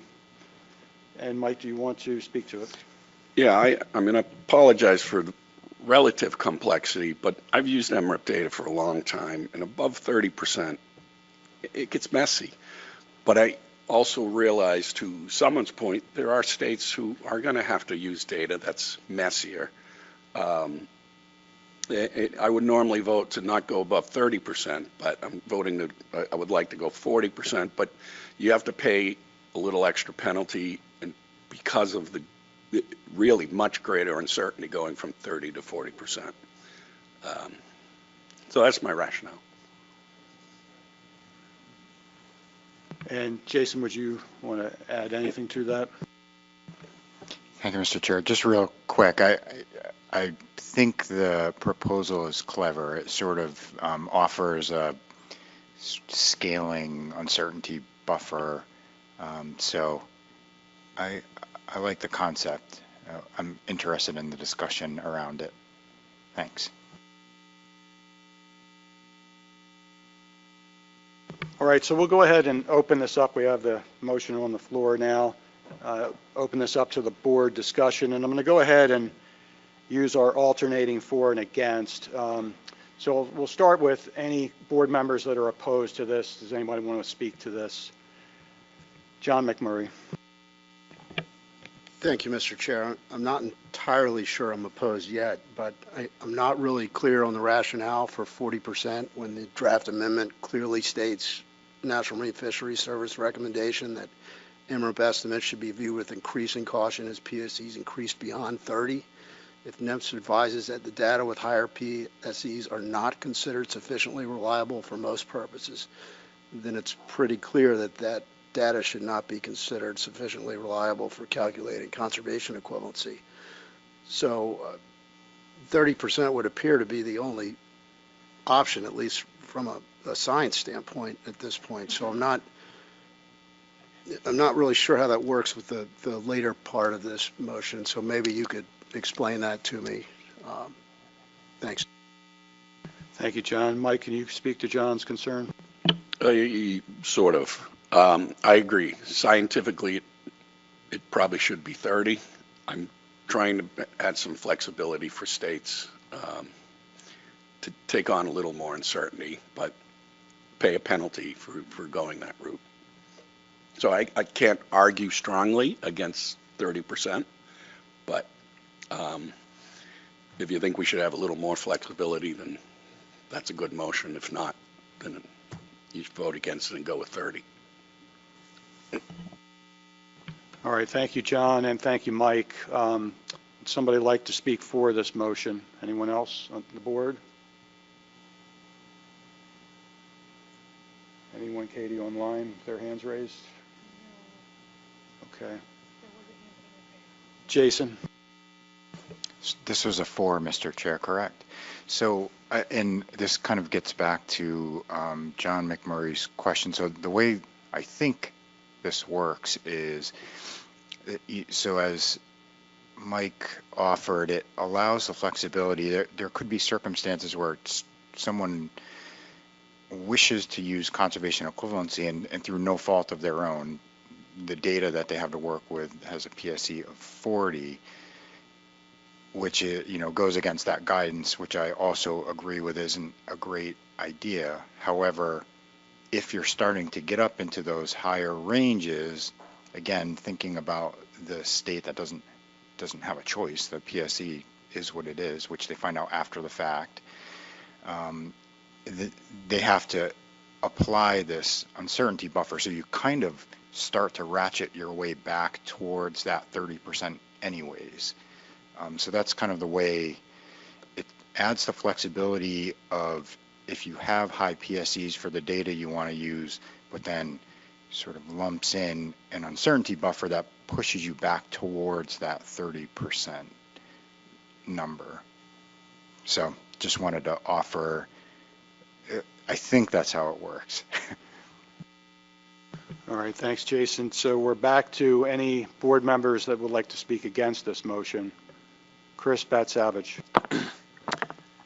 Thanks, Mr. Chairman. Yeah, I appreciate what the motion is trying to achieve. I think I'm more in favor of a more simplistic version of, just using the 30% PSC as the threshold and 25% buffer, just to more directly address the uncertainty in the MRIP data and possibly incentivize states to try to find ways to improve their MRIP intercepts to get their their harvest estimates to a more acceptable PSE level.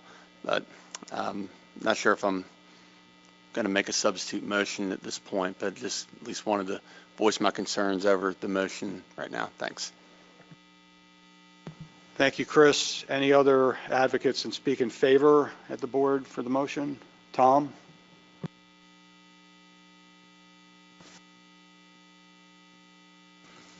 But I see other states, and I also see the problem with trying to raise a budget anymore to basically spend on intercepts. It's really tough for any state to do that. In a smaller state that has less figures, because they're not picking up striped bass, basically it impacts them. So as I said, in New Jersey, we have no problem because we're always below the 30%, but other states might feel the problem.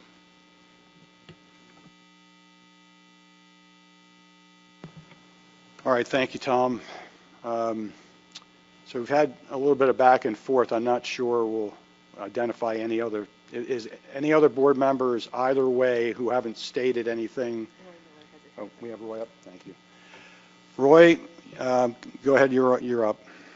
Well, very quickly, to the maker of the motion, was it your intent that Hudson River, Delaware River, and Delaware Bay recreational fisheries, that this would not apply to those fisheries?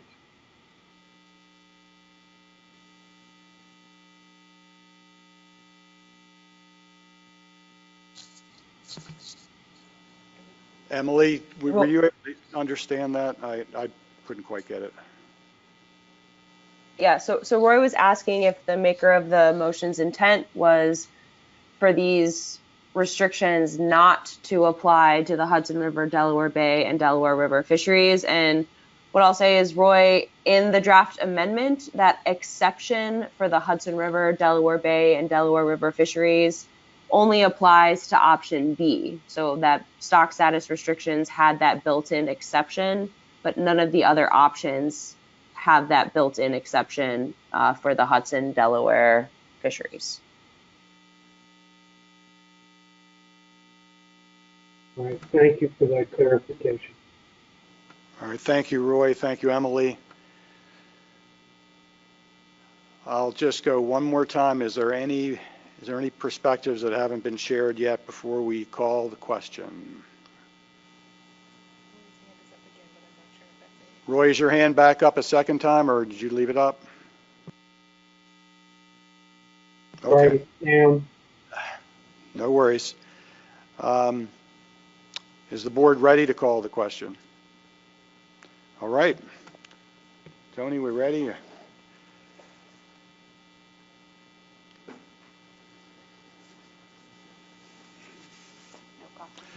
Do we need a caucus? All good? Okay. All right. Everyone in favor of this motion, please raise your hand. New Hampshire, no, Maine, Delaware, Maryland, District of Columbia, Virginia, Pennsylvania, New Jersey, New York, Connecticut, Massachusetts, Rhode Island,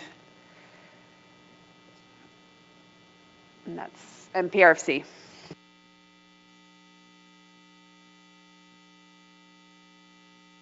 All those opposed to this motion, please raise your hand. North Carolina. Abstentions? NOAA Fisheries and Fish and Wildlife Service. Null votes? None. Mr. Chair, I have 13 in favor, 1 opposed, and 2 abstentions. Thank you, Emily. The motion passes. Board members, we are still in section 4.6.2. So the will of the board to advocate for another one of these options.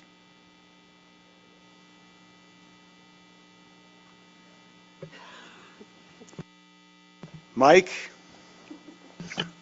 Who's the crazy old man now?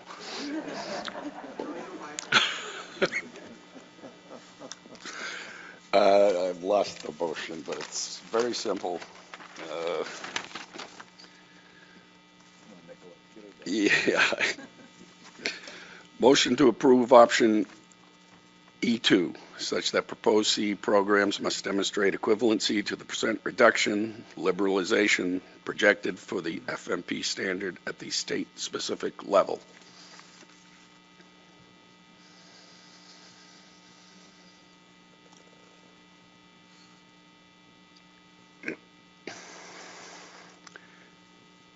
Anything close is fine.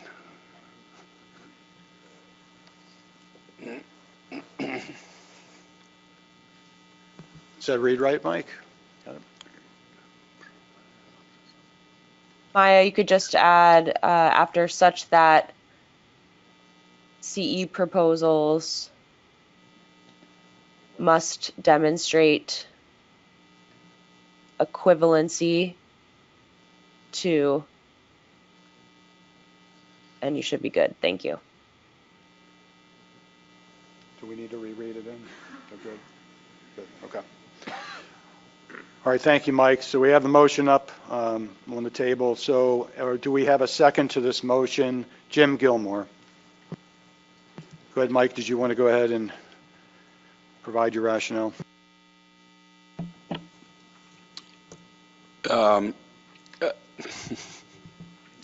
No, I think it's self-evident. I think that's the way the calculations should go. Jim, any thoughts to add? Mike couldn't have said it any better. Mr. Chair, can I just ask for a clarification? Certainly. Just to the maker of the motion and the seconder, just if we could specify in the motion such that CE proposals for non-quota managed fisheries must demonstrate equivalency. Correct.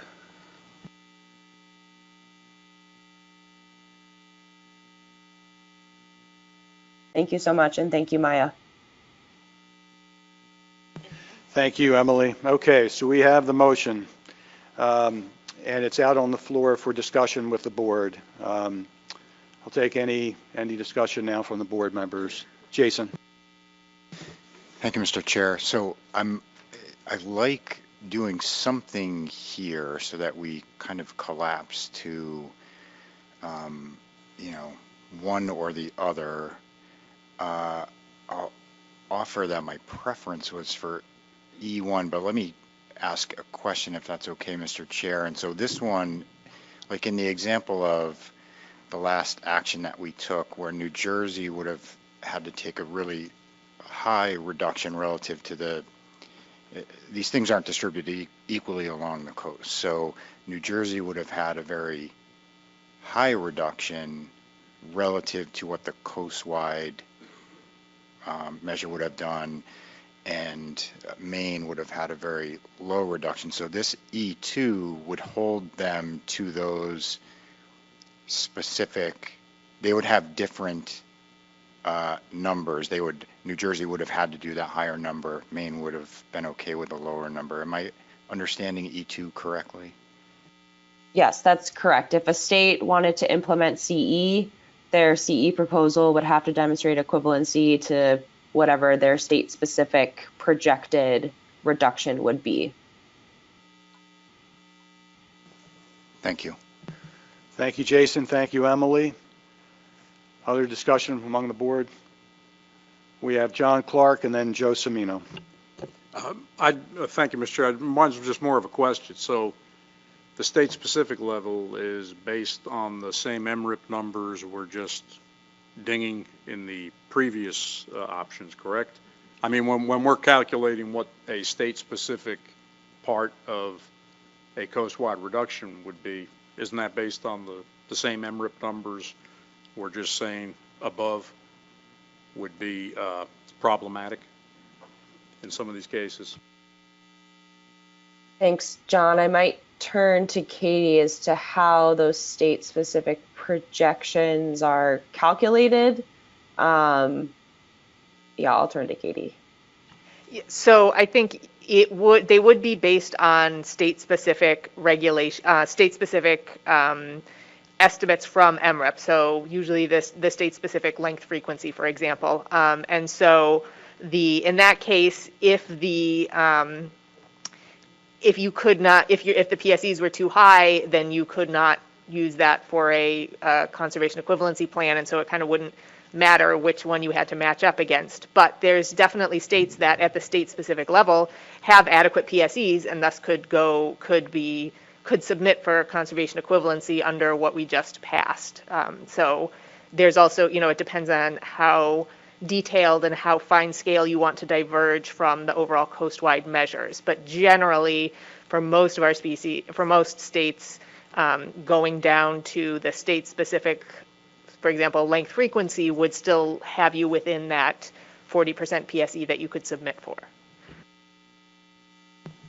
Yeah, if I could just follow up, I mean, it just seems that it's like a double ding on a state that, let's say the PSE was 40%, yet you're saying, okay, when it comes to the state-specific reduction you have to take, we're not considering the uncertainty in the MRIP, but when it comes to your conservation equivalency proposal you come up with, we are taking full account of the uncertainty in the MRIP estimates, and we're making you add a special buffer onto there.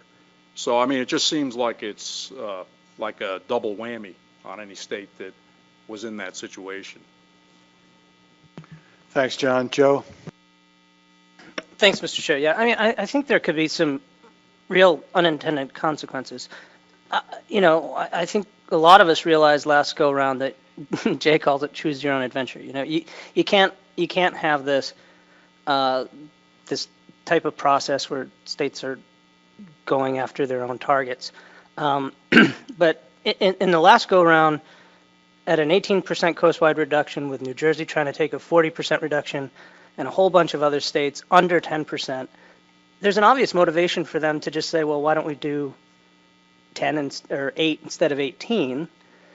And on the flip side, what if it was us, right? I mean, between the regulations in place and the availability of fish, the projections of reductions are going to impact states is always different.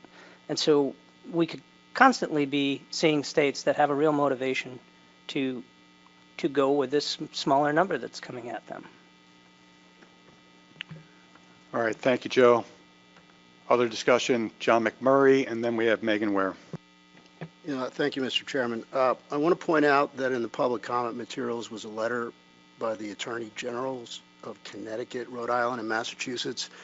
And that letter points out that option E1 doesn't comply with the Interstate Fishery Management Program's charter requirements for conservation equivalency programs, that such programs achieve the same quantified level of conservation for the resource under management.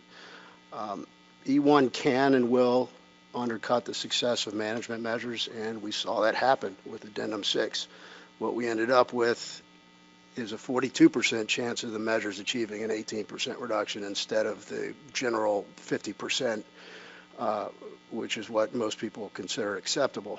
Now, I understand how this might be perceived as unfair to some states, but the way I look at it is if your state has a larger impact, then you're going to have to take a larger reduction. You're going to have to assume a larger part of that burden, and that does make sense to me. So I support the motion. All right, thank you, John. Megan? Thank you. Yeah, I guess I'm just thinking of what Joe was just saying in terms of, I'll use Maine as an example. Let's say we had an 8% reduction under the last addendum. I don't think it was a choice for us about like 18% or an 8% reduction. Under coastwide measures, we were achieving an 8% reduction, and if we had chosen CE, then, or under E2, right, it would still be an 8% reduction. So it's not like a windfall for Maine to say, oh, we were going to take an 18% reduction, but now we're going to only have to take an 8%. We were taking an 8% reduction, and we would still have to take an 8% reduction. So I just want to clarify that, because I think that's an important part of this discussion.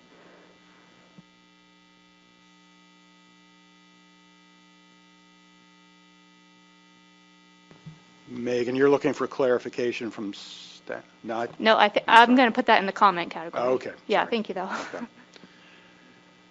All right. I know, Jason, you have your hand up. I just want to see if somebody else has not commented, has had a chance that would like to comment. We can go a little bit further. It's an important topic. Any others that have not yet commented? Seeing none, Jason, you have it. Thank you, Mr. Chair. So coming back to my original question after the presentation, so E1 is not what we did last time. You don't get to choose whether you're going to do the coastwide or a conservation equivalency. So this is I'm going to make it like a comment, but it's sort of a question because now I'm confused based on the discussion. So E1 would just say if that coastwide measure was meant to achieve an 18% reduction, everyone has to achieve an 18% reduction. The law of averages holds, and you would meet that 18% reduction.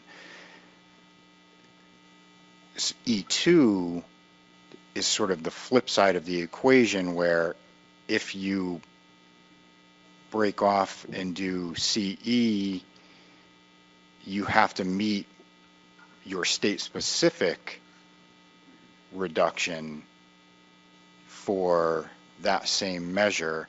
So like both things don't allow you to pick one or the other. You're all in one way or the other. Either everybody's going to meet the same reduction or everybody's going to have a unique reduction, but you can't pick which bucket you want to pick your regulations from.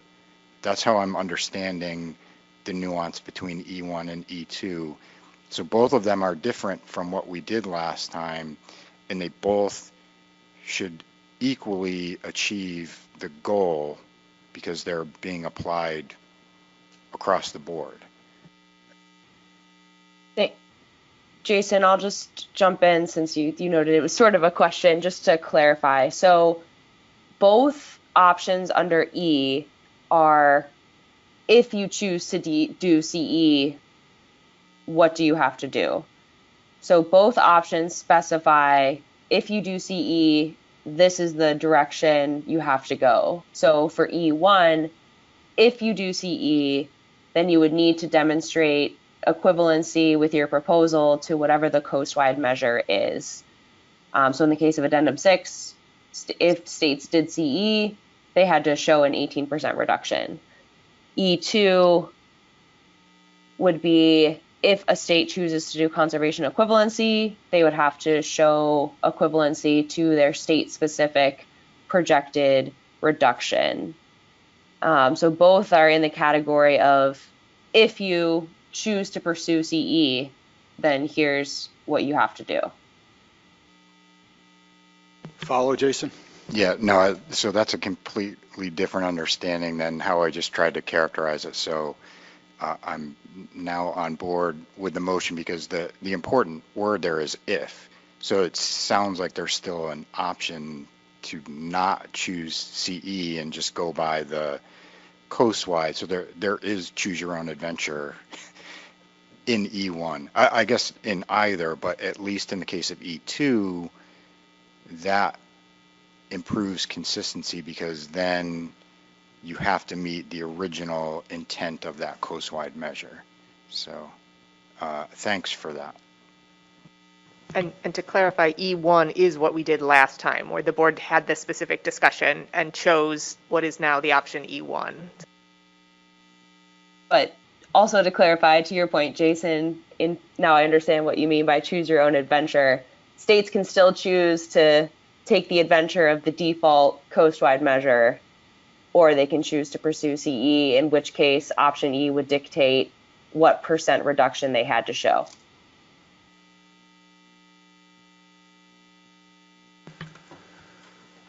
All right, so I'm going to read the motion into the record. Move to approve in section 4.6.2, option E2, such that CE proposals for non-quota managed fisheries must demonstrate equivalency to the % reduction or liberalization projected for the FMP standard at the state-specific level.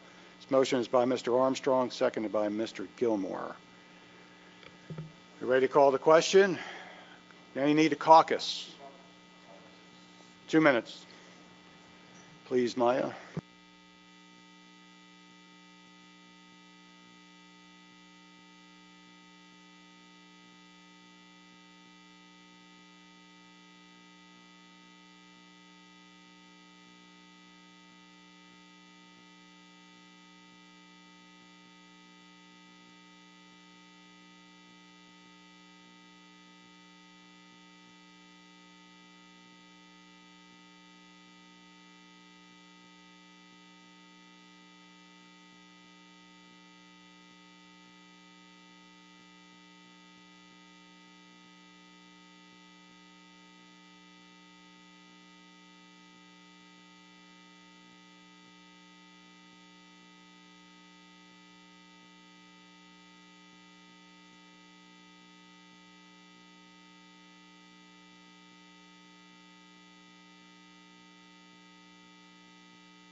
I sense we might be ready to call the question. So all of those in favor of the motion, do I need to read it, Tony, one more time? Are we good? We're good? Okay. All those in favor of the motion, please raise your hands.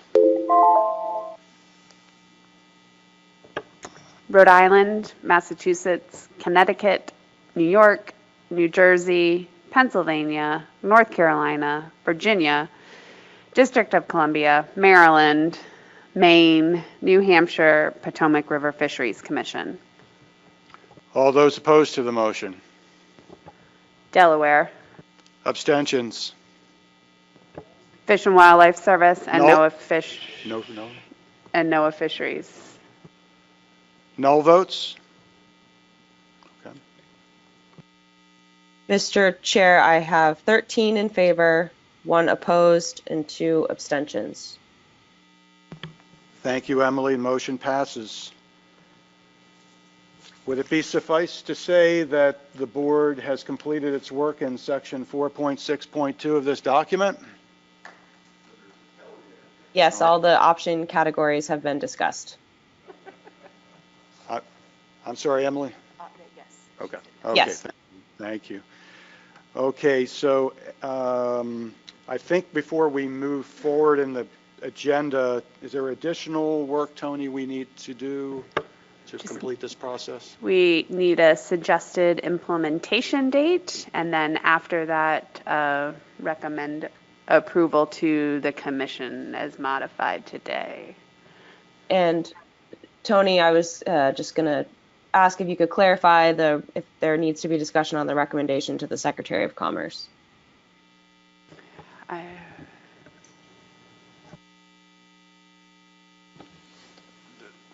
I'll answer Emily's question with a question. Are we making any recommendations to federal water management through this? You know, I think the federal EEZ is closed and there's no recommendation here, obviously, to open that. So I don't think we need to make a recommendation to the Secretary.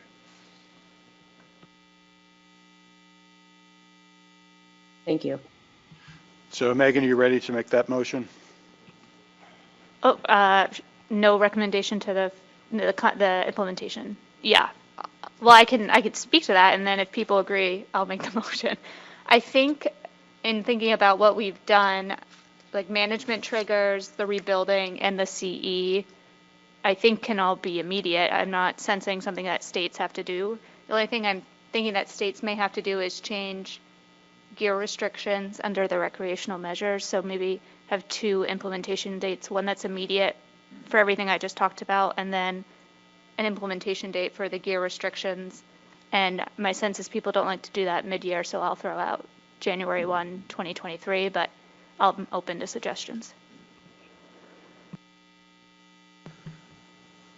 Okay, so staff are indicating that is that has efficacy. So is there any concerns with what Megan just suggested in terms of implementation dates? Good. So we're ready for a motion then, Megan? Okay. Yeah, I'm happy to make a motion. It looks like staff may have something here. I'm just going to give them a moment and then I'll read it in.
Megan, would you do the honors of reading that into the record? Absolutely. Move that all provisions of Amendment 7 be effective immediately except for gear restrictions. States must implement gear restrictions by January 1st, 2023. Second by Mr. Clark. Okay. All right. So I don't know if we need any discussion on that. We just go with it. Any objections to this motion? Question. Just a practicality, so I think I'm all okay with this because some of this I have in, but effective immediately is always one of those such a vague term. So as long as everybody's going to be reasonable about this, I don't have a problem. But somebody says I didn't do it immediately, which is Friday or something, just to be clear, we'll do what we can do under our state rules. Well, I don't think you have any state rules that you have to change for all those provisions except for the gear restrictions, which you get time for, but Matt may have one. I agree, but. Go ahead, Matt.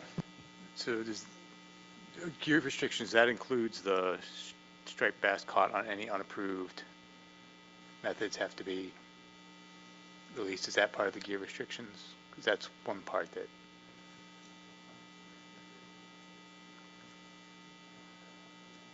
Yes, it was included in the gear restriction section of the amendment, but we can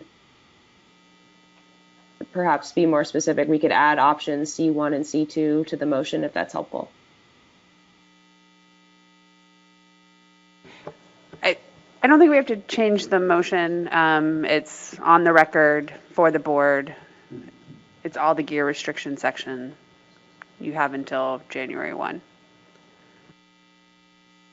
Okay. Jim and Matt, are you okay with that? All good? Okay. So I'll ask again, is there any objection to this motion? Any abstentions? No votes? Okay. The motion passes unanimously. Any other work we need, Tony, or we have a question, Cherie? Go ahead. Motion? I'd like to move to have the commission approve Amendment 7 to the striped bass fisheries management plan.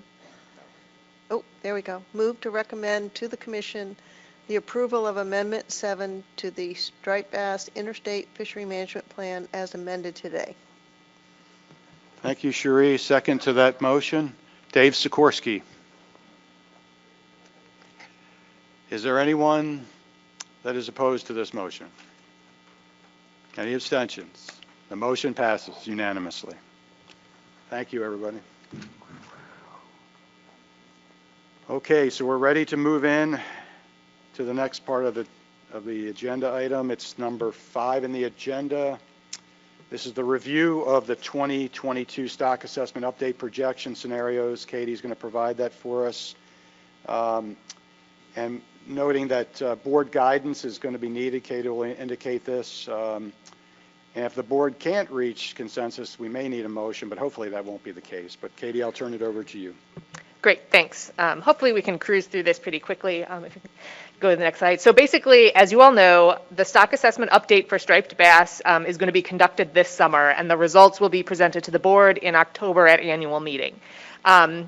But today, I just wanted to review some of the things that we need some guidance from the board on in order to keep this on track so that we don't have a lot of back and forth that's going to slow down any implementation. So next slide. Basically, the stock assessment is going to tell you guys the stock status in terms of the time series of F and SSB through 2021. That's going to be the terminal year of the assessment. We're also going to present a set of projections, which will include the probability of SSB in 2029 being at or above the SSB target under the current F. So that's kind of the probability of rebuilding under current F. And then we will also present projections that will indicate the percent reduction in F and in catch necessary to rebuild by 2029 if it's different from the current F. And then we will also present the management options for the board action to achieve that reduction if necessary so that we can take that quick board action that the board decided on today. So next slide. So the status quo projection scenario is going to tell you what is the probability of SSB in 2029 being at or above the SSB target under current F with the low recruitment assumption, because that is the option that we selected.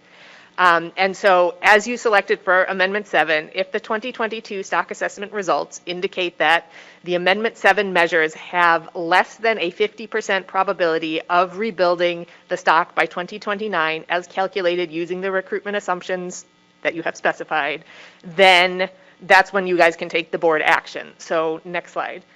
That 50% is sort of linked to this next question. So we're going to tell you what status quo probability is, and then we're going to tell you what level of F is necessary to have a Z% chance of being at or above the SSB target in 2029 with the low recruitment assumption. So we need to know kind of what that rebuilding probability is that the board has. So the probability scenario for Addendum 6 was a 50% chance of achieving F target. You guys selected in this case the Amendment 7 option that you wanted it to have a 50% chance or more of being rebuilt at that target. So I think we wanted to just verify that this is the correct probability that you guys want, and that you're not going to come back and ask for a different probability when we're talking about the rebuilding scenario. So next slide. So if the board, so basically, this is sort of already, it's implied in the option you chose today, but we just want to verify that you're all good with that assumption and that you're not looking for a higher or a lower probability of rebuilding down the road. So the other sort of option that we're going to need guidance on further down the road is if you do need to adjust measures via board action immediately after the assessment, the TC will need to calculate management options to achieve F rebuild to present with the assessment, so that in October you'll have the assessment results and you'll have management options, and you can make a decision at that point if you're ready. So next slide. At the August meeting is where we're going to ask you guys for specific guidance on those options. So that's going to be things like, we want to present you with a limited suite of options because we need to limit kind of what we're going to explore here.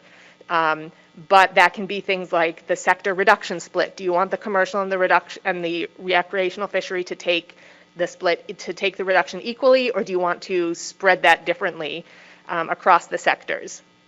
Are you looking for specific size limits? Are you looking for season limits? What kind of options do you want to see us present to you? So we'll need a limited set of options that you think are most appropriate and that you would have the highest chance of supporting, so that we can present to you a set of options ready to go in October. We just want to highlight this now because we want you guys to be thinking about this before you come to the August meeting and then have to have this discussion. I mean, you probably also want to keep in mind the restrictions that you have placed on CE, so that when we present you with these options, these are the options you're going to get likely. So those are kind of the two questions, or one question: are you okay with the 50% probability of rebuilding as sort of your rebuilding probability target? And number two, just be aware that we're going to need additional guidance on these options, and so be prepared to talk about that in August. So I'm happy to take any questions, and I guess just get the temperature of the board on that 50% probability of rebuilding. Thanks, Katie. Questions for Katie? Feedback to her on probability on the board? Jason. Thank you, Mr. Chair. So I guess in the absence of any other sort of information to compel us to do something different, I think 50% seems like a reasonable target. So I would support that.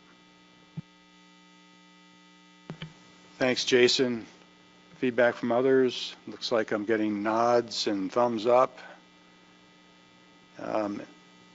Katie, is that sufficient for you? Great. Yes, the TC will go forward with using a 50% probability of achieving SSB target in 2029 to develop any recommended management options that will be presented in October.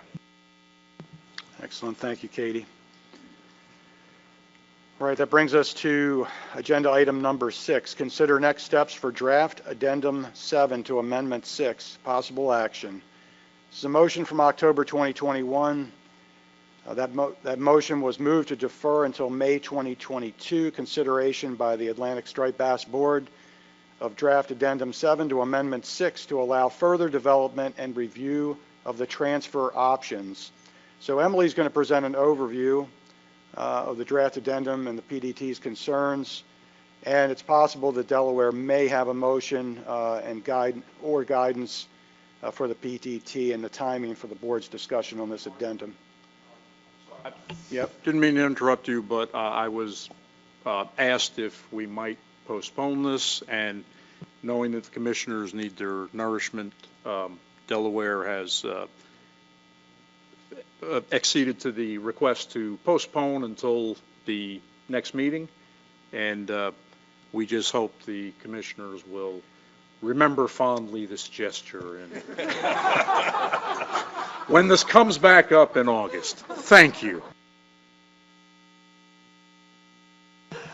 Thank you, John. I appreciate that clarity. All right. Well, thank you, John. So that leaves us with 2 items, actually 3. So review and populate the advisory panel membership. And Tina, I think you were on webinar. Are you ready, Tina? Yes, I am. I put forward for your review and approval the nomination of Jamie Lane, an estuarine and ocean gillnetter from North Carolina. Jamie replaces Riley Williams on the panel. On her nomination form, there was a question regarding criminal or federal fisheries violations that was not checked, but the state checked with its Marine Patrol staff, which confirmed that Jamie has no fisheries violations. I put forward this nomination for your review and approval. Thank you, Tina. Do we have a motion? Well, we have a motion to move to approve Jamie Lane representing the North Carolina to the Striped Bass Advisory Panel. Do we have somebody that can make that motion? Dave Sikorsky and Chris Bad-Savage for a second. Are there any objections to this motion? Okay. Seeing none, Ms. Lane is approved, and we look forward to her participation on the AP. So thank you, Tina. Number 8 is the election of a vice chair. And I believe we have, for this board, for the Striped Bass Management Board, and I believe, Cherie, you may have a motion.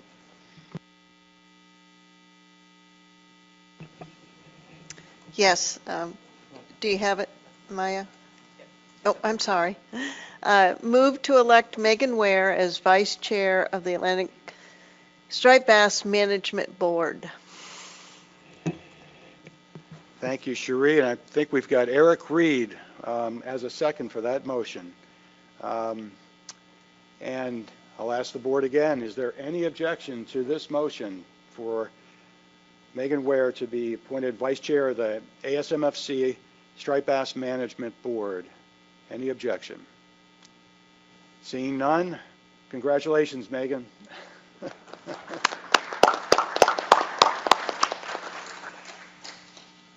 Number 9, is there any other business to come before this board today? Megan. I don't know if you were planning to say this, Mr. Chair, but I just wanted to congratulate Emily on this. This is a huge action for a coordinator to take, and she did an amazing job. And she's a fairly new coordinator to take on this level of an amendment. So I just wanted to acknowledge her. I'm so sorry, Emily, you couldn't be here today because this is kind of the culmination of all of your work. But I want to make sure that we recognize that because this is a huge achievement for her. So congratulations.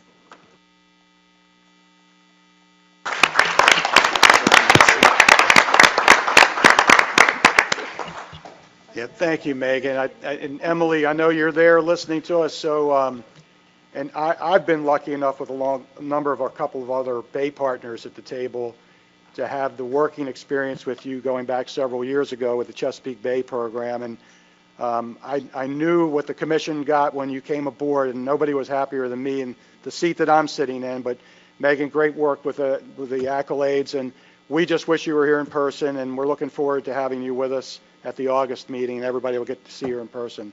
So again, thanks, Megan, for all your hard work. All right, all things considered, this meeting of the Striped Bass Board is adjourned.